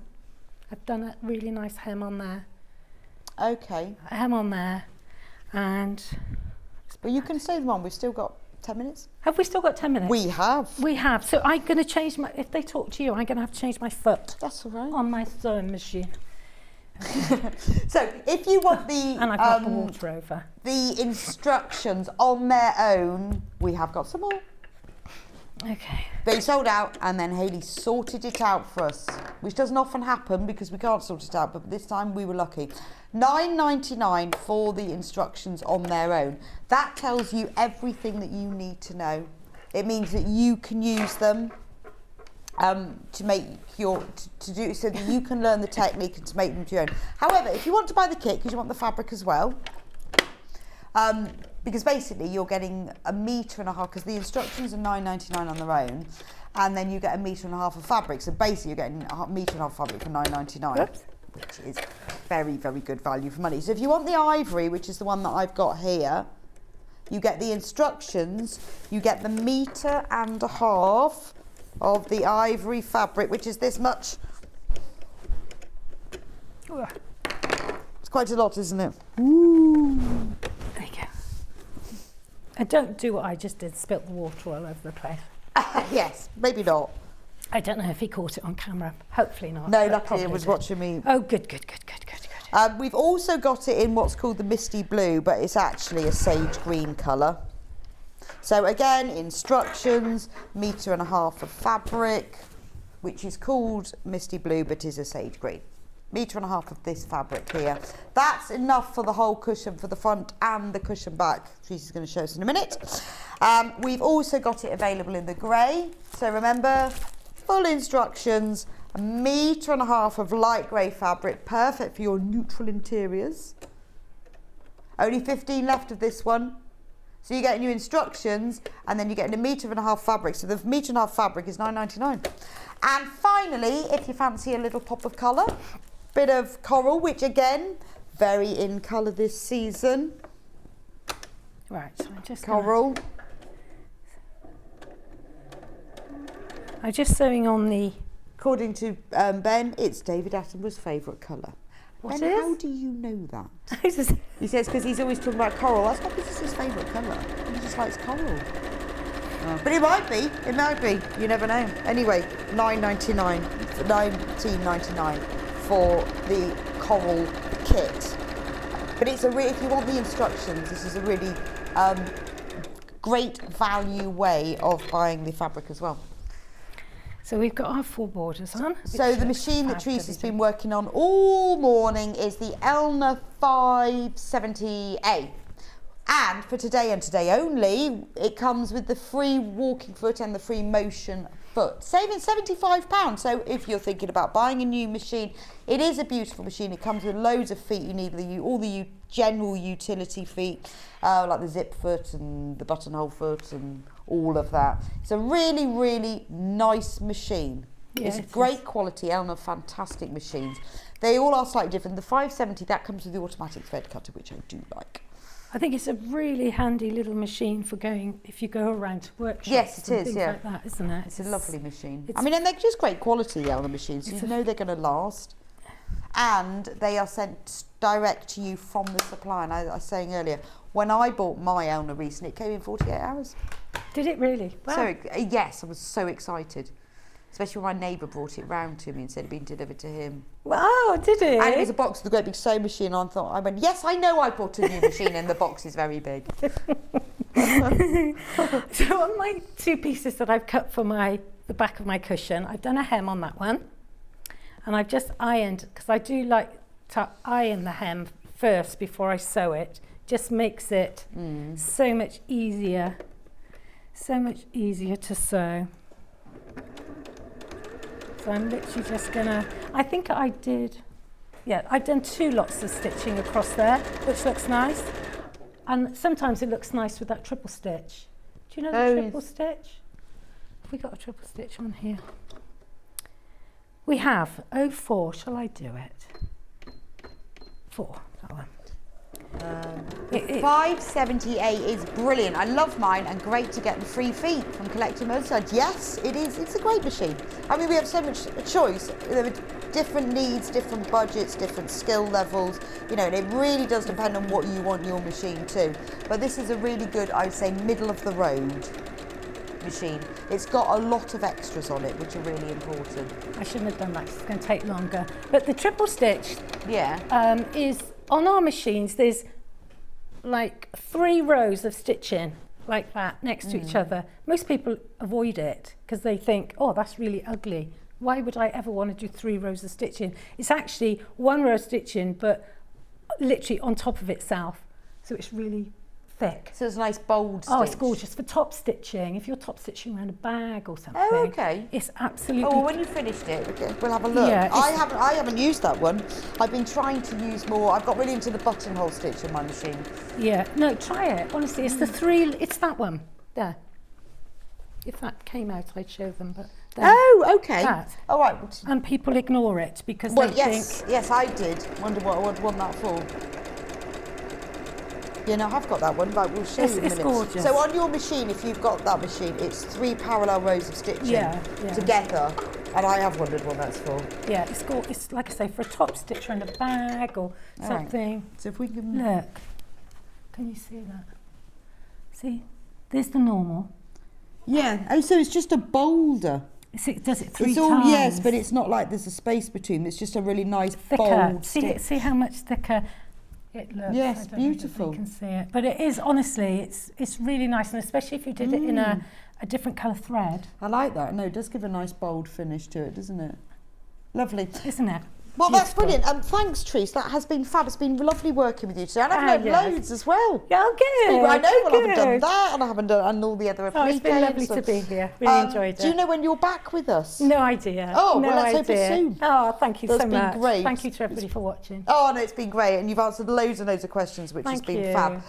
Well, let's hope I see you soon. Thank you very much. Thank you very much. So thanks for joining me for this hour. I am going to be back there. Remember, we haven't got Yarn Lane next because it's Yarn Lane's birthday on Wednesday. When there's a takeover day, John is presenting all 5 hours of Yarn Lane.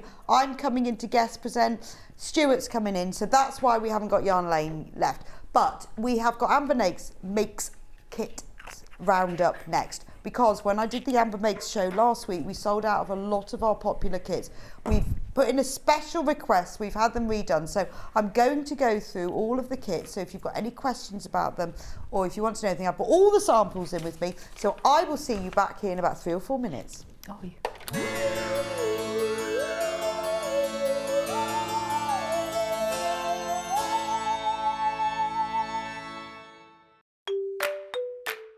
Hello everyone, I'm Delphine Brooks. I've been part of the Sewing Street family now for over a year, and it's been the most incredible journey so far. Some of you may already know that I like all things sewing, anything from quilting to toy making, needle felting, and of course applique, which is my favourite. The best thing about being part of the show is being able to share with you my imagination and bringing you new ideas and new designs and patterns, and seeing how you interpret those designs and make your own work, and then sharing your images of those is the most rewarding part for me. I'm currently working on lots of new ideas and exciting projects that I cannot wait to bring to the show and share with you all. But in the meantime, take care everyone and happy sewing.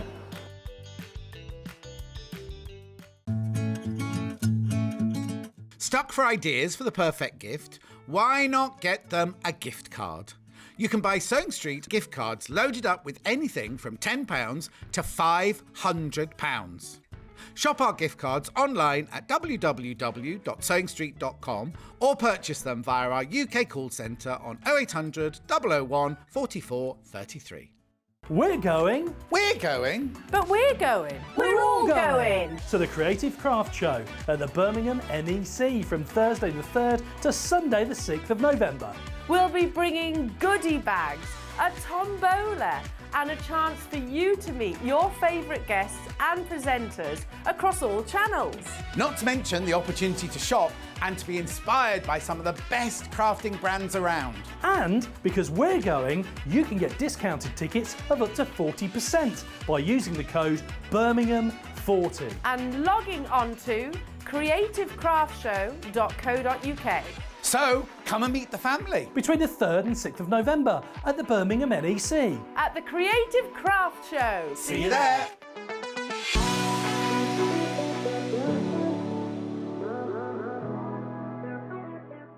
Sewing Street have our very own app. You can now watch and shop from anywhere. Simply download the app from your app store onto your smartphone or tablet, then log in or create an account, and you're done. You can watch us live from anywhere, browse all our recently played items and pre-orders so you never miss out on any show deals, and message the studio to say hello at any time. And remember, you can check out as many times as you want and only pay 1 P&P all day.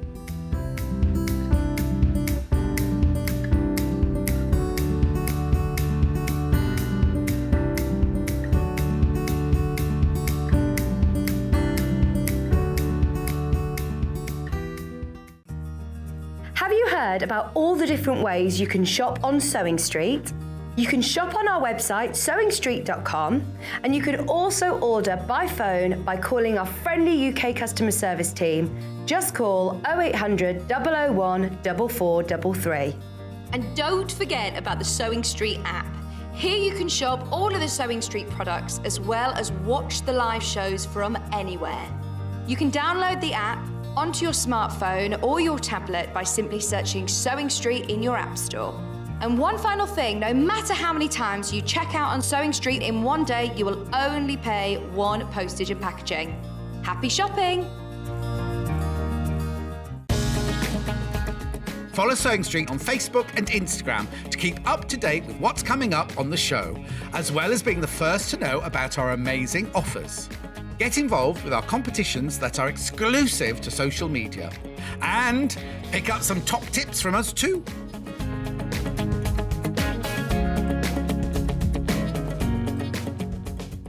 Are you a fan of Sewing Street? Why not join our growing Facebook fans pages? Just search Sewing Street Fans on Facebook and click Join Group. Never miss out on the latest news and updates from our presenters and guest designers, special offers and plenty of chat with your fellow fans.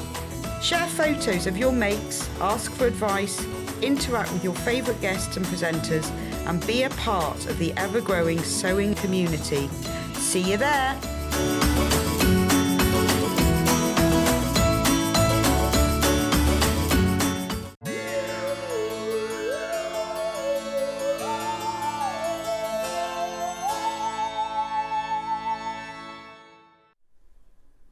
Morning, or was it afternoon? Afternoon, welcome back to Sewing Street, or welcome if you've just joined me. If you've been out all morning, been out for a run, been down the park, been to the cafe, welcome to Sewing Street. So now normally I'm just saying, we normally have Yarn Lane today, but don't worry, Yarn Lane is on a whole day on Wednesday because it's birthday. So instead of Yarn Lane today, we're doing an Amber Makes Hour because last week I did Amber Makes second anniversary and we sold out of loads of things. So we've brought back the most popular. We've had them reprinted. So I am going to start with the needle cases. Now, if you haven't seen Amber Makes kits before, gosh, that's really hot there. It was like a warm desk. I think I had the eye in there. If you've never seen our kits before, the basic premise of the Amber Makes kit. So Amber Makes is a business that I run with my lovely friend Amy, who is the most talented drawer and designer, and she designs all the print that goes on the panels, and then I design the how to make them and what they are, and she does all the print. So they are cut and sew. So the method, the way it works, because I'm not going to show this with every single panel, but if you haven't seen it before, on your panel you have all the pieces you need to make them. Now some of the kits you might need a few extra things, a bit hot, like wadding or lining, whatever, but in the main, everything you need is on the panel to make it easier for you, because the idea behind Amber Makes is we want to introduce people to sewing in a very easy way, but also inspire people who are more experienced, but mainly it's so that you can make lovely things that you want, because basically we design things that we want, so we know and hope that you want them too. So if you look at the panel, every single piece is labelled handily. There are no templates.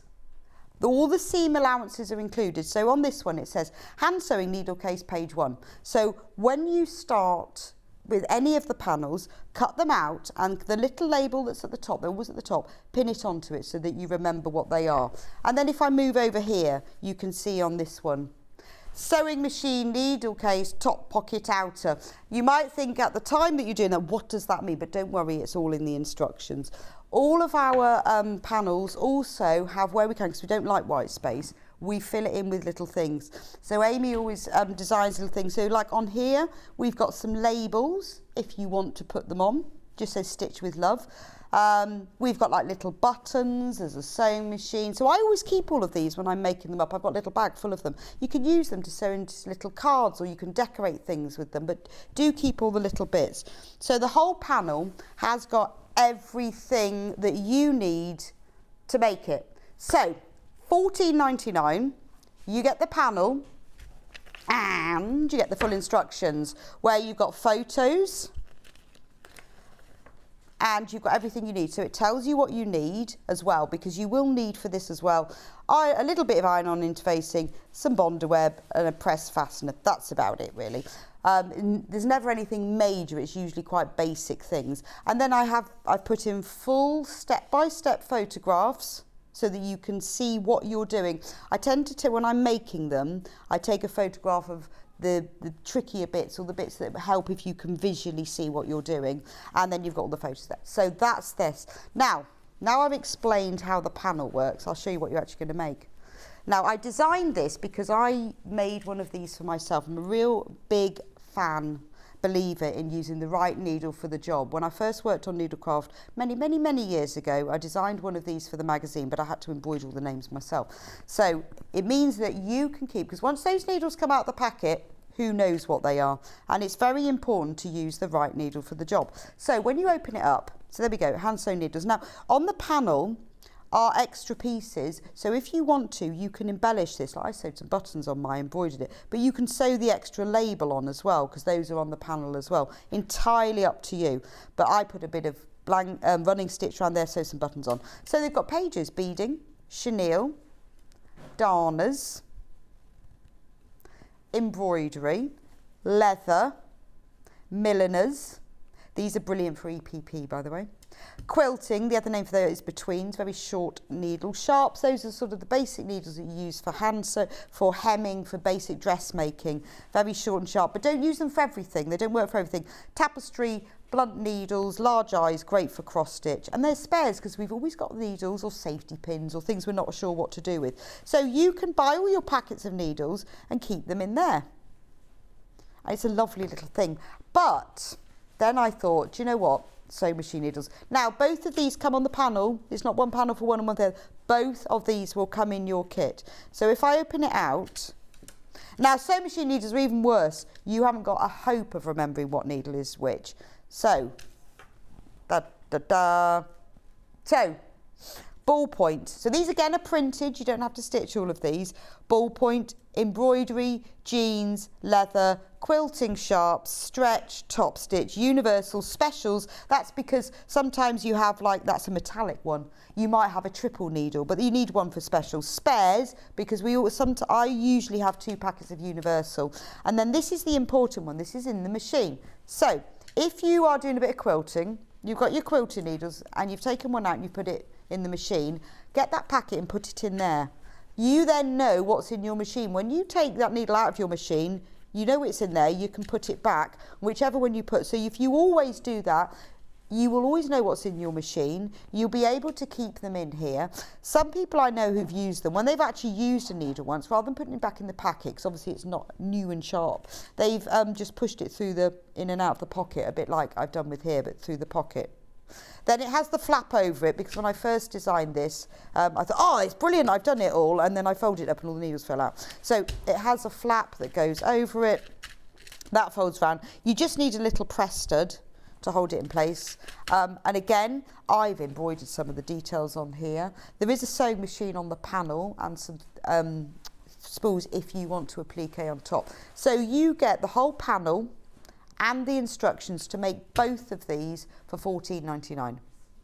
So that's the vintage sewing, but it's also available in another colourway, which is the bees.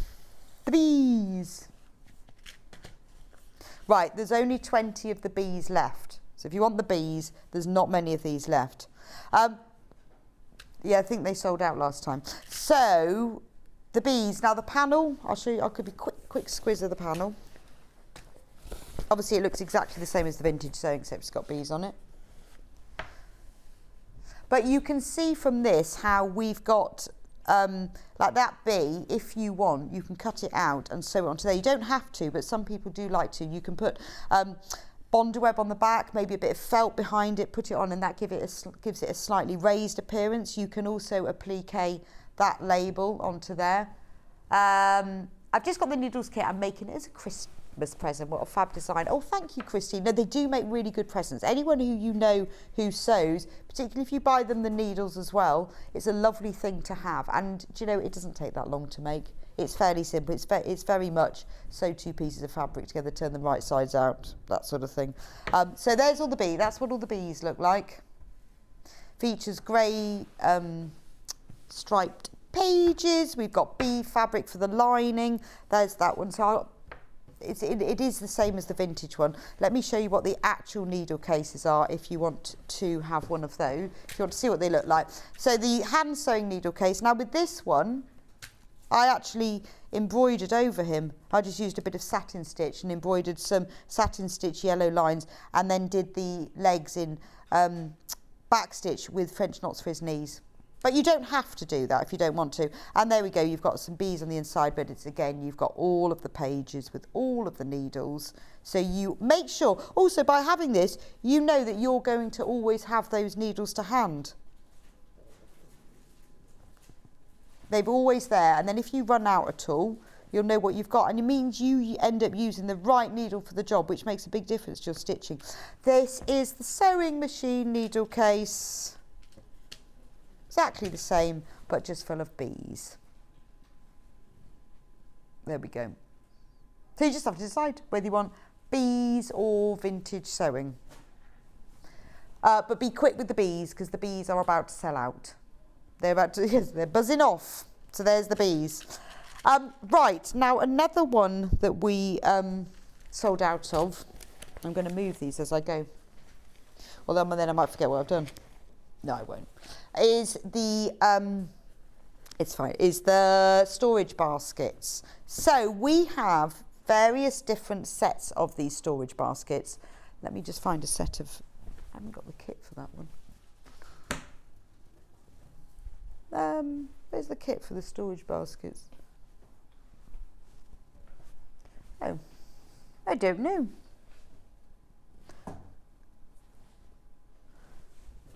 Was it not there? Oh, okay. We won't go on to the storage baskets, can't find the kit for them.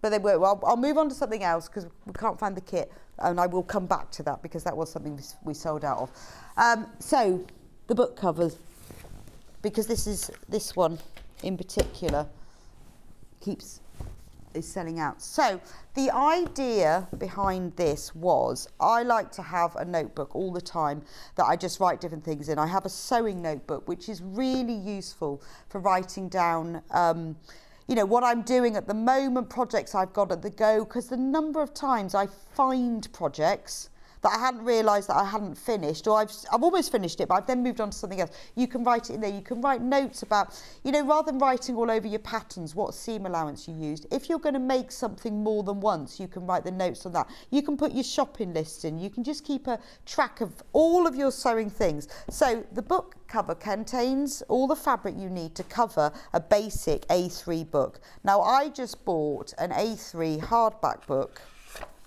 just like this. Any basic A3 book, it will cover that. So you've got all of the sewing motifs on the front. You've got handles, but the handles are optional. They come on every panel. If you don't want handles, you can take those off. Then you've got all the pieces, so you can make the pockets, put pencils on here. There's a pocket with a press stud to keep other bits of pieces of paper, receipts, notes, whatever. And then on the back, there's another slip pocket so that you can keep pieces of paper in there. Oh, the storage baskets have sold out. Oh, how strange. This is the panel. There we go.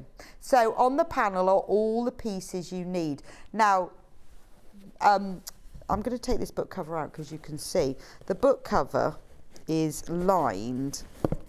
Let's take that one out. Is lined in this gorgeous fabric, which is this piece here. So this piece here is the lining for it. Now, obviously, when your book cover is closed, you can't see the lining. So you could use some plain fabric for that if you wanted, and you could keep that piece, make another one. Or just keep it for something else, but just a little top tip. So you've got the lining, all the bits of pieces are in here. So like, for example, there's the pocket, the pencil pocket outer, the pencil pocket lining. So you really have got more than enough. You could make two if you use your own fabric for the lining. You've got the flat pocket outer, the flat pocket lining, the book cover front, the back. It'd be difficult. You can't exactly make two because of flaps and things, but there is leeway to have extra bits. You've got the flaps, you've got the slip pocket, and the lovely thing about the slip pocket is it fits the design exactly.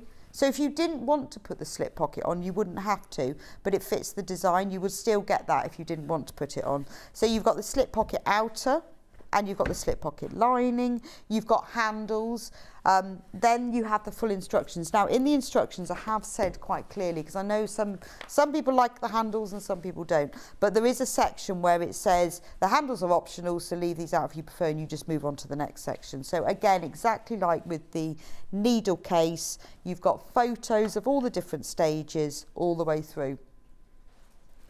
$14.99, that's the sewing book cover. So this is the one that we sold out of last week. So if you want that, you need to get that one in your basket. That's the sewing book cover.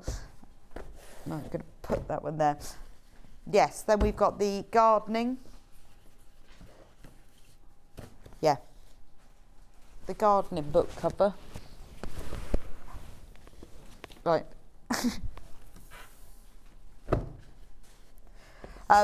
So this is the gardening one. Now, I'll show you the book cover first before I show you the panel. So this is obviously, if you love gardening, or you know someone who loves gardening, and remember this is now, it's November the 1st. Well, actually it's not, it's tomorrow, isn't it? Now it's nearly November the 1st. Yeah, this is when you start thinking, oh, what am I going to get them for Christmas? This is a great present for anyone you know who loves gardening, because obviously there's loads of different notes you want to write, from your planting plans to what worked, to what didn't, to your seed order, your bulb order. It's all in here, and the illustrations are beautiful. So obviously you've got your garden illustrations on the front, on the back. Look at the wellies. I love the wellies and the spades and the forks. Amy's done a fantastic job of these, because they're just like they're so detailed. And then when you come to the inside, I mean, this is such a special gift for anyone. There's to put your pencils in. Now the panel also includes the labels this notebook belongs to, but those are optional. You don't have to sew them on. But I particularly think if you're making it for a gift for somebody, it's quite nice. And then I just wrote the name on there in a permanent marker, but you could embroider it. And then on this side you've got the slip pocket with the press stud, and then the outside slip pocket there with full instructions. And this is what the panel looks like. Obviously you are getting the lining, the outers, the flaps. There's the pencil pocket, love that, and even the lining matches beautifully. And there's the slip pocket. So everything you need. No, $14.99. $14.99 for all of that. Right, and then the final book cover is Christmas, because Christmas is another time when you need to be making lots of notes. Oh, thank you, Becky. You can have your Christmas card list on here. Now this one I didn't put the handles on, just so you could see. The handles do come on the panel if you want them. I just didn't put them on so you could see. But you know, you could write your Christmas card list, your Christmas present list. You could write all your ideas for what you want to buy for people throughout the year. Just keep it hidden. You could put details about food, a lovely thing to look back on. Who came for Christmas? Yeah, you could have like one page where you go, I would like this for Christmas, and just leave it there. subtly, oh gosh, did I leave my Christmas notebook open? You could write down what you've made, because you know what it's like from year to year, and you go, now who did the Brussels sprouts last year? Did I get you to do the chestnut stuffing, or was it Auntie Mabel? Can't remember. But you can keep everything in there. Also, if you know someone who loves Christmas, they're going to love this. So there's the outside of it.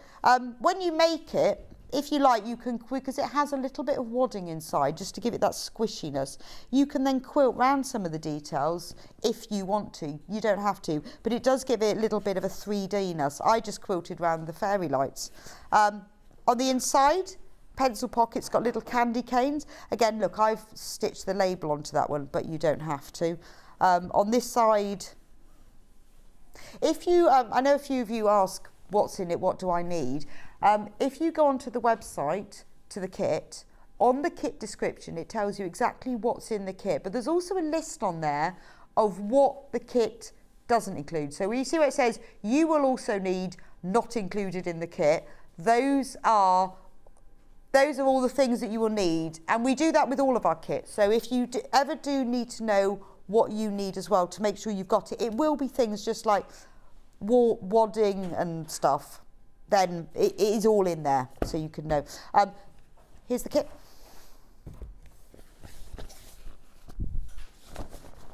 There's the panel. So you can see, look, there's the, that's the label that you don't have to put on if you don't want to. But there's also little bits. So you've got like little stockings. You could use that for something else. And all the pockets and the handles. That's what the handles are like on this one if you want to put them on. So that's the Christmas book cover. That just requires some wadding. But again, if you want to know what else, there's only 5 of these left though. All of these kits are now getting quite limited, so there's only 5 of those left. Let's go on to these bags, because we didn't do these last time. Didn't do these last week.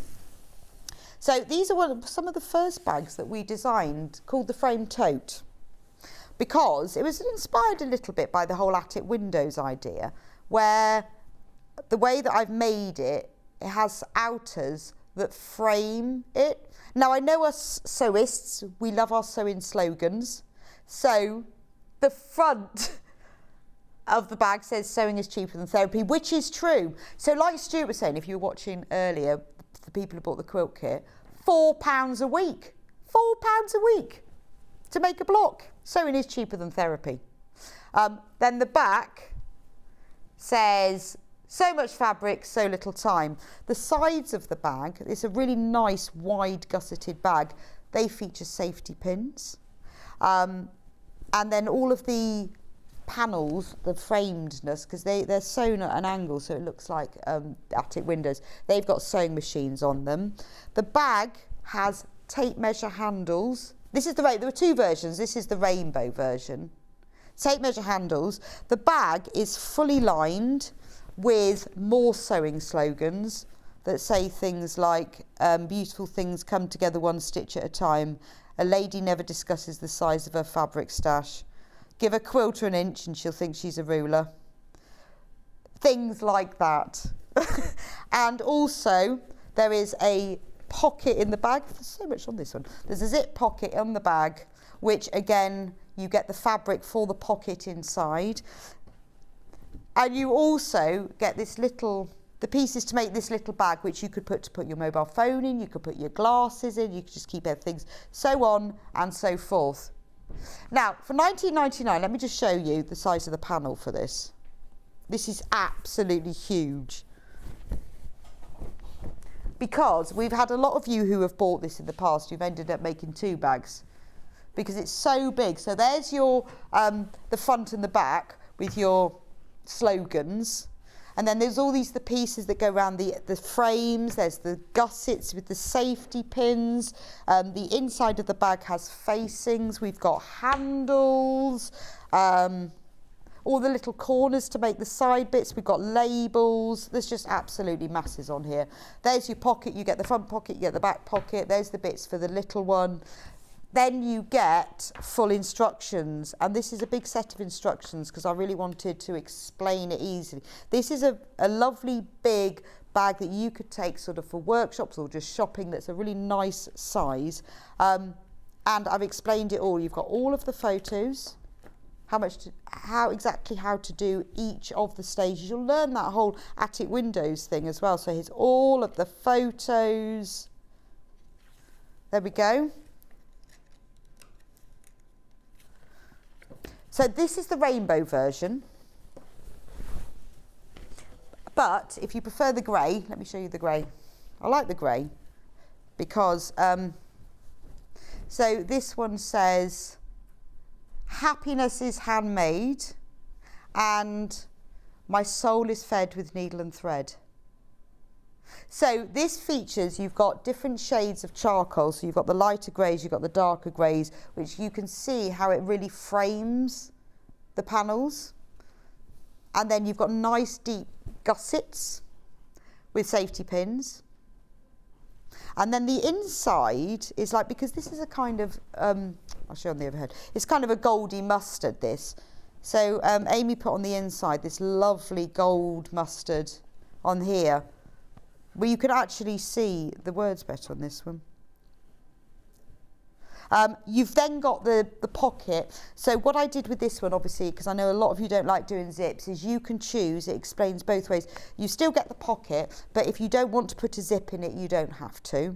And then you get the little bag, just a little extra, so on and so forth. So with that kit, I mean, there is so much there, and the tape measure handles. It's a lovely bag. Nice, big, shopping size. The panel is massive. Shall I show you very quickly? It is the same as the rainbow one, only it's charcoal. I'll hold it up. You can see all the pieces, loads and loads and loads on there, because you've got all of the lining, you've got there's a facing inside, there's the pocket, there's the handles. It's just a really nice, again, it would be a lovely gift for somebody, someone who you knew who likes sewing, because I love these bags with slogans.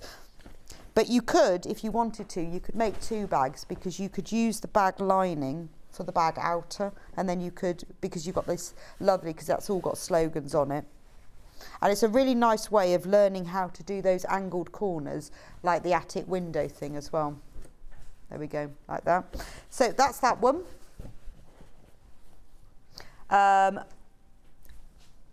The poinsettia, we can, because it's just sitting there.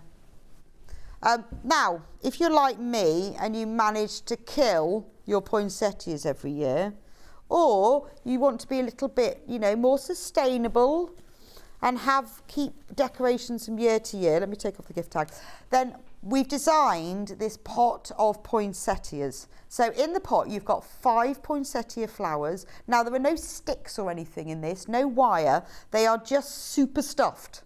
You need 1 bag of stuffing, that's enough for it. So it's just, I love it. I love the design that Amy has done for this. So if you look at the pot, it looks like a crackle glazed pot with the poinsettias, and the bottom even has a hole, because all pots have holes in to let the water out. Then you've got the soil on top, and then each of the poinsettias has 4 leaves, and the lovely thing is that if you want, you can sort of arrange it, so you can have them bent outwards, and then in the centre you've got the yellow part that's in the centre of a poinsettia. You've got the 3 little petals, well, they're not petals, they're called bracts, and then you've got the larger ones, and again you can arrange it slightly. Now, there's no interfacing in this, it's just that the fabric, once you sew the back and the front together, they come out quite stiff like this, so that you can bend them. And then these stems, you just stuff really hard with stuffing. All I've done is I've put in some weighted filling in the bottom, and so for £19.99 it's a lovely thing. Oh, you also get a free tag. So it can be a doorstop if you want to put weighted filling. It doesn't have to be. It can be a decoration. You know how I usually put my poinsettia by the fire, but then it's not very good for it, so you can just keep that. You can bring it around. Middle of your Christmas table would look lovely, wouldn't it? Let me show you the panel. I'm going to hang his thing back on, or I'll lose it. Here's the panel. Now, this is great. The good thing about this is if you wanted to create this using your own fabric, this is where it is absolutely huge. Shall I show you like that? Look, that's how big it is. But this is where our cut and sew It's massive. Amber makes panels really come into their own because we've got soil fabric. Where do you get soil fabric? You have to have it in 4 because you sew it together and leave gaps to put the stems through. To get these leaves, there's loads of leaves, but they're all beautifully printed so they look like a leaf. These are bracts. You mustn't call the petals bracts. They're not. They are modified leaves, which is another name for bracts. So there's the little ones, the big ones. And then here's the stems. So they've already got the yellow bit printed on them. So these are just folded in half, sewn right sides together and then stuffed. The flower pot shape itself, it took ages to work. In fact, I had to get my son to work that out for me because he's good at maths. It was really complicated to get that exact shape. And then there's the flower pot base, and there's a template to do the soil, and then there's extra poinsettias and the gift tag front and back. So if you want to make this, again, this is your sort of classic Christmas decoration that you will bring out year on year. You know, and obviously none of it is complicated. Obviously it takes time. You've got a lot of leaves to make. You've got to sew them all right sides together. You can see how many pieces, but it is a lovely thing to make, and you have still got 2 months to go. So that is a really big panel. I'm going to talking about Christmas. Have we got this is Christmas panel before I get it out? Right. So I don't think we have any Christmas cards left, but I think they've gone. We created some Christmas cards. I'll show you how this worked. No, those are the greetings cards. Amy drew them and I sewed them. And then we printed them into Christmas cards. I think we may have sold out of them. And these are the actual sewn designs that I embroidered. What we did is we photographed them, and then we had them printed onto recycled card, and then we sold them as packs of Christmas cards. There we go. So those are the sewn and applique. So what we did, we decided we would create a panel from these so that you could use them to make other things with. So this is the panel. Now, this, I'm not sure, it wasn't supposed to be this price. It was supposed to be more than this. I'm not sure what happened, but we'll just ignore that. £9.99, and on the panel you will get 5 12.5-inch squares. So one of each of the designs. So you've got the evergreen wreath, you've got the sewing machine, you've got the robin, you've got the 4 Christmas puddings, you've got the snow globe with the gingerbread house in it. You then get 6 5-inch ones because you get 2 sewing machines. And then you get strips of fabric to coordinate. And this is what I made from it. So from this panel, obviously I did have to use some of my own fabric, but basic lining fabric. You know, I used a bit of starboard spot, but you know, very basic fabric. But this is what I made from the panel. So I made a tote bag. It's all in here. I think I've got it all anyway. A cushion. You see, with that one I used the wreath and then I used the strips around the side. I made a table mat using the strips and the fabric. I made a gift bag using the robin. I framed one of them in an embroidery hoop. Then I made a little gift bag. That's for your table presents, I think. It's one of those that stands up. And then I made 4 coasters, which I put cork on the back if you've got any cork. So that was everything that I made from that one panel, £9.99. Now, obviously, you could make all sorts of things. That's just to give you some inspiration. The panel doesn't come with instructions. It is what it is. But they're all quite simple things. I just made these as example of what you can do. So when we first did them, they completely sold out. We've managed to restock them. So if you do want them, now's your chance, because they did completely sell out. And loads of people said, when are you going to get them back in? So that's the So This Is Christmas panel. Okay? Right. Now, we did the same thing, but in the idea of greetings cards. Put those on the floor. Because I like sending cards. I like a bit of snail mail. It's a shame not to send cards, isn't it? So Amy designed and I stitched 5 designs.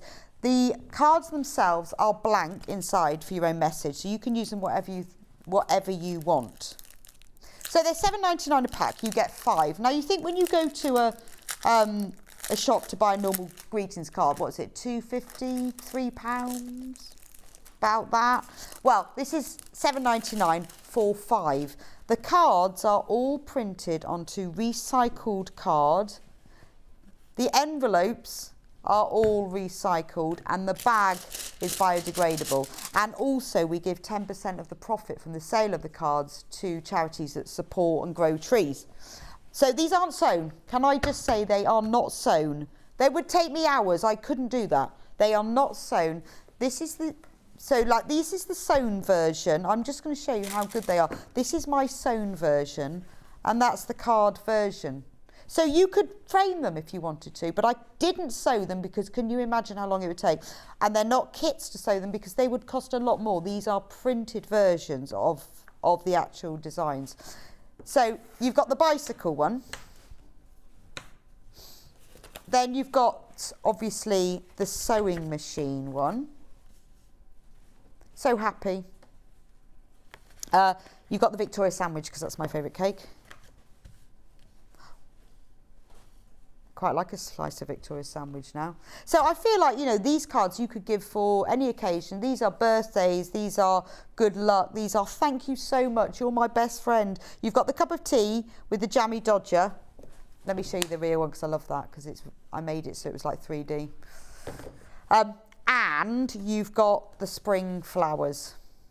And obviously you get the 5 envelopes. So for £7.99 you are getting 5 cards which you can use for any occasion. But it's a nod to your love of sewing or to someone else's as well. Because you can tell really well when you look at them. They're all machine embroidered, hand embroidered and applique. You can tell that they're sewn. So those are the 5 cards. £7.99 for the whole pack of 5. Now, what I did as well, after the So This Is Christmas panel, we then made that as a fabric panel as well, called So This Is Celebrating. So on this one, now you've seen the designs, you've got these are 12.5-inch squares, so you've got the cake.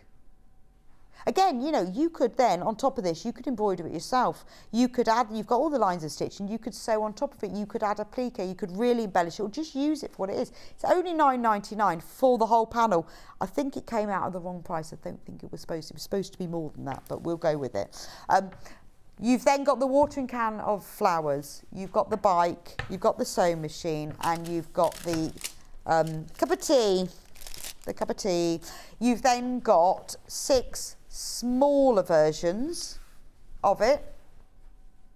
You've also got, I'll show you these. You've got the miniature versions because I use these to make for something. So the mini versions and these little strip here. But you've also got the 5 strips. They're 2.5 inches wide, like a normal sort of design roll, and 30 inches long. So that's the panel. Now this is what I made with it. Get it all out of my bag. So I made a storage box. Oh, let me turn it around. A storage box to put my fabric in. It fits beautifully on my shelves. So there's the large sewing machine and then I use the sewing machine thing around the outside. I made a gift bag. Oh, on the overhead. Of a gift bag from the cake. And actually I should show these in because I did this in a different order, didn't I? I need to find them all. I'll do it in the end. I covered a photo album with this one because I thought that'd be quite nice because you could like give that to somebody. You could put photos in it. And I used a matching fabric. Actually, this is one of our fatter quarters which we sell on the website. That was with the tea one. I made like a shoulder bag that you could use while you're on your bike. Then we've got 2 storage 2 storage box cube thingies, one with the little sewing machine, one with the tea. I made a cushion. Oh, I should have put that in a cushion cover, shouldn't I? I made a cushion, and that used the strips around the edge. That's really nice, isn't it? I love that purple. And I made, oh, that's from the Christmas one. I knew I was missing one. That was from the Christmas one. Put that down there. Now, in the bag, because I made 15 things. I counted them. I'm going to get them all out because they're all in here. So this is from the little ones. So I was thinking, so you've got that cake, the big cake, that was from the little cake. And then, you know, I showed you on the top, I made a gift tag, because all I did was take the tiny one and sewed it onto a piece of card. So if you made that as a, if you bought the pack of cards, you've got the card here. So you'd have the card there. You could have the gift bag, and you could have a little tag as well. From the bicycle, little bicycle, I made a little purse, zip purse, and a tag. And then the sewing machine, one of the sewing machine small ones, I sewed onto a piece of card to make another card, and I made a gift tag. And then I made, from the spring flowers, just a little gift bag. And then there's a tiny little tag for that one. So there were 15 things. So that's what you can do. So for that one panel that's $19.99, you can make all 15 of those things. There aren't any instructions, but you know what? None of it is complicated. It's pretty simple stuff, to be honest. But I just wanted to give you an idea of what you can actually do with it. I just got to pack it away or it's going to get lost. There we go, all 15 things. Right. Which one should we do next? Gingerbread house. Yes. Oh, there he is. Now, this was launched last week on Wednesday. Brand new. So I love a doorstop, love a Christmas decoration, a bit like with my poinsettias. But this one is a gingerbread house. So you can use them as a doorstop, or you could use it as a decoration. The door, to make it a bit more interesting, a bit 3D, opens up. There's a gingerbread man inside. I'll put a little press fastener on that, because then you can keep him closed. You don't have to, but if you want to keep him closed, there's a little press fastener. The shutters, they don't open and shut, but they're 3D because they're made separately and then sewn on afterwards. So there's the shutters. You've got some on the sides. You've got some on the back. And then you've got some on these sides. The roof is padded and quilted. It's padded and quilted so that it gives, so you've got that effect. By quilting it, you see the lines of icing that are printed on. You can then quilt all of those. The chimney, it's like gingerbread brick, but snow on top and even a little snow roof. And you put a bit of filling inside it. And even the base of it is a proper base. So that's all quilted. So let me show you the panel so you can actually see what you get in it. So you get the full instructions, as with all of our kits. Full instructions, tells you what else you need. Again, if you go onto the website, you can have a look on there and it will tell you the extra items that you need. It isn't much, it's like some wadding and interfacing. Full instructions with the walkthrough photos of exactly how to make it and how to sew it all together. But let me show you the panel, because I love the panel. You can see the amount of detail on it then. So for $19.99, you are getting all of this. And this gingerbread house will last every single year. So look, there we've got the door outer and the inner. So you can, again, you can embroider that. You can put some applique on it. You can put some metallic thread. You've got the lining. You've got some free gingerbread men that you don't need. So what you could do is you could bond them, you could applique these onto the house if you wanted to decorate it. You can make them into little decorations. I mean, if you look at the inside of the house here, you've got that little gingerbread. They're the same as these, so you could put another one in. Or you could put a tree either side of the door. You know, you can use that to embellish it. Those are just extras. We've even got extra candy canes, so you could. if you press some Bondo web to the back of these, then cut them out, you could then press them on top and you can really add extra detail. But you can see the detail. Now what I say in the instructions and what I did with mine is that I put wadding behind all the pieces before I assembled it, and then I quilted along the details. Now you don't need to do that, but it's quite nice if you do, because you can add all, like I added quilting detail around all of these different pieces. But all the instructions for that. So you've got the house base, the sides, the roofs, all the shutters. So that's the gingerbread house. What have we got next? Oh, the sewing case. What do you want to do next? Okay. Right.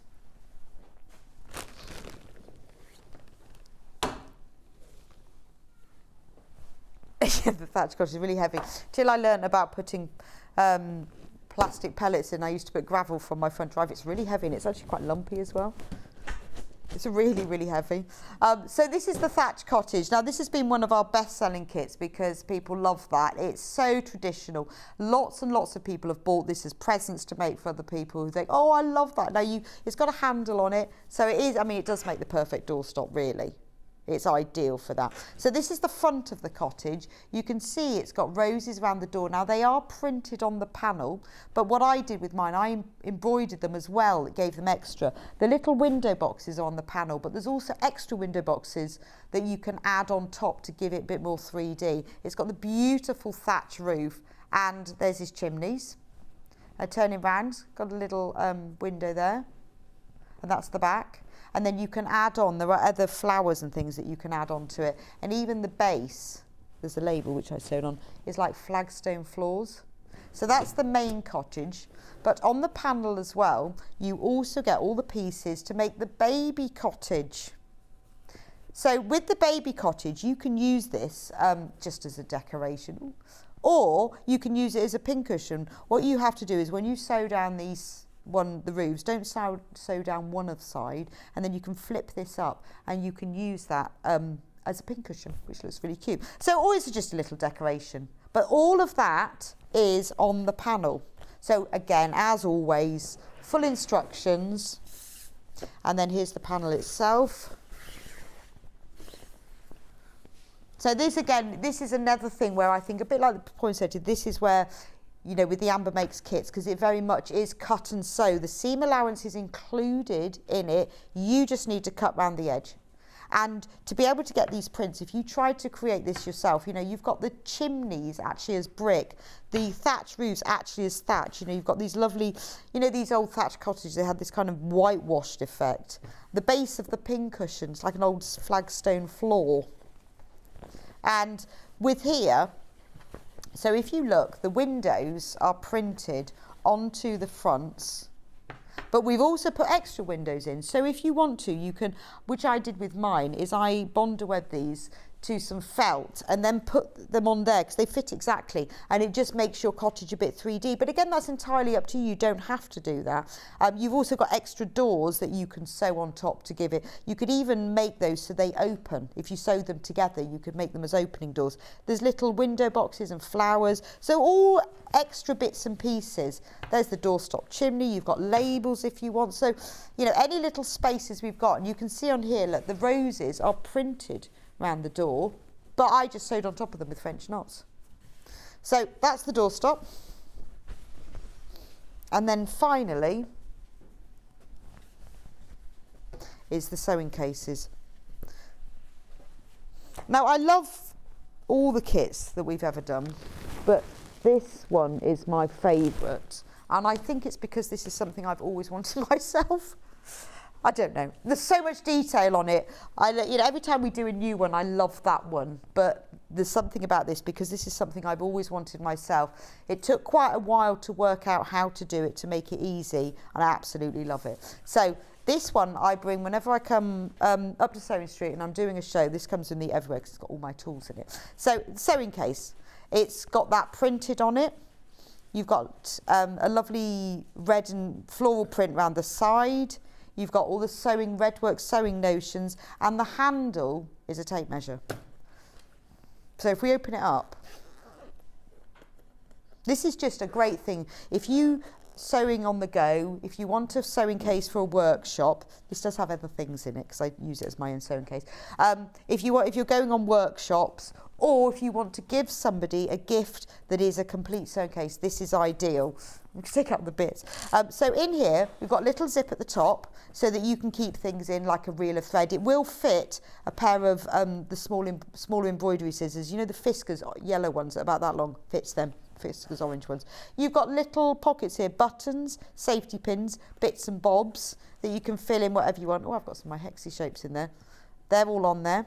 You've then got a separate section. Now this is really useful for just keeping other things in. So like with mine, I keep a few of my clips in there. I keep my pin pot, that's other things. But on the panel, this is all in here.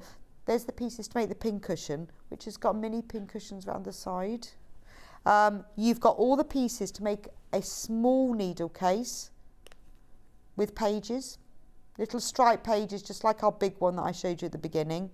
And you've got the pieces, you've got to make the tape measure cover. So you just need a normal, you know those plastic tape measures. You just need one of those, that goes in there.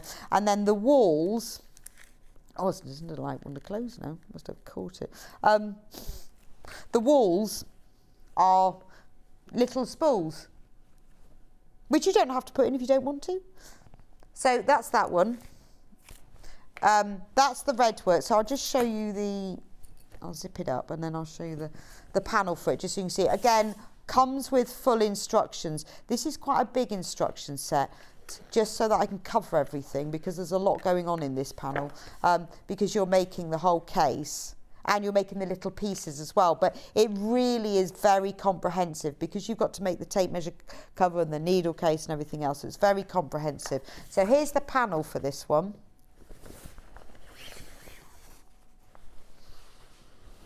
I just love the prints on it.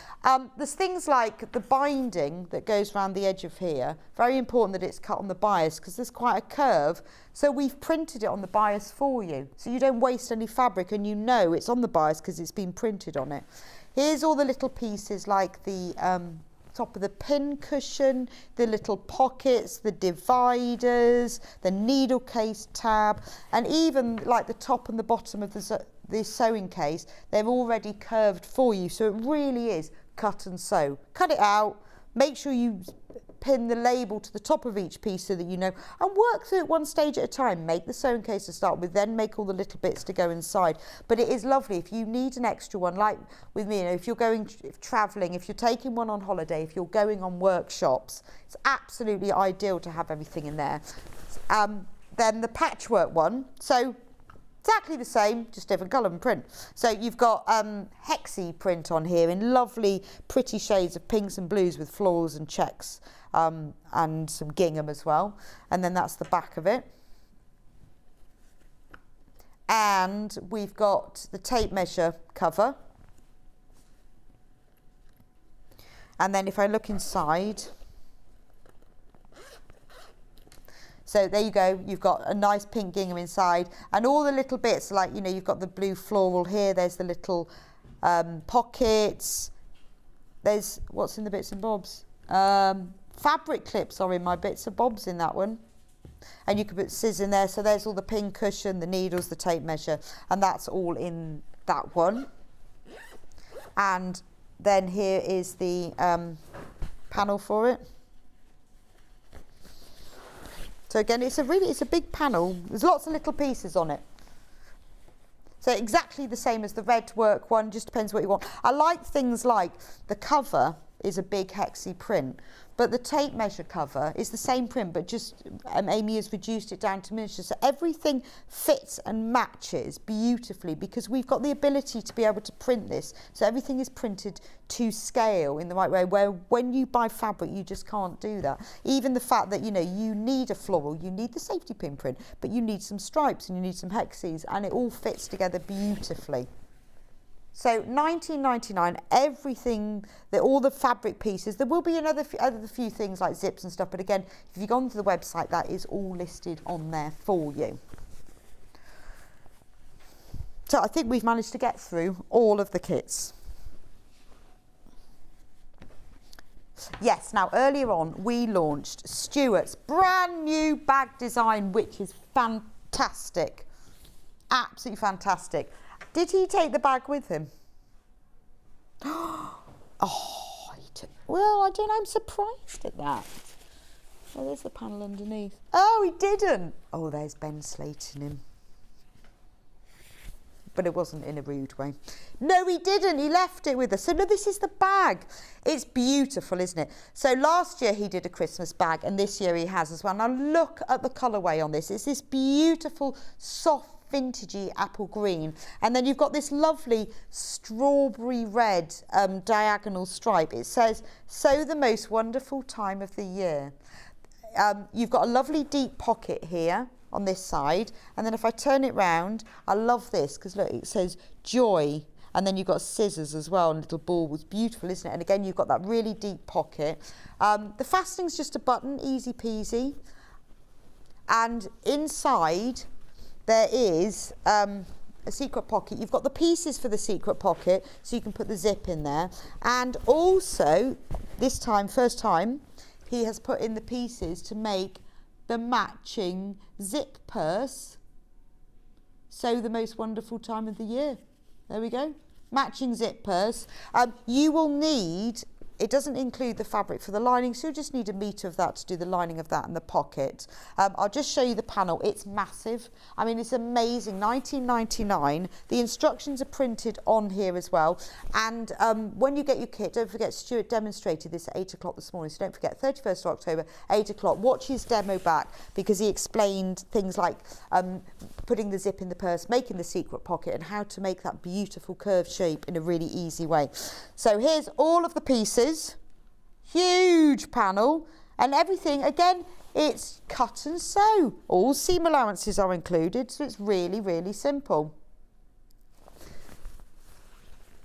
Right, last 2 things to mention. We have been talking today about a couple of sewing machines that both have a special offer on them, but it finishes today, and I really don't want you to meet out. So the Elna 570, now if you were watching earlier, that's the machine that Trease has been using in hers. It's a beautiful quality machine. It's perfectly portable if you want to take it around, but it is a machine that will grow with you. It's got lots of different feet and loads and loads of stitches. It's got the thread cutter. It's lovely. But today, and today only, it comes with a free walking foot and free motion foot. Okay, so that's today and today only. Now they are worth £75. So if you've been thinking about buying yourself a new machine, this is probably a good day to do it, because at midnight that will disappear. The other machine that we've been talking about, which is amazing, I don't know quite how we did that, is the Elna 680 Plus. Now this is a beautiful machine. This is the machine that Stuart owns and he's been demonstrating with. Oh, and John owns it as well. It's a lovely machine. It will grow with you. You will never grow out of it. It's got everything that you need. But we've been doing it all week, and this is the last day, and I don't want you to miss out. So if you've been thinking about it all week, now is the time. We are giving away £157 worth of goodies for you. So you get a cutting mat, a ruler, you get 2 patterns, Delphine pattern, a Helen Newton pattern, you get a Village Fabrics kit, you get a tin, you get all of this thread, and you get 4 metres of fabric. So, coming up on tomorrow's show is John is presenting. 8 a.m. it's Velvet Fabrics. 9 o'clock it's the Linking Stars Quilt with Catherine Wright. 10 o'clock Santangle Stencils with Sandra Rushton. At 11 o'clock Celtic Crossing Quilt with Catherine Wright. 12 o'clock Santangle Stencils with Sandra Rushton. Thank you for joining me today. I'll see you back here on Wednesday for the first hour of Yarn Lane's birthday. And thanks for joining. What a great day. Happy sewing.